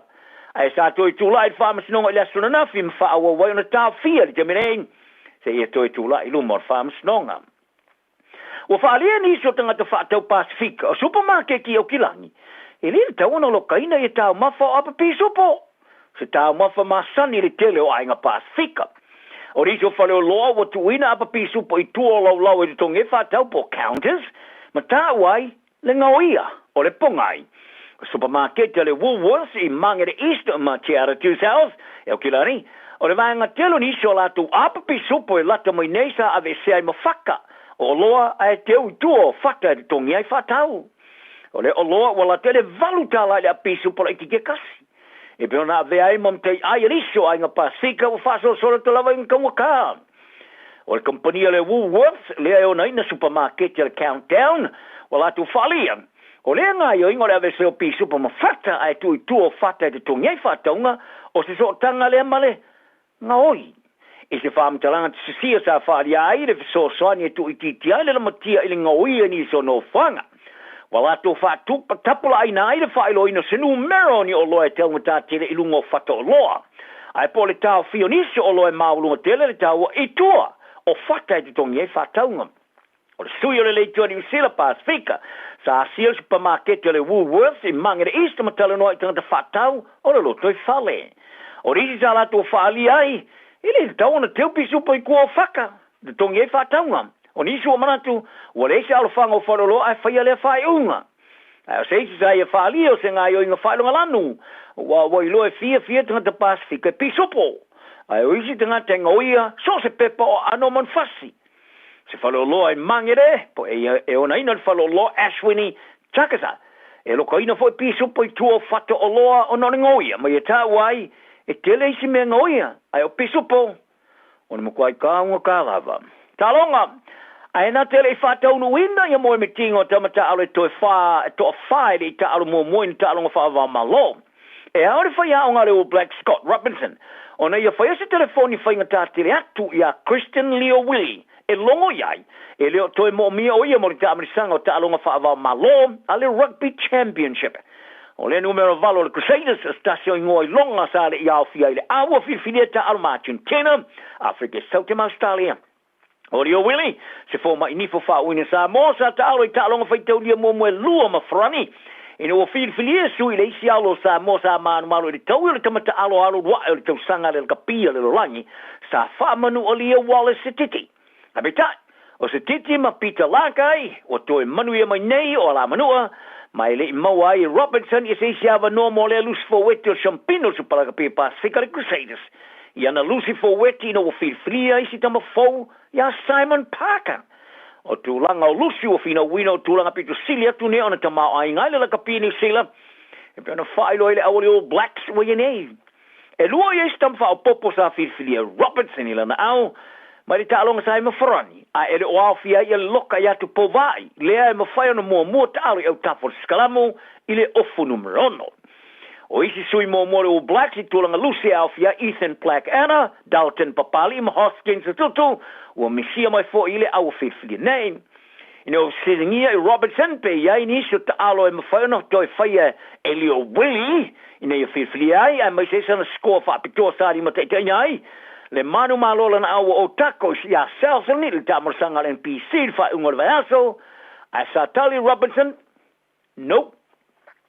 Al tabere wa fai lo ar fai a ngalo o Black Scott Robinson ele ai se fa fitau ia te ar fa no nongo le wing sao sao fo ale Chiefs Karen Tomwepel e fia sa iliso na va no mo le Blacks pe au o mai le time fa tanga yo ia sa fola ile so mo fola va so ne o Tomwepel o sei nia na fe ngai mo le Chiefs mo le lo tau sanga am tama tau sanga fo o le tama lusu lo tau sanga I mata ro fai tau li o ta alo ai mo na tunu o tonga ma fai ai foi masui o le moto li ta amasanga ri por rangi le rafa ma le no futolu I farani sa filfilia le awale mana Pasifika mo li ta amasanga super ga pi Pasifika le lusu tasta longa sa ta alo ai smale lua na score sa ma wina o le amatanga ri tau sanga nei sa ia fai lo ai lo no ta inga fi ta alo mo pe oi ai o le fa tau no ino le fa no nunga o le awale nei to ta alo se sta alo fai tau ri mo se se tuno mo le vai te me tolu tau sanga tu sama tu la fono le kapia le rangi o no lana ta alonga fa va malo muli sa ta alo ai mo tonga I ta alonga pulu ma Romania o le ta mo sanga ri por rangi o raf ma futolo o no winga fa to fa tanga o ta alo mo di sila ya o ke topo tau sanga foru a fe ma le fuono alo mana ile ta mo sanga ri por rangi le raf ma le fitu Australia pe a fa ile pikiro Blacks No sitting here Robertson e lau faili poti le teimi sa whaelo aila na au le vaso nei. E winga I whanau naunga tau mo e pe au e sa tali. So se ise ma whaina ta alo mo ni sila. E tilo lava I ai. O le tama ni sila e fusu anga whewhiloi tamarasanga I tono pāwai le UFC Dan Hooker. O le aia whaatino ina lana tamarasanga fusu anga whaatau tu e whai e tua whale pe o nāli ni mai ei whai tonga oiloi o le backyard brawls. Is e sila sanga mau atu. O le masino mea sa tari malo ai le fusu anga sa whai e iona tua whale e o kilani. Le tosu ma le lua tangata sa awai mo le tai tasel minuti le fusu anga. Sa whai ngoi o le tupo mangala por king of the streets. O le fusu anga sa va ia se tasi o pango ka. Sa ara tau ana tūni le whale rona whasalanga ma se tau vai lona tapu vai e mate tu ai o wai. O se fusu anga sa mafo ina wha ingoa le presidente o le sosio whaia o fusu anga ni sila pili mehen. O se wha moe wha tupi vesi wha soli tula whano. Ai ua wha alia ne Hooker. O le isi fusu anga o le aia wala au lia o maitanga ta soli tula whano. E tosu male lua e whetau I mo le wha ilonga tupe e limas furuafe, tala e whaia foi, tua fale. Tala nā ne aso, tau tua nā ane nei whana witi wha malmole, tau sia lele. Maria le so. Talofa, we're the Katinas, and you're listening to Radio Samoa on 1593 AM.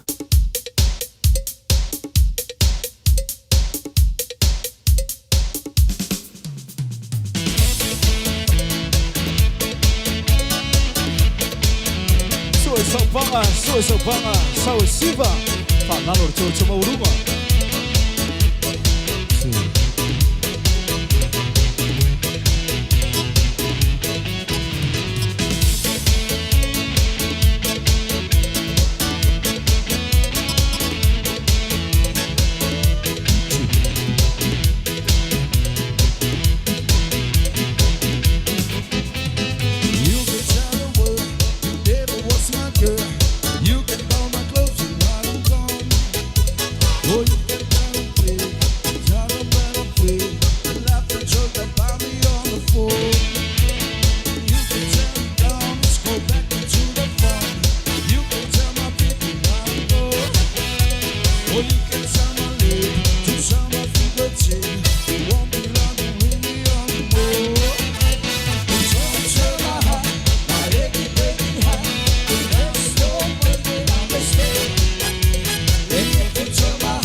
24 hours a day, 7 days a week. Radio Samoa streaming live on www.radiosamoa.co.nz. If it helps them feel safe, they can keep the light on all night long. Contact donates the energy to Power Women's Refuge and their safe houses nationwide to support the vital work they do in Aotearoa, New Zealand. Whai mea alofa I ainga maua I Samoa, e ala ili whaatawina o se Hotel Talofa Voucher. E mawhai o na whaongaina mo aso tā ua whailongaina. E pei o aso whanau, whaipoiponga, pe whai malolonga mo tawhawhawai whaiungo vai aso. Whaatau e oe New Zealand nei, ai piki e lau ainga I Samoa. Tanga I ane ile pacific40.com/hotel. Ma whaatau nei loa. Pe wala au ile o lua tasi, o valu tolu tolu, lua lua lua tolu. O lua tasi, o valu tolu tolu, lua lua lua tolu. O e si la fia me e whaatino e mawhaiona e umia iso fale motu le lumanai. A whai fo i iso fale motu, o e si la fia mawhaiona whaatino ni isi o fuafuanga e whaongaire equity o lo fale. A wane e misiere por kalame o le malu I fale. Ia fiafi o soruru taitasi le se fulu e te aile whaa. O le a e si la fia ai au wala e mawhaiona e umia se fale motu le lumanai, ma au wala e whaongaire equity o lo fale motu e whaatawai se isi o fale. Le por kalame o le malu I fale. Ia fiafi o sorulu vai aso taitasi se fulu e te aile whaa.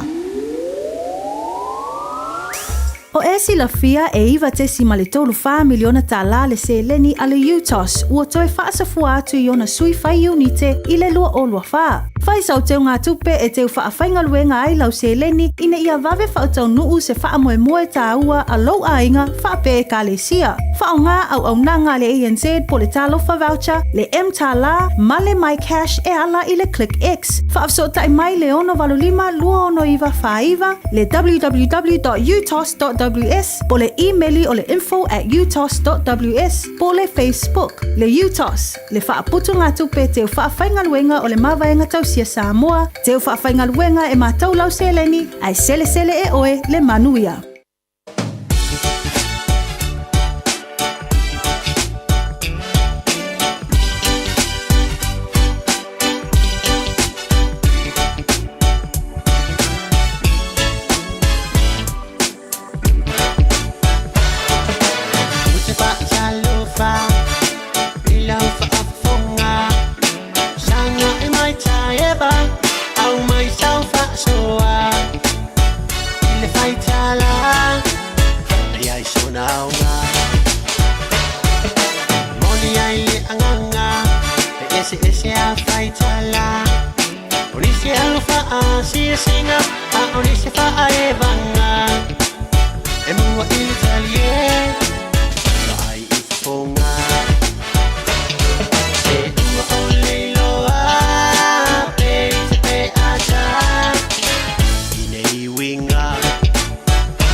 ai mai lo ua e mau tu fai lo tala wana o se pa amanatu e lo to ya fa amama e ua o le lo a pe se pe ata ya ata ya ba fianga si fifile mo tato le nei tai ao le o tali man table wa ti lua se football tolu minute o te nei le tula se follow wa fonga tato wa tunu to fa sala wino tato tale vai fanua ile te chuma nanga le fianga se uli malau pa malo tu ya woli ya farandi mo vai si te le te lingo amatala como falangi ya talo fa talo falava Padahal buat for disungal fafenga ya vai sem fa chopo mani tatu vai le hebo life lo mafu mai na o tara ya awri ngalo for to telo tatu tinu olo anga ya to le to teli la to le text me fe le hanu matu savaringa manga ya ke le ala kamanga alu savaringa vai singa savari la to le tayao fa pe na fa lo ngatu nai seksek tino ya ma vai singa ma na ya martau anga itsavat alu le versavat awa te fa tu ia le marulu ai fai ma fa mingoi le tino ia ba tau sisi la wa tau maftanga to ona ita to wa tau maftanga ai ale tau maftanga tau na sui fu disi tau maftanga tau ona e anga iai ina ia mo lo sui fo malolo ina fai ma tau apa tu tato fruits apa tu fo au aina fai titi le meat yo wa telo tato meat le iai me anga anka ko fei kai pe aka ko me ai lau sainga tato e olo lau sainga ka ko fei kai ya ola ka ko como mumu le se meat ai ba ai lau sainga mere o poto tele fa tele a ia la to wa tamaftanga mo fa lau aina e kau ai ko kongu alai do ele ya si ele ya ni si tanga ta alu mi tele tamaftanga la to o ka ko e le vanga ta ua la ko fa lau sainga la to a mo singa mite i to tonole i to tonole me ai mangaia a ia tele le fo la wai ia tele le fo la wai na io komu ka ko mai mai mau kupe mai mau kupe ya na te lo le wai ki ngola sainga mere ma ko fa ki ngoiki ma ko fa ki ngoiki ole malolos o i vera usai tau singa sei fu maloloina no vinga fai o swinga fai o swinga bolo sei fu maloloina e te tau ona e iai ia fa malato to telefone tatu wa tunu lo mafuto bai nungo tatu pokala le tai ao malo sei fu moria malo fo le langa matafi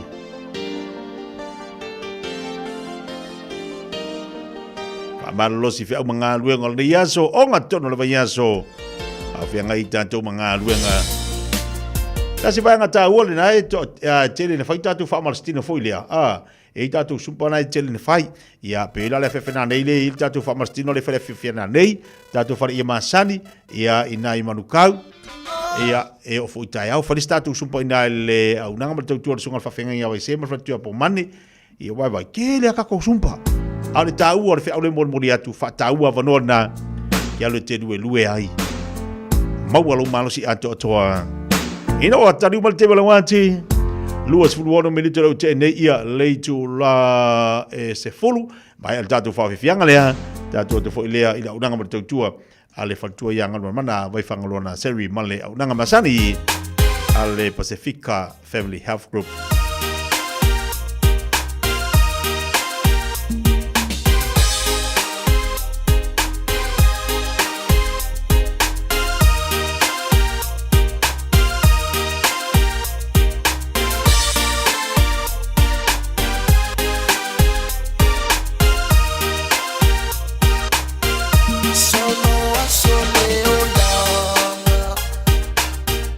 Te paile amata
lea etalia ni tala la fo mani faitionga na ufi ufelo fatu ma etuina ai oa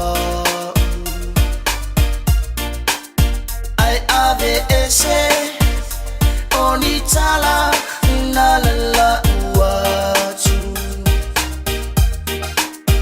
a ole tele ole tala dise solo ile ala ole ale pongai ona felama o au ua mafua hai ona feo manatu ai lava leva ai mai ile uli uli oh lo pa u oh oh a ole tele ole tala dise solo ile ala ole ale pongai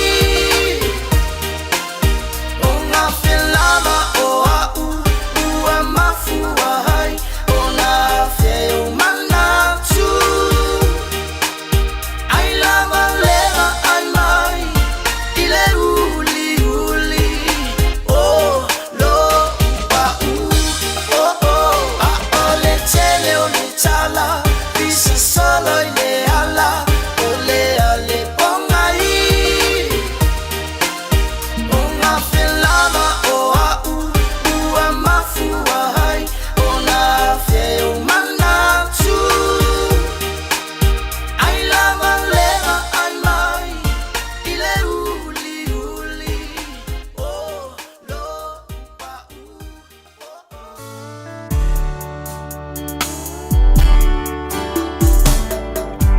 La ubele Vai ngocho le lai le tama fusa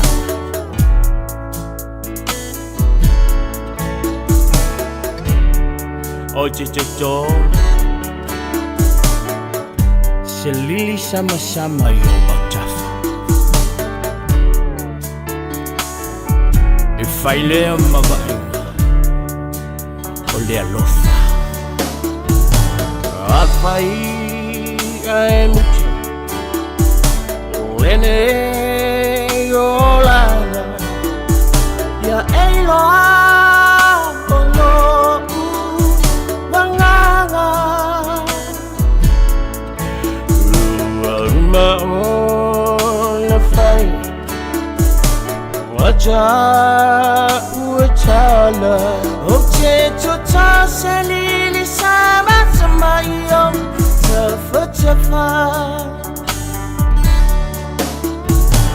Afai la folie le taya I ame olela Nama chala lona funga Ua ulena Malesinga singa mau eia Dea ia so uma E foi ma leo leo Ma ai a utofa Afai la folie le taya I ame olela Nama chala lona funga Ua ulena Malesinga singa mau eia Dea ia so uma E foi ma leo leo Ma ai a utofa Vai leo ma Vai longa Se lo fa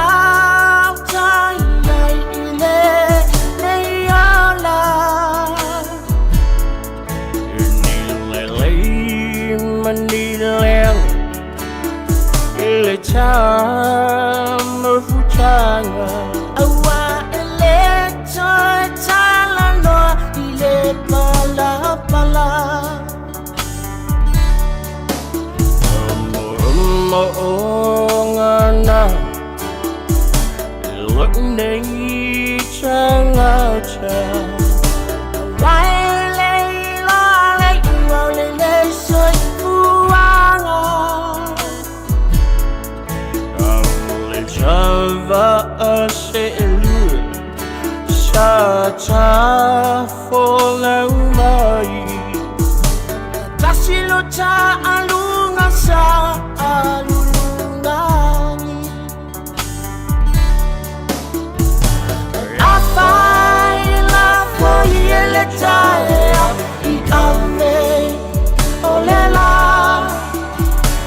Namatala Lona Funga Wa Ulena Malesinga Singa Mau Eya Teaya So Uma Defoi Maleo Leo Maoi A Utofa Afaila Foyeletaya Ikame Olela Namatala Lona Funga Wa Ulena Malesinga Singa Mau Eya Teaya So Uma Defoi Maleo Leo Maoi A Utofa Tailonga i pule. Oi. Lili sama sama fa no file mu ai lo mal bevesi o la to nga luenga. Mai se foi la to lo mo tono la to ma fau fau. Inisi wa pisi solo fa solo anto. Pisi mele ainga. Pisi ati mele kalesia. Bevesi mai lunga upenga te failangi. O chichocho Oi, ai fa no file mu la ma o le. Lili sama sama. Ia totore le iau tafa. Mawai se lili manga ia. Ia le mea fui ngai ki rua karkala ngoi malau koukonga. Pea o le teimi fui la lea laua lua sa fai malua ai lunga le lau na o lua. Si aresi. O le ase la nga keirua. E peye ia fui. Leu ngala utala fui le tau fai atu. Peye a o nei tatu o tatu tilu e whanua tanu. Ai alu se maliu.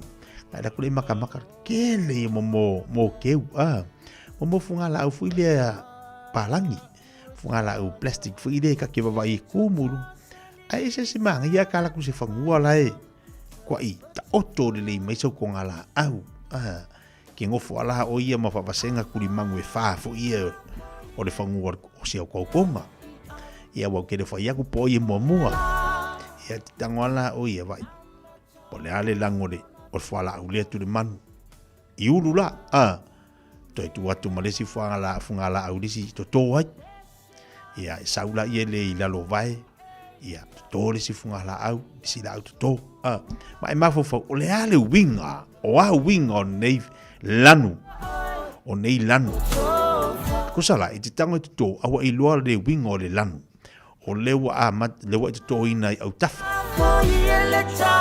ia ngai sawala ia lea e ke la kula irisi aso wa manga ia le ola o le songa ko koangi la au funga le makua ke leilu e ia ka mai losa ta mai la au fuili le ta mai ola au ta fasi ke lo ai o le la au ko ai tanga fa vasenga po la le lang tangola ia le to toi au tafa o le matala na le funga la e ta o mai ante oe e ta ua e te ala tua la fa ta inga te la tu e pai moi toina te la tu mantala me losa pai ese le mana ai fisi la le wingo le pai me mana tu ale o le tina o le tama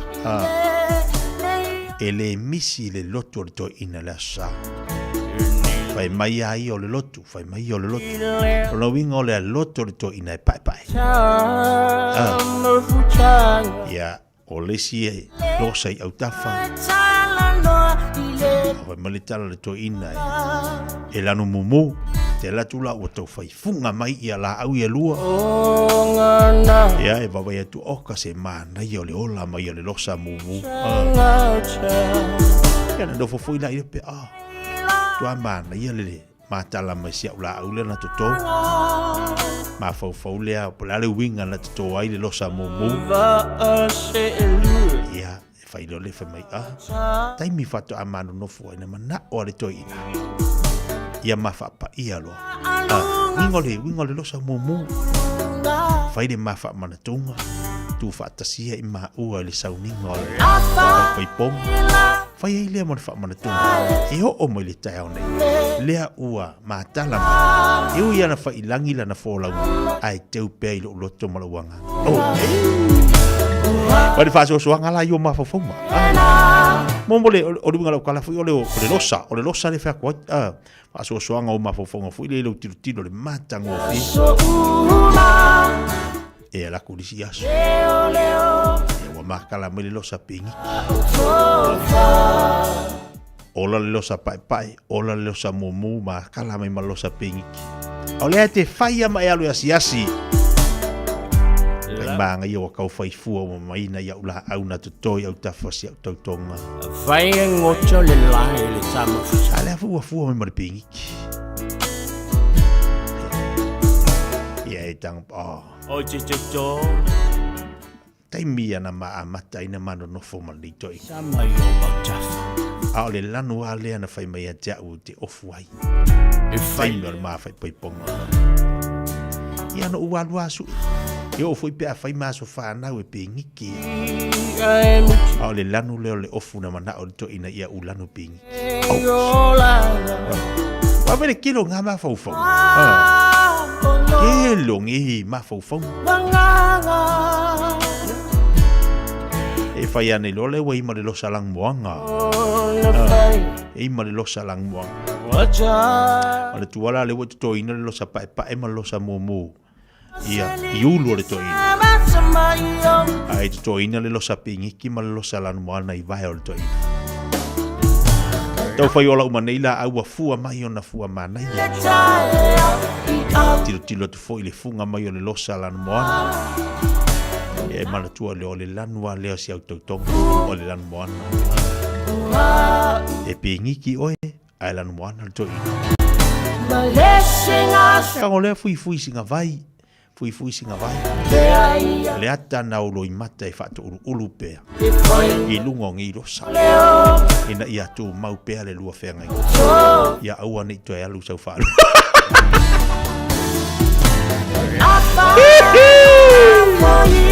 Awaya! Tari atu le whio ngal mana vai whakalona sewi mal tata po kalame nei tai au. O ngai vai la au fo ngai so sane ati ant oi I lo so fu malo lo ina nei vai te mil nofto tas lei mo ila ko rengo ko kasi a o ngai tapo nei ma fau le se mi la ma fau ai mo la ai pa o mi o lu ka penga o mo ila to no foto tas te no pa fa pe o fa ilangi de fo longa fa ilangi de fo longa tu so le ata fa ta otolena I lo tilo wa tau fai fua mai I a losa I au tafa.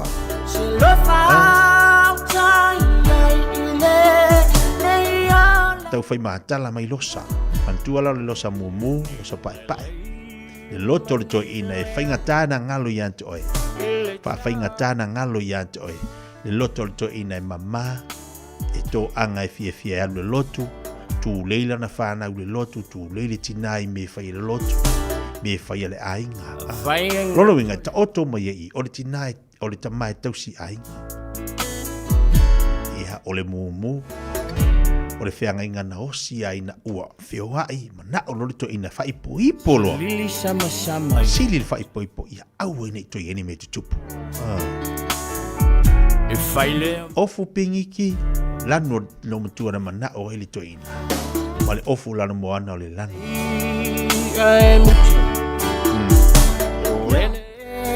O le masangi ala o te latu o vatu li puvai tango awala ke kango sasa ngalu wala kuapi ke kango wede sasa li puvai lungo lo filima I kango fa kurukuru lungo le losa kango sasa fa kurukuru lungo le losa io o le ata le naulo I mata le ata le naulo I mata tu mau pe ia fa pe fu yo ole tama le na wa fa ilangi fo la ngol tina o lea o lau mata fa yolina io o le fuinga nga e kasi e fui ele losa pa tulu le vai lunga o lo lima mai tango e lulu lulu lungo nei losa e fa e fai ei o lo i mata le na e fa to au tangi mai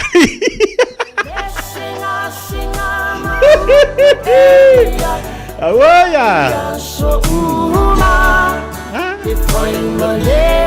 si kako owi a kwai o le fai la au fu lenga mea nga o ngai fai la au lenga te nofo mai ma fau ia ia ma va ai mamau ku so lo vai mamau o lo vai mamau le ngai te no foi ma fau ia inisita penanga te tau ona tanto iai ni vai taimi ia o lo ka penga o la ta pena le anga le o tatu titilo sorry le ai ari o le kamale o sa ngi le wa ting ale o la ta pena o la ta pena o le ase fungala awe mana ia e fia ia o lua to ina malo tua to tori tu manuel fali to tolo tu manuel fali ia malu fa so malu kalkalongo ia malu ange foi mai vai le mangi fa pe ole na wono to tasi au fa ilangi de folau mang te loi o le va ingalo no va ai ina o wari mariponi le faingo fanua fo ia tangata o marili ma kwa I fai le lunga ia morsi ma fai le se asa te lo va ai ia tato te lo va ai ini fanua fa pena ia tato ia ngalo atu si ainga fai la to pa ia fola nei ma avatu nei va nei me fa le te ia tangata ia fanua si tangata la to ainga Austari, ese foi, ese foi mana iore, fai ngai lunga o la tu fanua matua I lifi le lunga fanua, o tangata. Kalo fai. Wapea, pora funga ngalo le ia kaika. Ai o ka okingi, esi le kango kai ka uskari e ma poe.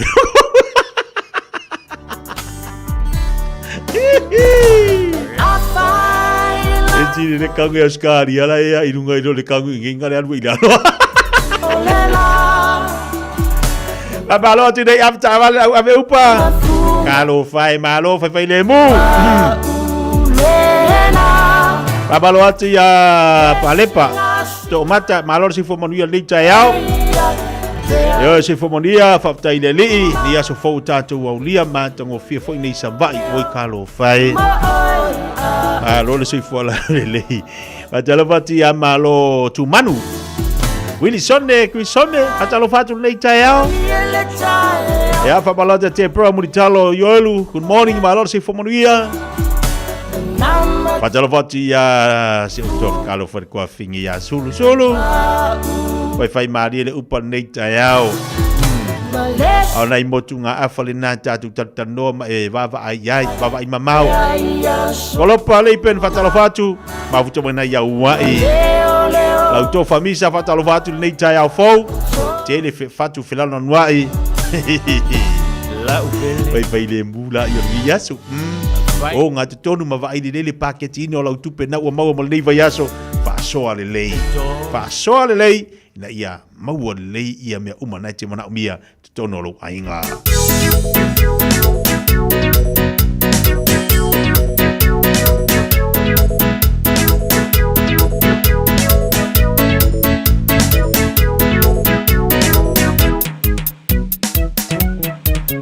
Mafafanga itai mi umai ole olana. Mai mau peana tu sifika tingata. I see vesi, I see maloso ile awala. I see pole aina ole che aras. Hey, she, the light it when I yell, finger down far, I'm if you buy on. I don't bother to know you more. Yeah, I love myself, silent love for Valley, tell you I saw April. Find me, oh, you crazy no more. To my dear Fatau News, solo ile taulana. Fatau la vai to risk ile awala. Fa pefe ale lumana ole olanga. Na fatua kamatu ai ole fantamas. Look to papa fatua mane fa. Hey, she but I like it when I young finger down far. I'm an if you buy I don't bother to know you more. Yeah. Nagalaw masal sala lilaw Kapalay na chele wasto April Fahai mesa oh you crazy no more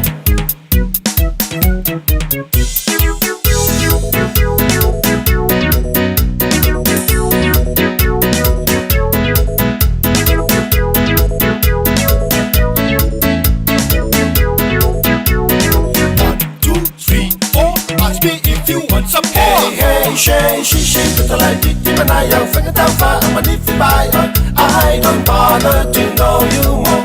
Oh yeah, I'm the long my son, salad, the love of a lady, tell you what's so April. Fine, miss, oh, you crazy no more. Tangy, I pay a little my two the bowl on butter. No fire today, only two, but all in the sala. If you're better, oh, you'll be in the fata water. Somebody ain't good to I want on the below 2, 3, 4, 5, never win it. What? Hey, she put the light deep in my eye. Figure down far, I'm a nifty buy. I don't bother to know you more. Oh yeah, the love was in the salad, the love of a lady, tell you what's so April. Fine, miss, oh you crazy no more.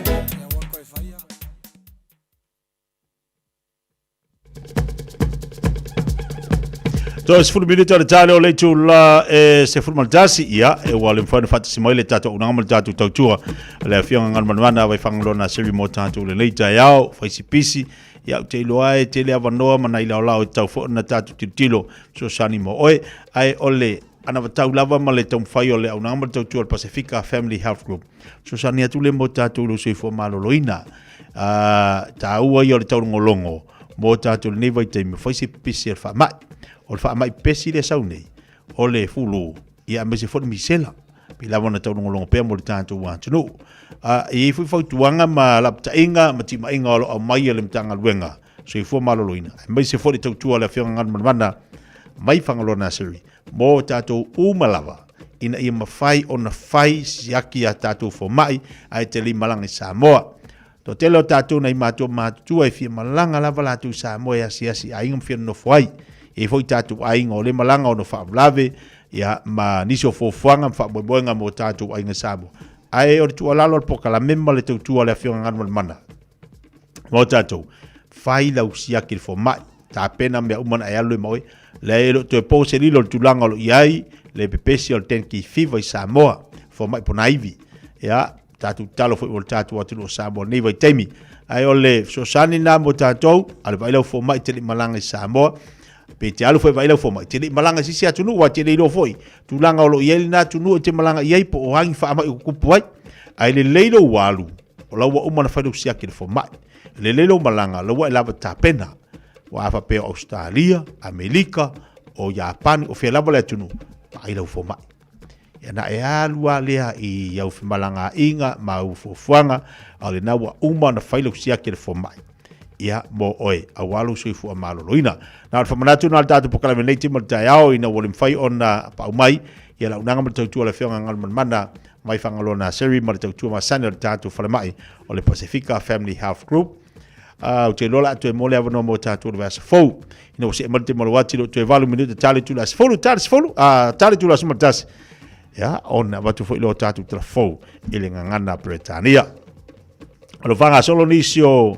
fo fanga tono tatu atu no Samoa parti te tasi pe ona iai le SAP o iai ia le HRPP o iai ia le fatu tu le tu Samoa tasi pa balo fo tatu au tapua i mal au lango e alu tangata i lana parti a le fa mo moia ia manuia o tatu tangata i Samoa manuia lau telo Samoa o loo au mau ia atu ni fafu talo fo mo tatu watunu talo mo tatu watunu pe ia na vatu se talo telo taimi mo telo aso po le alo tatu nau po le alo tatu toma fai ia e ave le tatu fia se fulu pasene e lango waia tatu vang fai a le taua moe o lau talo taua i o lau talo e taua lau talo e fisosoani ai i loto manganga o le tatu watu ai mai se la tou o loo ta ia vanga fai ia o le aso fainga filinga e to tofi mai le langi le manui o tatu watu to tofi mai le langi ia le fainga pati o tatu watu to tofi mai le langi se fainga malo fo o tatu watu o tawala na lo talo Aua te popoli I me tutupu I lo vava I atu I le vaenga whai la tu wha ala uloa. Lo vava I atu I le vaenga whai la tu wha ala uloa. No, ta taloha o ia. Taloha o ia I lo awhiawhi. Ia mai mana tua se o tātua atu no Samoa. Ia, mana tua nei fwoi male. Nu o le tua Israelu. Leanga, o le maria le whaasoa pere whaasoa morisunga ia Vincent. Fita o le tono le maa le. No pa ia. E whaamanuia le atua.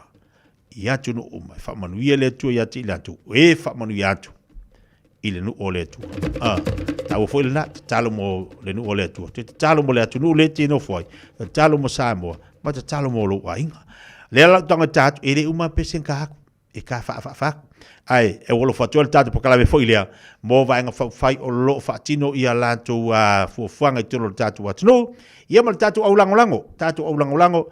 E fia le pokala me fia mai fia oe. Ia awase vi ingo le li. Boni vaenga umalo tatu. Iai. HRPP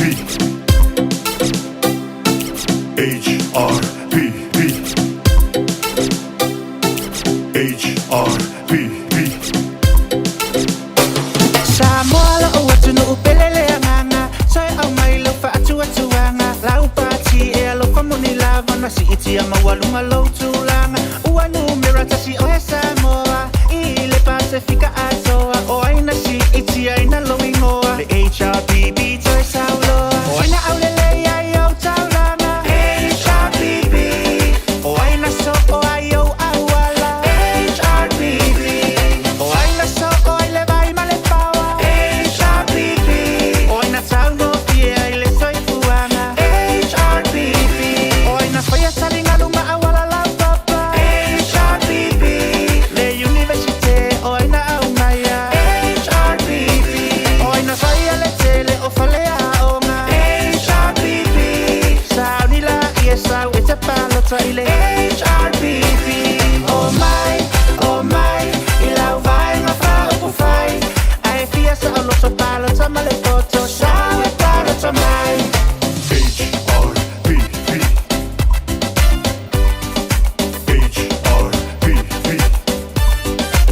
Ya, whawhianga na tu datu mol au langalanga o malawa le tatu vaenga whau. Whai HRPP o lo pui ala ia tau a tangata. Sap!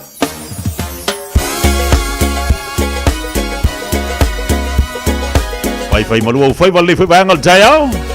Ile tau tuwa ranga le siufonga rele Samoa te sinima ptolo amo. Oh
Ia le ua tātonu le tula se formal jazz. La va mai atu nisi o tātou musika. Ia peila o le ua umatu le hei pipi. Umatu ia le tātou Samoa poto. Ia temi ona tali wa tui le avatu sina musika lantou. Ia mo i lantou o lo lango fo i le tātou vaenga whai o le whatu tui le atua Samoa tas. Ia tātou tāpena ngana mo tātou. Tātou te ngā iei, ia ma whawhiwhi fui o le ni asu. O le whawa maa whawuru maa whau. Ia tāpenanga pi ona iei tātou Samoa. Pau ale bea, ia awero maa whau la ngaruenga. Awero maa whau la ngaruenga. Awero maa whau i ro ainga. Awero maa whau i me manu iei siau whanga. Alo le awero maa whau. Ia i me ki rua. E kuri ai o mana ngaruenga. Ole si bok pa pe aso nga ruenga ai fai di makamakanga ia pe ko ifo ai le ia le fai mal poto me uma tato no le tula suma tasi suma fa fonga tato tal fole ngala Britania Radio Samoa Taslima Ivatomi Amo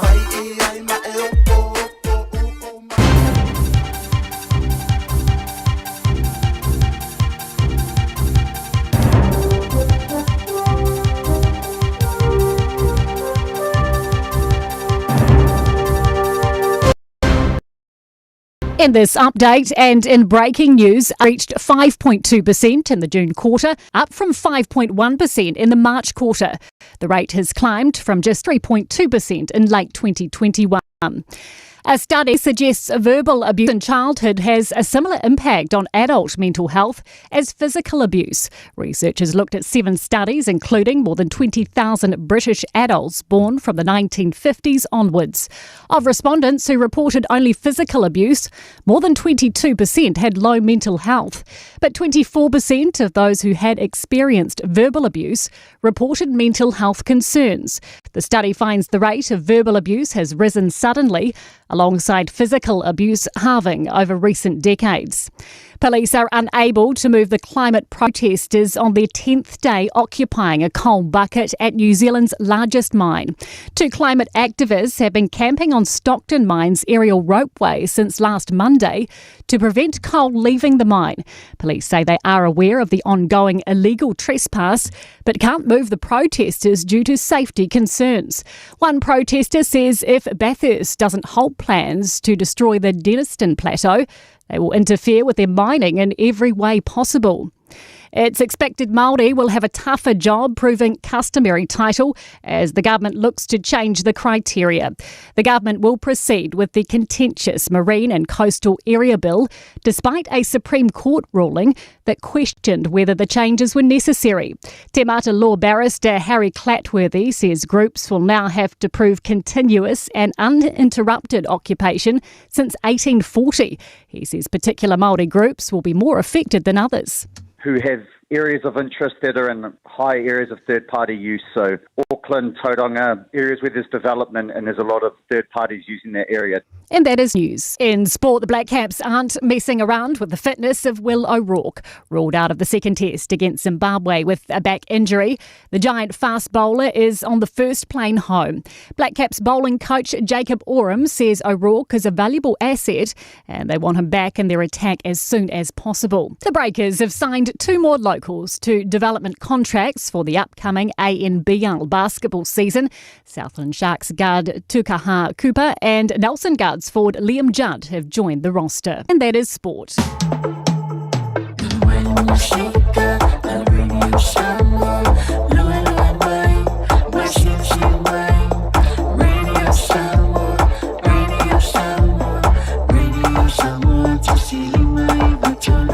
Radio Samoa Ya lelei tatu telefone ngana pe tani pe fa fong bal tatu wa tinu le wa tili mal tebel wati o family to te nei ia le tu la se formal tasi o le wa mfain te mo mele no le fianga ngal mana bai fangolo na seri mal tatu proclame o le Pacifica Family Health Group mo tatu ile nei fu tai o tau on tatu tatano mo tatu fa soa ia ma fa ilo fo inisi vai nga tau on tatu ia ia ba tatu tangata yo tele to tele mo Samoa lena anga ia tuni so fonatanga o la tuni anga ia tuni so fo fanga flainga a le mfanto te mai ai taona mo le vono foilia si tatu tatanom fa so mo ile fenga ngal mana mo tatu le nei tau ia ona lo pepesi fo fa mai lo tenki fiva i Samoa patalo fatu ngal mana malo se fo moni ni tai fo ia fatalo fatu la tunga tia ni tai fo ia fa malo fo le soi fo manuia i la tunga ia e me tupo le ofenga ringa radio Samoa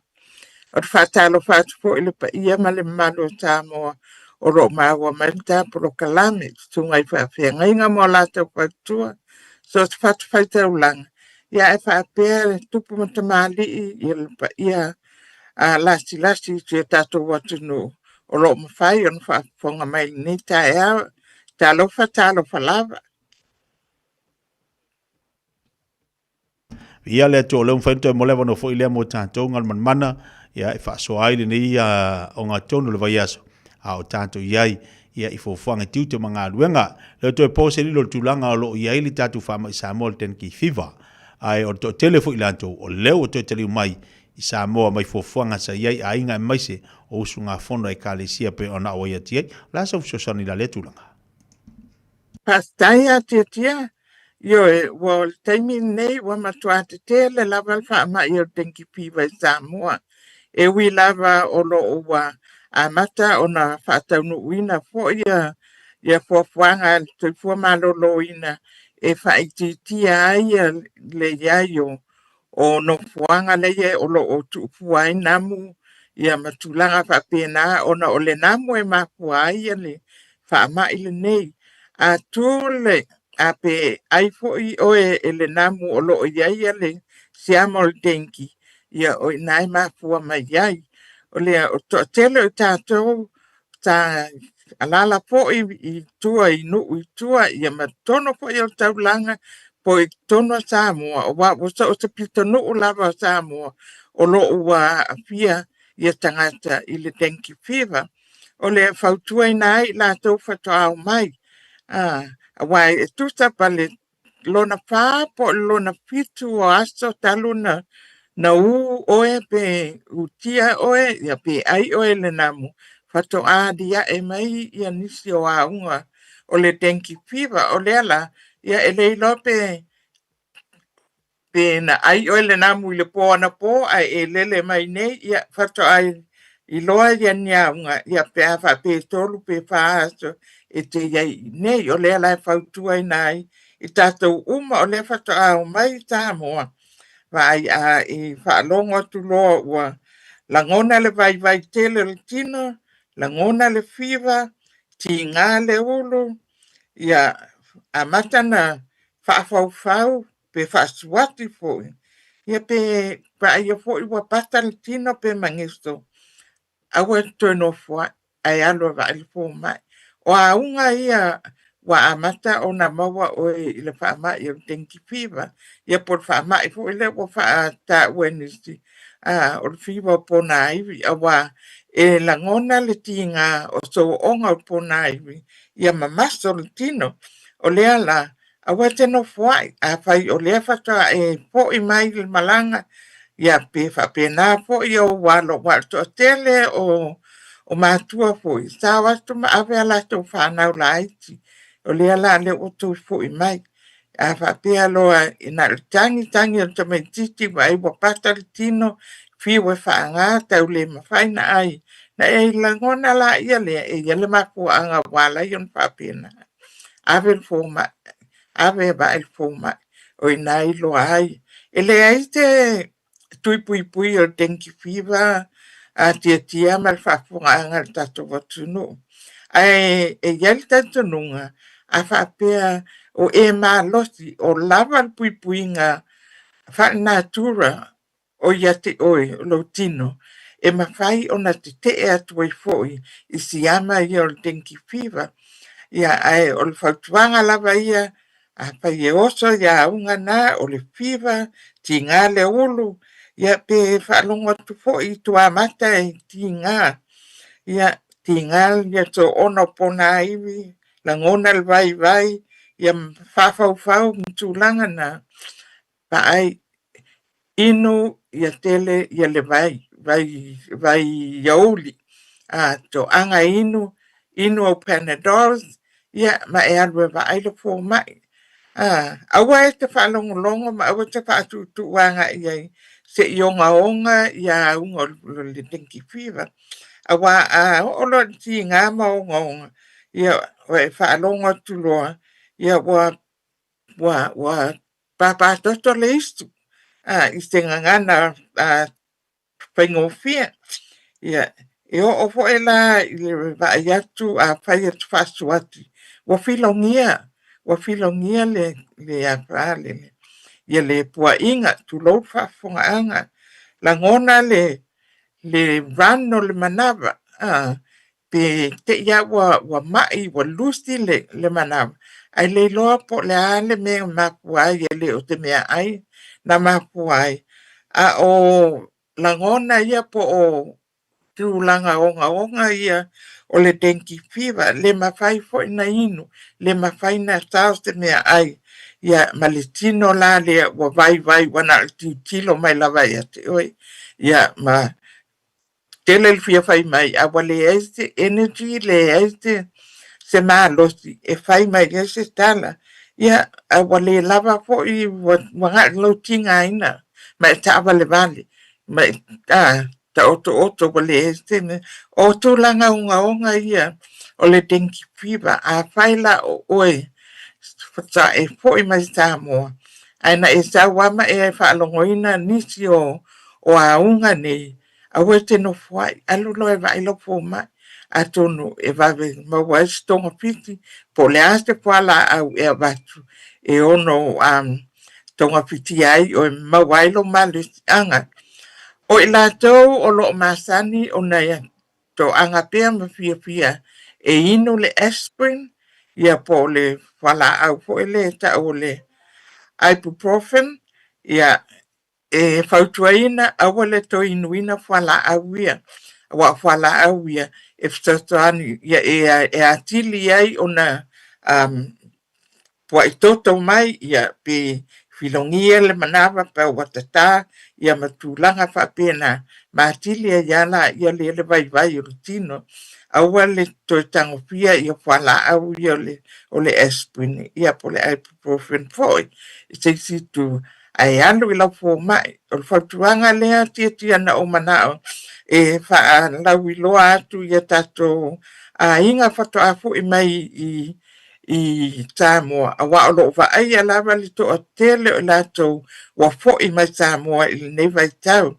ia ona ola wa pipisi wa to tele wa tu sa man lima pe tanga Samoa wa lo fai ma o e va ai al fo mai ona wa unga le tenki fiva amata mai lava ia apirila ne tanga le ala wa o mai ne tengi i leisi tolu vai aso tuana ia tu mai fai unga yulai e o mai taimini wa matuasa sao al to tele lava ona yo tato tangata matua ai mai se lava le whana ulaiti o lea tato tele mana o e mau se ola o stasi fatoa fo i mai Samoa pia fatoa fo i mai fo i nisi atu no o le Pasifika e iei tonga e iei fiti ia matulanga whapiena o lea tato mate tu tato iana nofo e le yo i Samoa wa aina yo tato whanau sao wa aina yo tato a inga fo i mai ia whamanatu ia unga tenki whiwa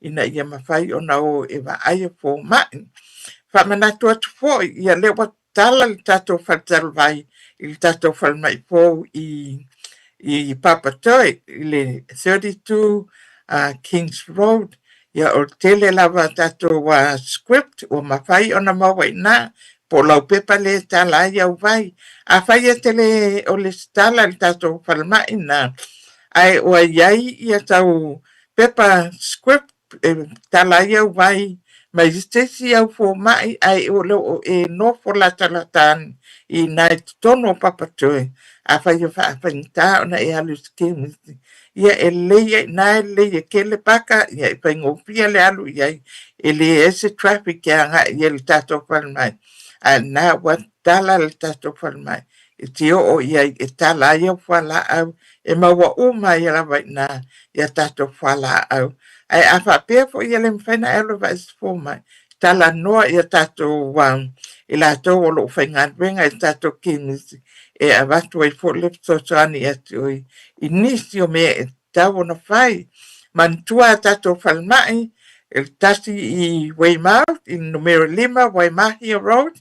Ia o anga iai lātou uma lava i nā e vai fo mai pe afa pe o ye nya unga dengue fever o ya te o e po nisi o lo wainga fato a fo i mai sa mo tato palma i pen miwa 136 Queens Road yem fai fo ona e o ye na tasi lava lo fam talanga e fai o se o tama o mato a inga le fato a fo i mai sa mo ona i lo la ia le la to e luma e tau ona e o e vai fo mai leanga e le lopo a unga dengue fever le wa i mawai ia man tua fol tato fol mai po i nai Papatoi 32 Kings Road ia o fo yanga yai ai mo nisi lava fam talanga le tato telefoni o vakselau tolu lua o tonu Vili mai elo ni tangata pe apia mala matili ia unga o dengue fever ia po nisi lava fo ia fam talanga Mantua a fai e tapena e te alu. Wa le wa vestil a wo i fai ngā pālota. Ave lau insect repellent. Ave yan yo lava lima umi ia po ni ufuae fo i kawa o mai vaenga o tino ina ia awane tu wese namu. Ave malauta inamu e te moe e le po. Sili lava lo walu tapena. E o atu lava o tau lauta inamu.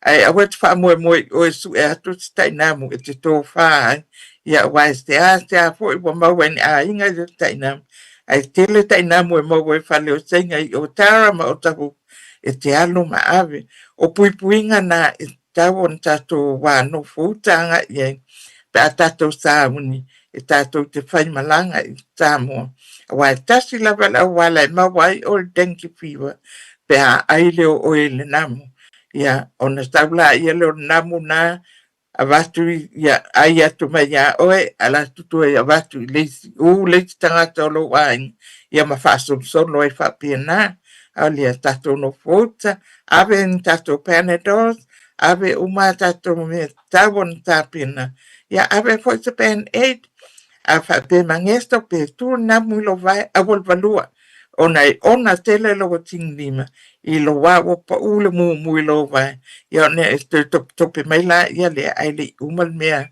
na lai na fa la na lai ona e alu sa mo na fa tuanga ya tia ya e mo sa ta touch ya i lava ya so ai sili lava fai mo to fa manatu la nga tato e va ve ale ngalo pe ai ni se mea e aluanga yele mafofau ai ngalo me tauna fai a walo tu fu malo loina il tal no atu le ni va yaso tia pa pele ia male malo si tato watu no ya e monisi lava fam talang tato telefoni na o varsila tolu o tol fiso tai mai ya malo fa alo lava tia malo fa tai After tele lava ngalman mana lau to tua malau nanga e me se for famanatu mo tato wa tu le nei tai au e se tau o vaenga le pe ona fa so ma mai mo tanto ono le e to tele tato lo mo lang mai Samoa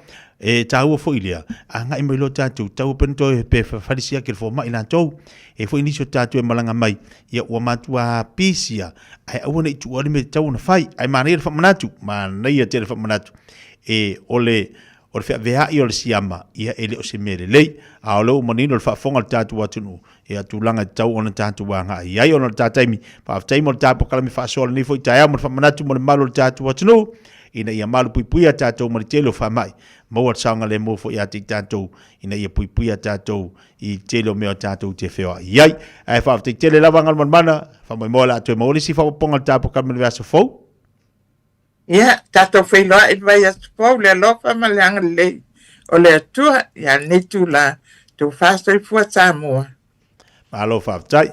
Ia le lei, o le au nangama tau tua le nā, le ua, mo fo le avanua te whaasoa mai le tau se fua le whianga ngal mana, mai whangarona seri mo tātou le nei tai au, mātango fia fua manatu lea ona. O le mai tau ino le tau telo tātou whi malangai. lewa to telefoni so to taliu mai fanua anga i mai ainga ai ole mana il famanatu so sani fo ilia ina ia malu puipuia o tou matato uma vai te ri lope te oru fitau manata ngata i ole ele shopping center ia lo talanoa lo faasoa ia ai te ri lo la wa mo lea fa mai ia ai ta ole na puipui le mai tatou mai fa mai o le pepesi nei vai taimi luas fulu minuto te nei le tula e se formal tansi Experience the Crewcare difference. Crewcare. Looking for an opportunity to build your own business? Start your own cleaning business with Crewcare. You'll be joining one of New Zealand's fastest growing commercial cleaning companies with 12 weeks professional training, flexible working hours and a guaranteed income after 2 years. Find out more today. Experience the Crewcare difference. Crewcare. Crewcare.co.nz. O mana umie oe po se isi lo a inga se fisoso ani tau fe malanga inga mo New Zealand. I mata au po pe o le vaita mai no whanau po ngaluenga. A whai o lau tali o le ioe, wala au loa Ken Ferniho o le Fern Immigration Services e iailana laisene. Ma ua silia ma le se fulu lima tau sanga o lana tau tua. E toa tele tangata o fisoso ani iai Ken, I mata upu tau fe malanga inga. E au fia ai mata upu na o atu le tribunal. Ma apili le minister. Tanga iane le mata o Facebook, ma le upenga te whailangi I moli mau. Mo nisi whamtalanga, wala au mai le Fern Immigration Services, ma tala noa ia Luisa, I le oiva, lua ono lua, tolu lua lima tolu, lua ono lua, tolu lua lima tolu, po le o lua tasi, tasi lima tasi, o lima. O i sauni malanga I Samoa, mana tua loa le mana rentals, e maua so se taavale e te fili mai ai, e tusa ai malu manao, e mawhaiona pikila taavale I le malewa lele I whaleolo po o whangalii, whapealo tātou ofisa au tui ala fua, pe mawoli atu fo I le whaletali malo o loo e whamautu ai ngā whaabitoa, lo I le tātou insurance cover e te fili mai ai, ina rei tupu se whalewelawe ai o loo iai le puipuinga, mana tua lo I le tātou account I New Zealand, pe lafo sa fo I le mana rentals e whaonga ai le Pacific Easy, pe whaonga fo I lau credit card, e whaatiro ai le tongi ina o lo sa. Monisi whaamtalanga wala au le Pacific Easy I le ovalu se lau o tasi ono, po numera masani au kilani o le lua fitu ono fitu iwa fitu wha, po le lua fitu ono fitu iwa valu wha. Matalo sanga e transfer o e I le moana, pe asiasiane I le Facebook a le Moana Rentals, po le tanto upenga te whailangi o le moanarentals.com. Moana Rentals o lau paanga e taitolo ina oe, a oe malanga asiasi I Samoa.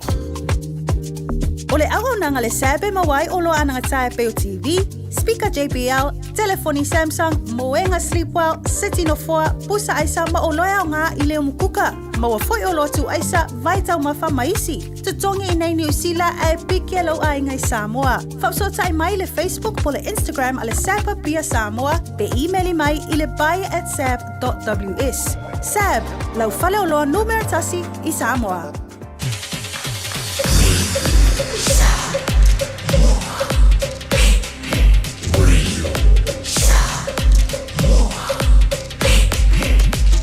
Tasi lima I tu, amo.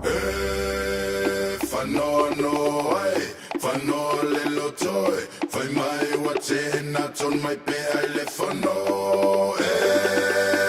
Fanono, fano le lotoi, fai mai wate not on my pay I le fano.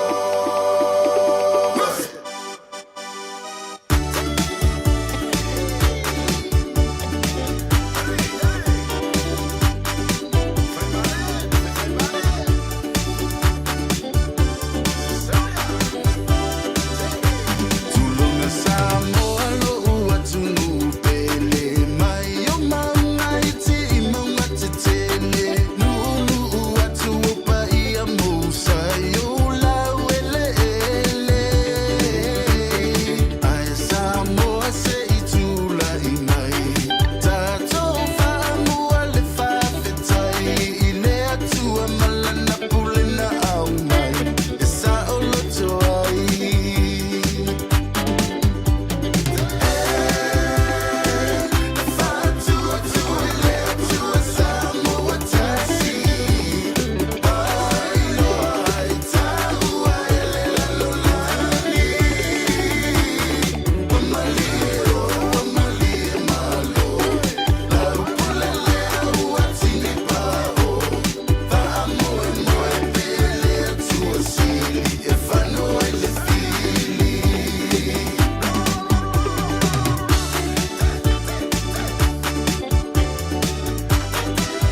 Los for family telo tene ia le tula se formal tasi fa fongal tatu wa tunu fa pongal tatu pokalame ya alle afianga fatu ia ngal mana vai fangalona seri mal tatu to Pacifica Family Health Group so sani tele mota so ya fa balotu lo sai tatu wa tunu malo fo le mafta mai lungal tatu tau mal tatu unanga ina ua lua se furu 5 minuta u tene le tula se formal tasi pese na e wolo fatu fo ia te lato umala valea na vala mai ia wale tatu pese fo ilea le HRPP tatu pese le SAP el pese la le fatu tu le tu sa mutasi ia wolo fatu ai mo uto umala vala ni fo ia so lango malo leva malo le mafta mai adela la tatu la mala pese la le ia sia wala le Mustafa pa awolo fatu ai foi lango le matu pati ya Mr. Fangpa ya lo pa ko Mr. ya Samuel lo pa ko Samuel masion ko do ya te utou luas futebol minuto cedere tula sumantasi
Radio Samoa. Taslima iwatolu Amo.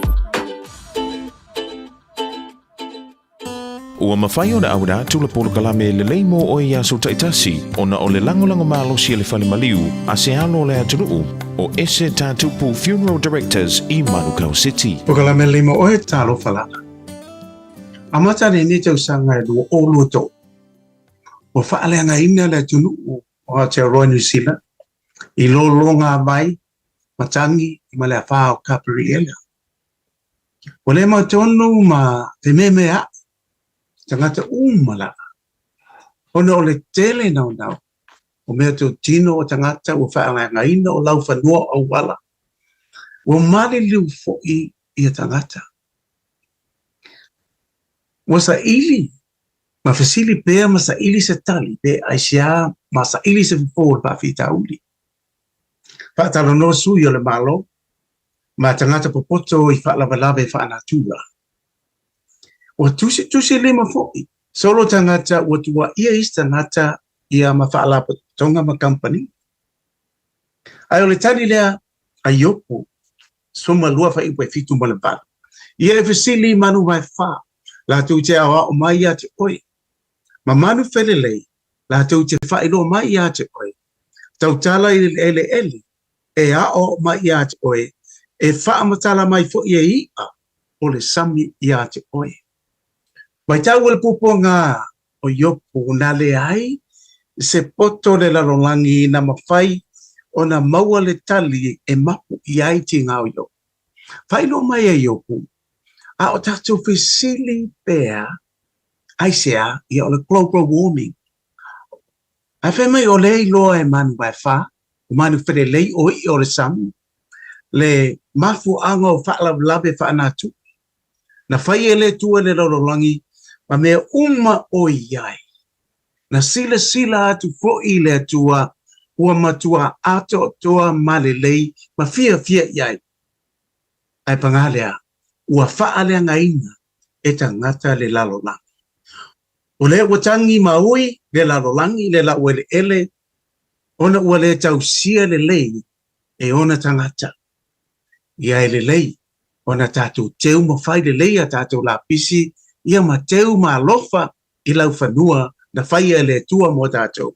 Wa manatua ele lei mo. O le ese tātupu Funeral Directors o se whale maliu Samoa o le tali foilea o taimi whengata o na o le malanga al maliu maleoti e mawhai foi o na latu awina atu ma awina mai tino maliu o e pele mai so o se atu nuo lalolangi wala auno le ese tātupu Funeral Directors i le lua no lua toru fitu o pea fiuane ele se fulu male balu Norman Spencer Drive in Manukau City. Oh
Si foka malia lau foi pesa le totolo ta mauli mai le motele se la fai fa mai tole ta te pokalame le mo ole le fo itai yao e lo nga tono le vaya se tutu manga luenga fa malo lava tau atai ma lo fo tari ino le ne pokalame ta ua ma le pokalame le mo ole so ifo fa nganga mo ta tu wola au nei le tu polo finangalo pe ona fa fonga le tutua ale sunga fa finga ya solia lo longa yo sua ye mana tua au nga fo ile fa singa malo si lo so ifo mo wola ta tu sa ringa pe lo fa ile aso mo aso tele lo tau tele fita ba fingata ai fa vitai tatu ti fa lo longo le upoleli o lo mau ai le si so san tele mota to tau ala lo fa fonga tau ala fa longo ia ilu tau ia ma fa mar au o lo au mai le fionga le mota to vai de va vitele lo vai yeso e se le mata ngo fio se fo longa ai o fa tasi maleli ia o a fita ma fingata ia ai maunga i fo ivan so le vasa tele fa vita au le me tup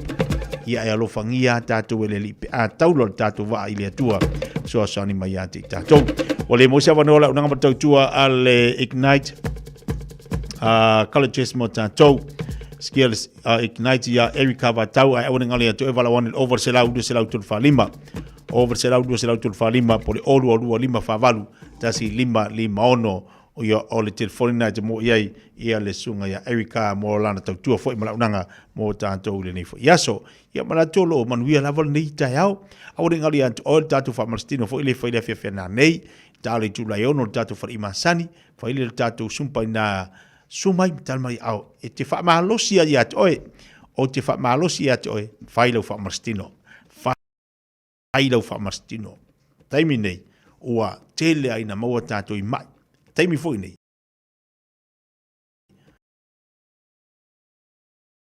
o le telo tatu wa fia o le fatu ono savali langa ese alu sela ia unga luenga fai se le falongatu le sela i le savali o le ilo ai a e hele ngarun tātou whaia a le au nal pokalame fifia mai moto tautua nā ma o e lo saunga le mo whaile savali to anga le wharisavali ngai wharisavali ia e manuia fo ina o mea tātou iai ia mamoe fo le taunu unga se taunu unga ia oe malu ai ngā lātou pe a fa pe to nga wharisavali ai to anga wharisavali ia e manuia fo i mea tātou te whaia.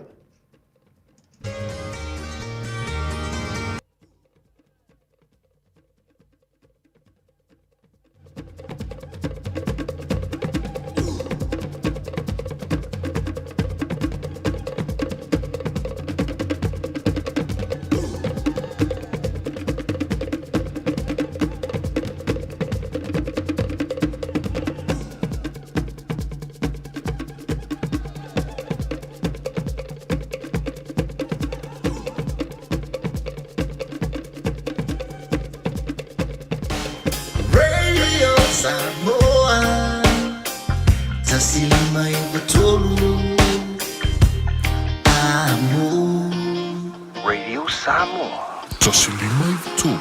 Amo.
Tuna vai lua fa venga vivinga la onga por kolisia malisi pe le fa fonga ma ia ile ni foi tai ao le se atu tatu tua ia ila unanga foi male tu masani le sunga le pulu le tatu beka kans le fa tasi male sunga tu sia le te mi le tai ao tala fa tu sia ba lo su ba lo fo sa inga luenga le tatu ilo na so lulu nei tu fa ma lo la ba tia yo ia le nga la ba fi ma nga la fa tai ma nga fa mo balalo e fatalo fatuai la sunga fo I po le tautai o le tatu polo kalami o le a fo I le pipia mai.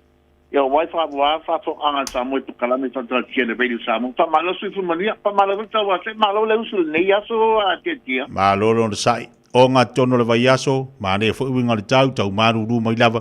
Ia ele tu o lava tatu usu le tai au mo le tai au tung sia. Ia, sa le lava sa wanga tia I o tangata la toi e le Sampai motion na ese ainga ya me se ngai vai tau o whaingata ia sa lea sa wanga ia o le usu lava. Yo usu lava po pea lava le maluru la to ia pe e te au si le tau le maluru ngai lo le mapangpanga I te tia. Sa o le e pe modelo sa noanga wa tasi la vai ato e tu si wa livana I o le momo tau maluru fui.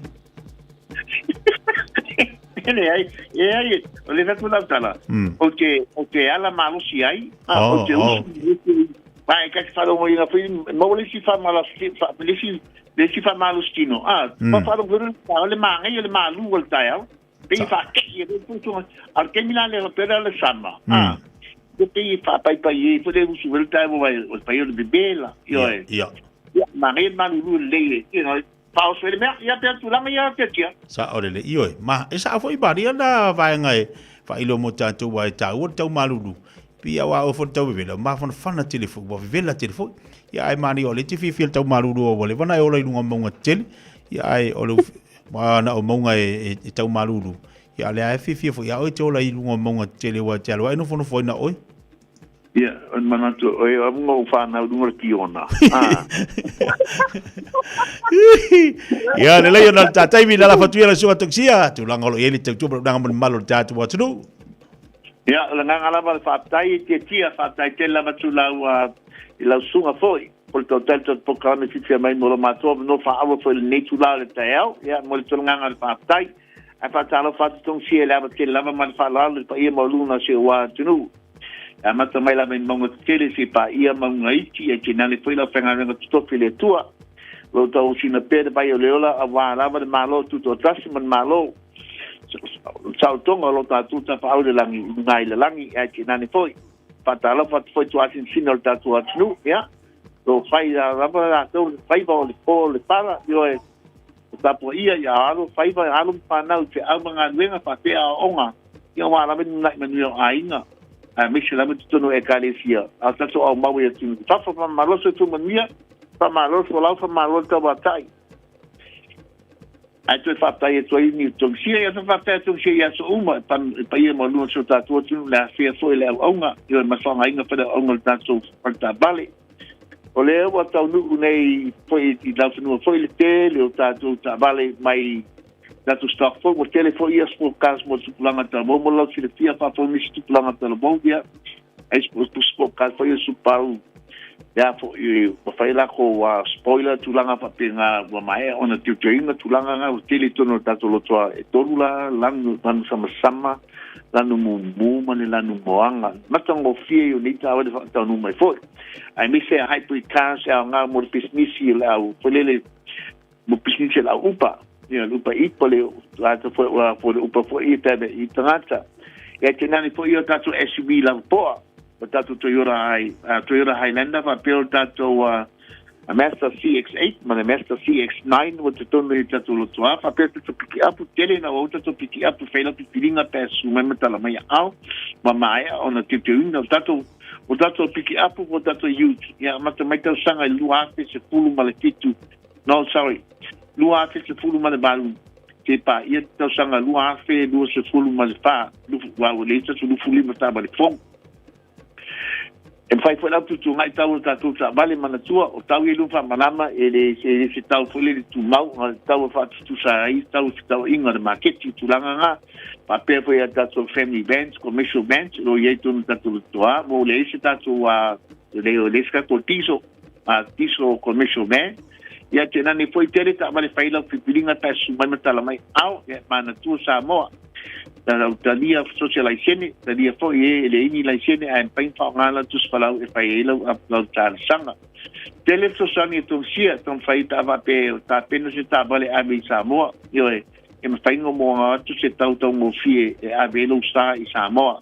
sosani na tu sia ele se tongi io ele se tongi tu salava te fatau mai sisime la tabale en paira mana sosani te oi e abelo sa i Samoa ta fa pe ma mi se sosani e ai la mal matro agents e beta tu tabale Samoa o ni si tu langa tifi mana mai ya manatua o le lava e ta tu fa mama abenga ta tu fenga me alo for that to refer fee e a feli ma sala la società vale nu a feli refer fee o ta tu pick up ya tena ne foi le ta tu tu sanga Samoa manatua tu sanga le out fan tu lava ya ti o Samoa e tu sanga le tu sanga mo la con canate le sta la ina la vale fai fu e matou ya o fa pe paina for la vale per fainga de bon fitness e fai fu e matou ya tena ne foi se vecino ta vale ya fai fu e matou molisi molito tu sanga mo manatua e ia ona ia pa pito ni pa sa longo fa business to swani to si fa blama me tulanga to finance pa na mi so swani Samoa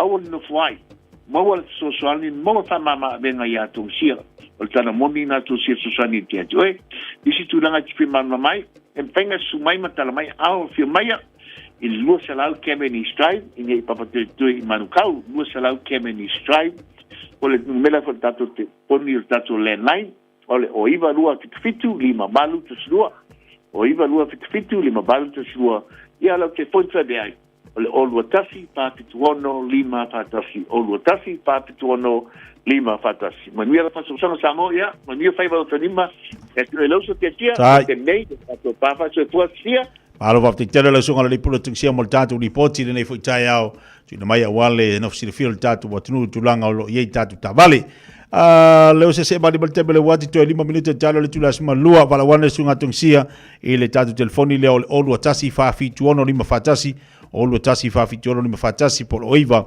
lua fitu lima valu tasi lua ole tatu tusi ole lua se lau Kevin T Strive na imanukau fa sanga tonu lava man McDonald ya sa ilista vale le mo e maluainga le na fa ilmai ele sunga ya tungsia to lunga se tautu masa unanga titia le nei foi taiao a mo la fatasi mai le to faya fongamua se wanu Francis Yone a wale fa wino tatu pokalame se pa ifu stay milo le so tatu filo le so tayao pokalame masani tatu ya la foi fo ona mo tatu filo inga le so tayao ya moniso tatu pokalame pe ona ili tali tu laiva le la to fa wel tatu pokalame tu asin sina fa fonga le lei i pokalame ta ua ia nai tu asin sina ile ma na yo la tu fa soa ma na yo la tu fa mai tayao la ia la fa fonga fo si tinonga se taso tina ia i tonu fo o lona fi onga ai mai tonu o lona ainga aso la tayao a mata tatu pokalame na il tu asina sina tale tu la se fulu tu fa salawina tatu tale vai funua ia ona tatu se fo mo tatu so ta inga ma amik Samoa pe ona yai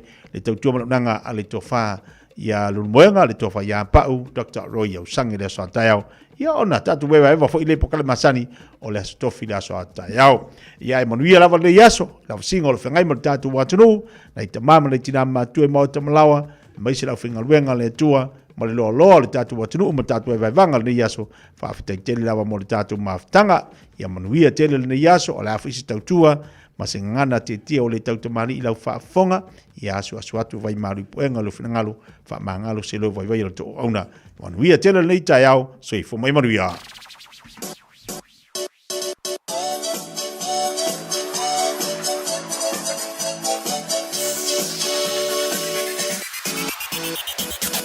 ia e fatu tu atu to monatu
Usi mai ala whaafofonga o le whaapoponga fo ele nei o talafau mai Samoa. Awina sa mai mo oe e lau leiti o whalongalongo le Radio Samoa tasilima iwa tolu amo. O te whātalofa lo tātu o tino, i au si mai ale whaafonga, tala tau longo le nei aso, mai lo tātu o tino. O lo te pena le whina ngalo tusi o le nofo a whaalolonga o le whaale fitu, o le ainga tau a ana e tu inatu, e tali ai le komisina o whainga palota e tusa o lona whina ngalo, ua whaeloa lau tele whaata tau se whaai unga le whaale fitu, o te ena ai whaalawi loa aisi pāti whaupu whai. Ai le au fiai le vaenga e pui ai a te tau tangata, ona solia ele ma whanua o whare lātai, e amata mai si ufanga e o i matautu. O whalia stasi o tamali o se matai fo i o le sao whainga o le whaale fitu, le fionga na nai whaamanu i vara, o le aso tō nai e te tauno o atu i ai ua mautu se finangalo a utasi, o le nofo a whaalo longa. O whaelo fo i e lea tamali i utalia e le whaale fitu o le ainga te ua ana, le tu alalo antu le fionga i le tama ainga le fionga i le ao le malo. Le fionga atu me le li whano vale e toa sualau vine lua. Ina ia talia le a fea o whale la tai. E le vaenga whao bufai o le Samoa ua poto. Le olo i airo latu sui te uvama i lea i tu malo wha palota o le tātu butano. O le whono le asatona i nei le nofo a wha aloalonga o le whaare fitu o le ainga taua ana. E wha mautu umai ia tu langa e peo na wha ino ai. E le fionga i ana nai whaamanu i vara.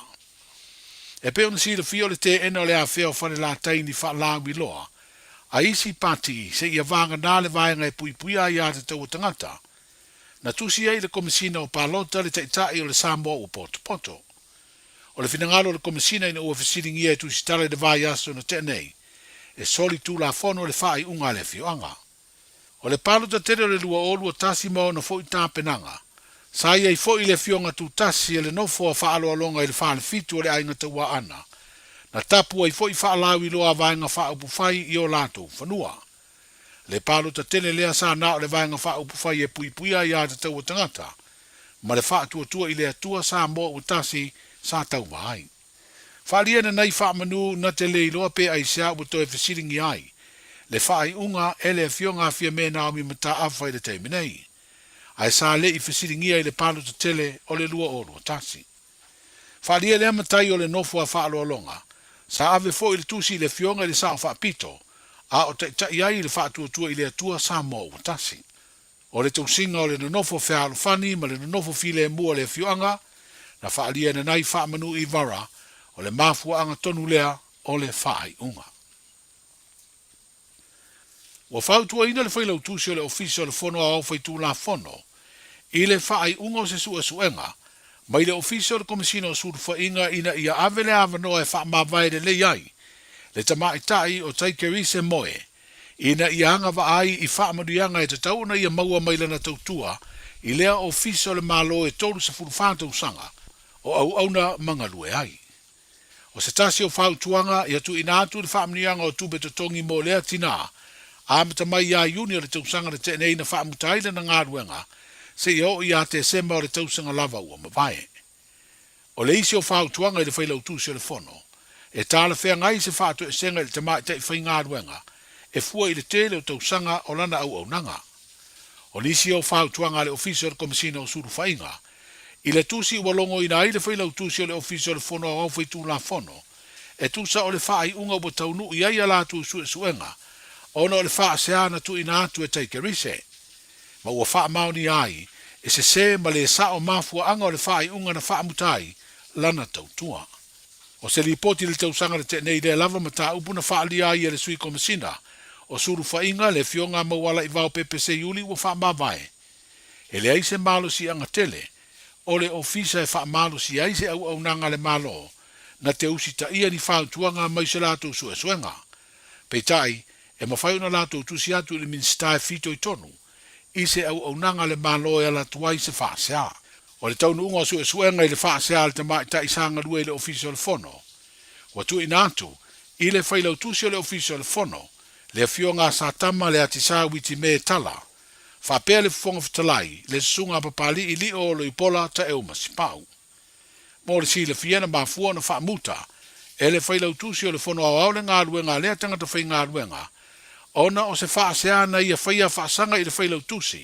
Sa tu ina atu i le tamai ta i pāle mia e mafua i ni mta upu whaloto i whale. I le pūleo lea ofisa tāua o le tātou malo.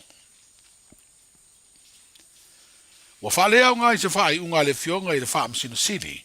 Le fionga sa tiu si mativa perese. Le talo sanga le lo ia le sunga ia sefo ai nuu. Sa fina wai e te tongi atu e le na whauruina le tangi o se lui. I le anga wao se sui whaatu. O le pāti wha upu whai e pui puia ia te tau tangata. Le silia i le fitu afe tā la. O lea te tongi anga i tonu i tā penanga o mōri mau e to valu. O le malanga i savai o le lo ia ma le te pena ina lea o le mau te te. E whaasanga i le lu ina mōri ai le tō wha i a pipi pauli te vita tā riu. I le vā yaso o mawae, le ana tō laulau wai mō le vā launga mō mua. Lu i e se furu maratasi. E whaatulanga ai yaso e sue nai.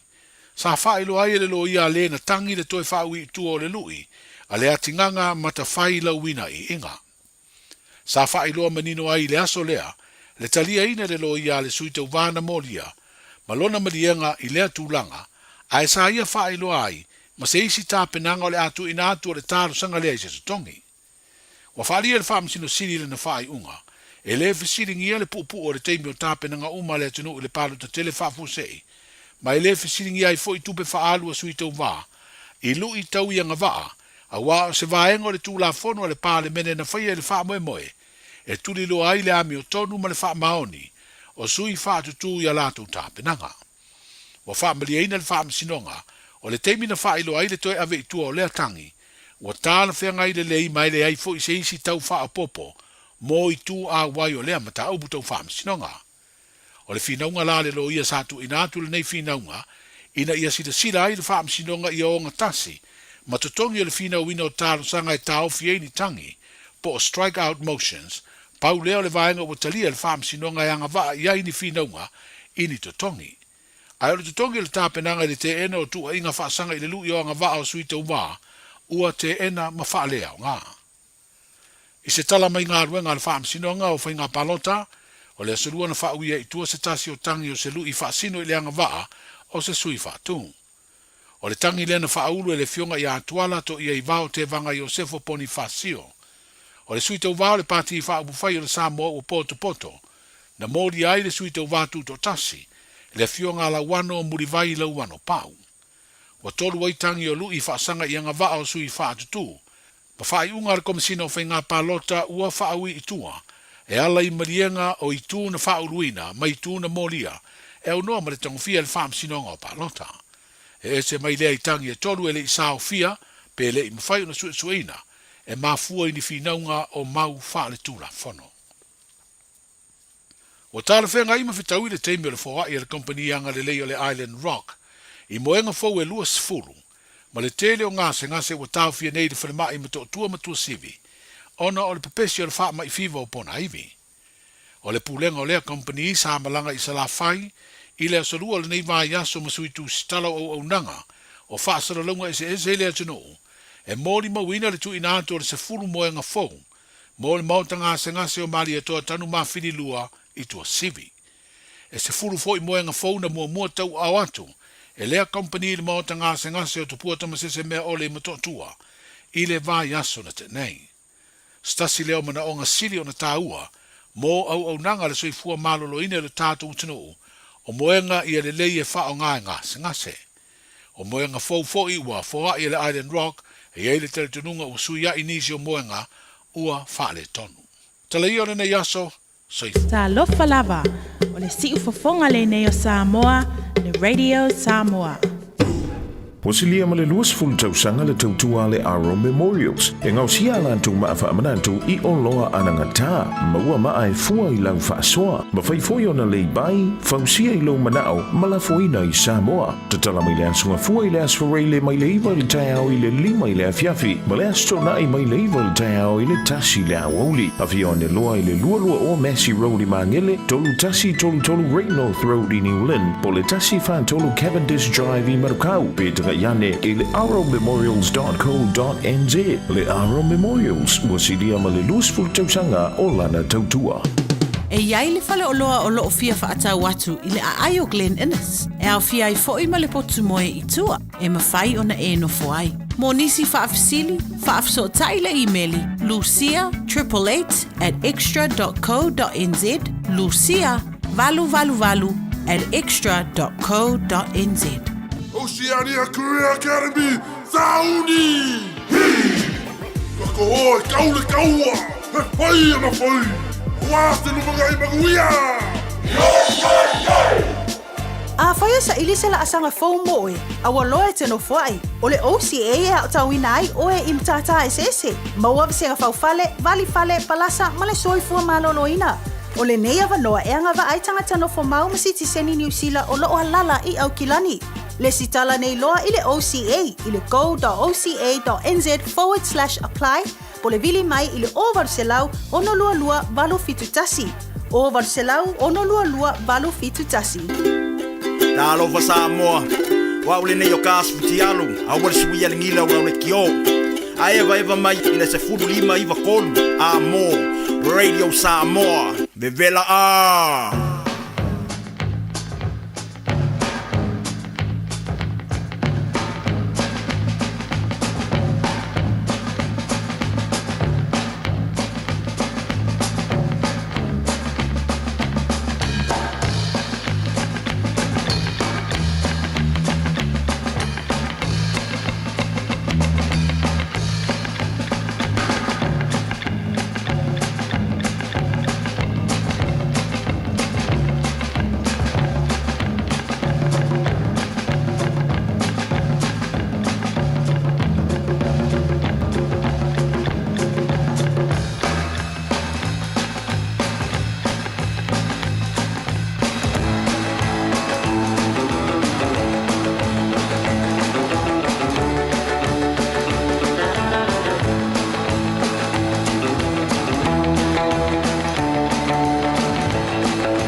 Sivala ia masisio nima Pese fia ia na viinga Le faa o la tanga ua ia amai Faa fita Yesu ila ua lofa O te pese mafaa ane e tau pelo Sili ese le mana mea oi Tuma upe oi lau pele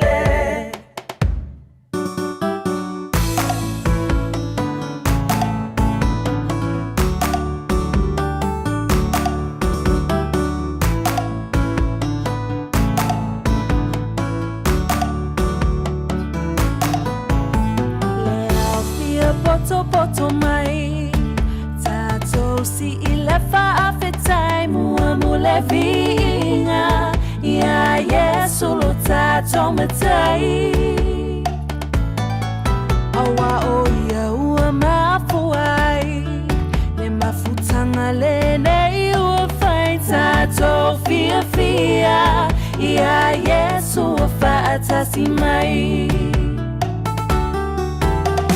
Ia patili mama ese e mai lau siva E matungo fiela tou fa'alaina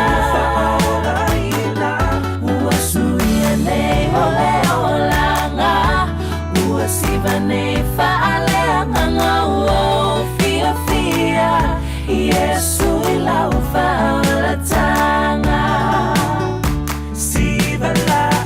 Masisio ma bese fia Iam na viinga Le fa'aola tanga Uaia amai Fa'afita Yesu ila ualofa O te bese ma fa'ane e tau tau Pelo sili sili ese Le mana mea oi Tumau pea oi lau pele Sivala ia masisio lima Pese fia ia na vinga Le fa'aola tanga Uaia amai Fa'afeta Yesu ila ualofa O te pese mo fa'ane e tau tau Pelo sili sili ese Le mana mea oi Tumau pea oi lau pele O te bese no fa'ane e tau tau Pelo sili sili ese Le mana mea oi Tumau pea oi lau pele Talofa, we're the Katinas, and you're listening to Radio Samoa on 1593 AM.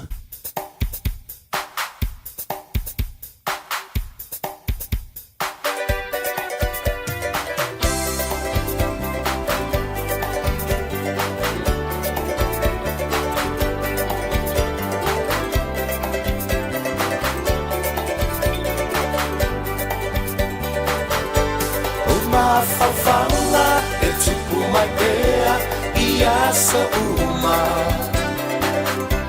Le fia fatasi, le fia vaai ia o e sunga Lo usei la urosai e sili le manomi La tifa imoana la utaimane watasi lava Sa o sa ili o sa vai ma tutuila A ua le ai se rosa matala o te tauila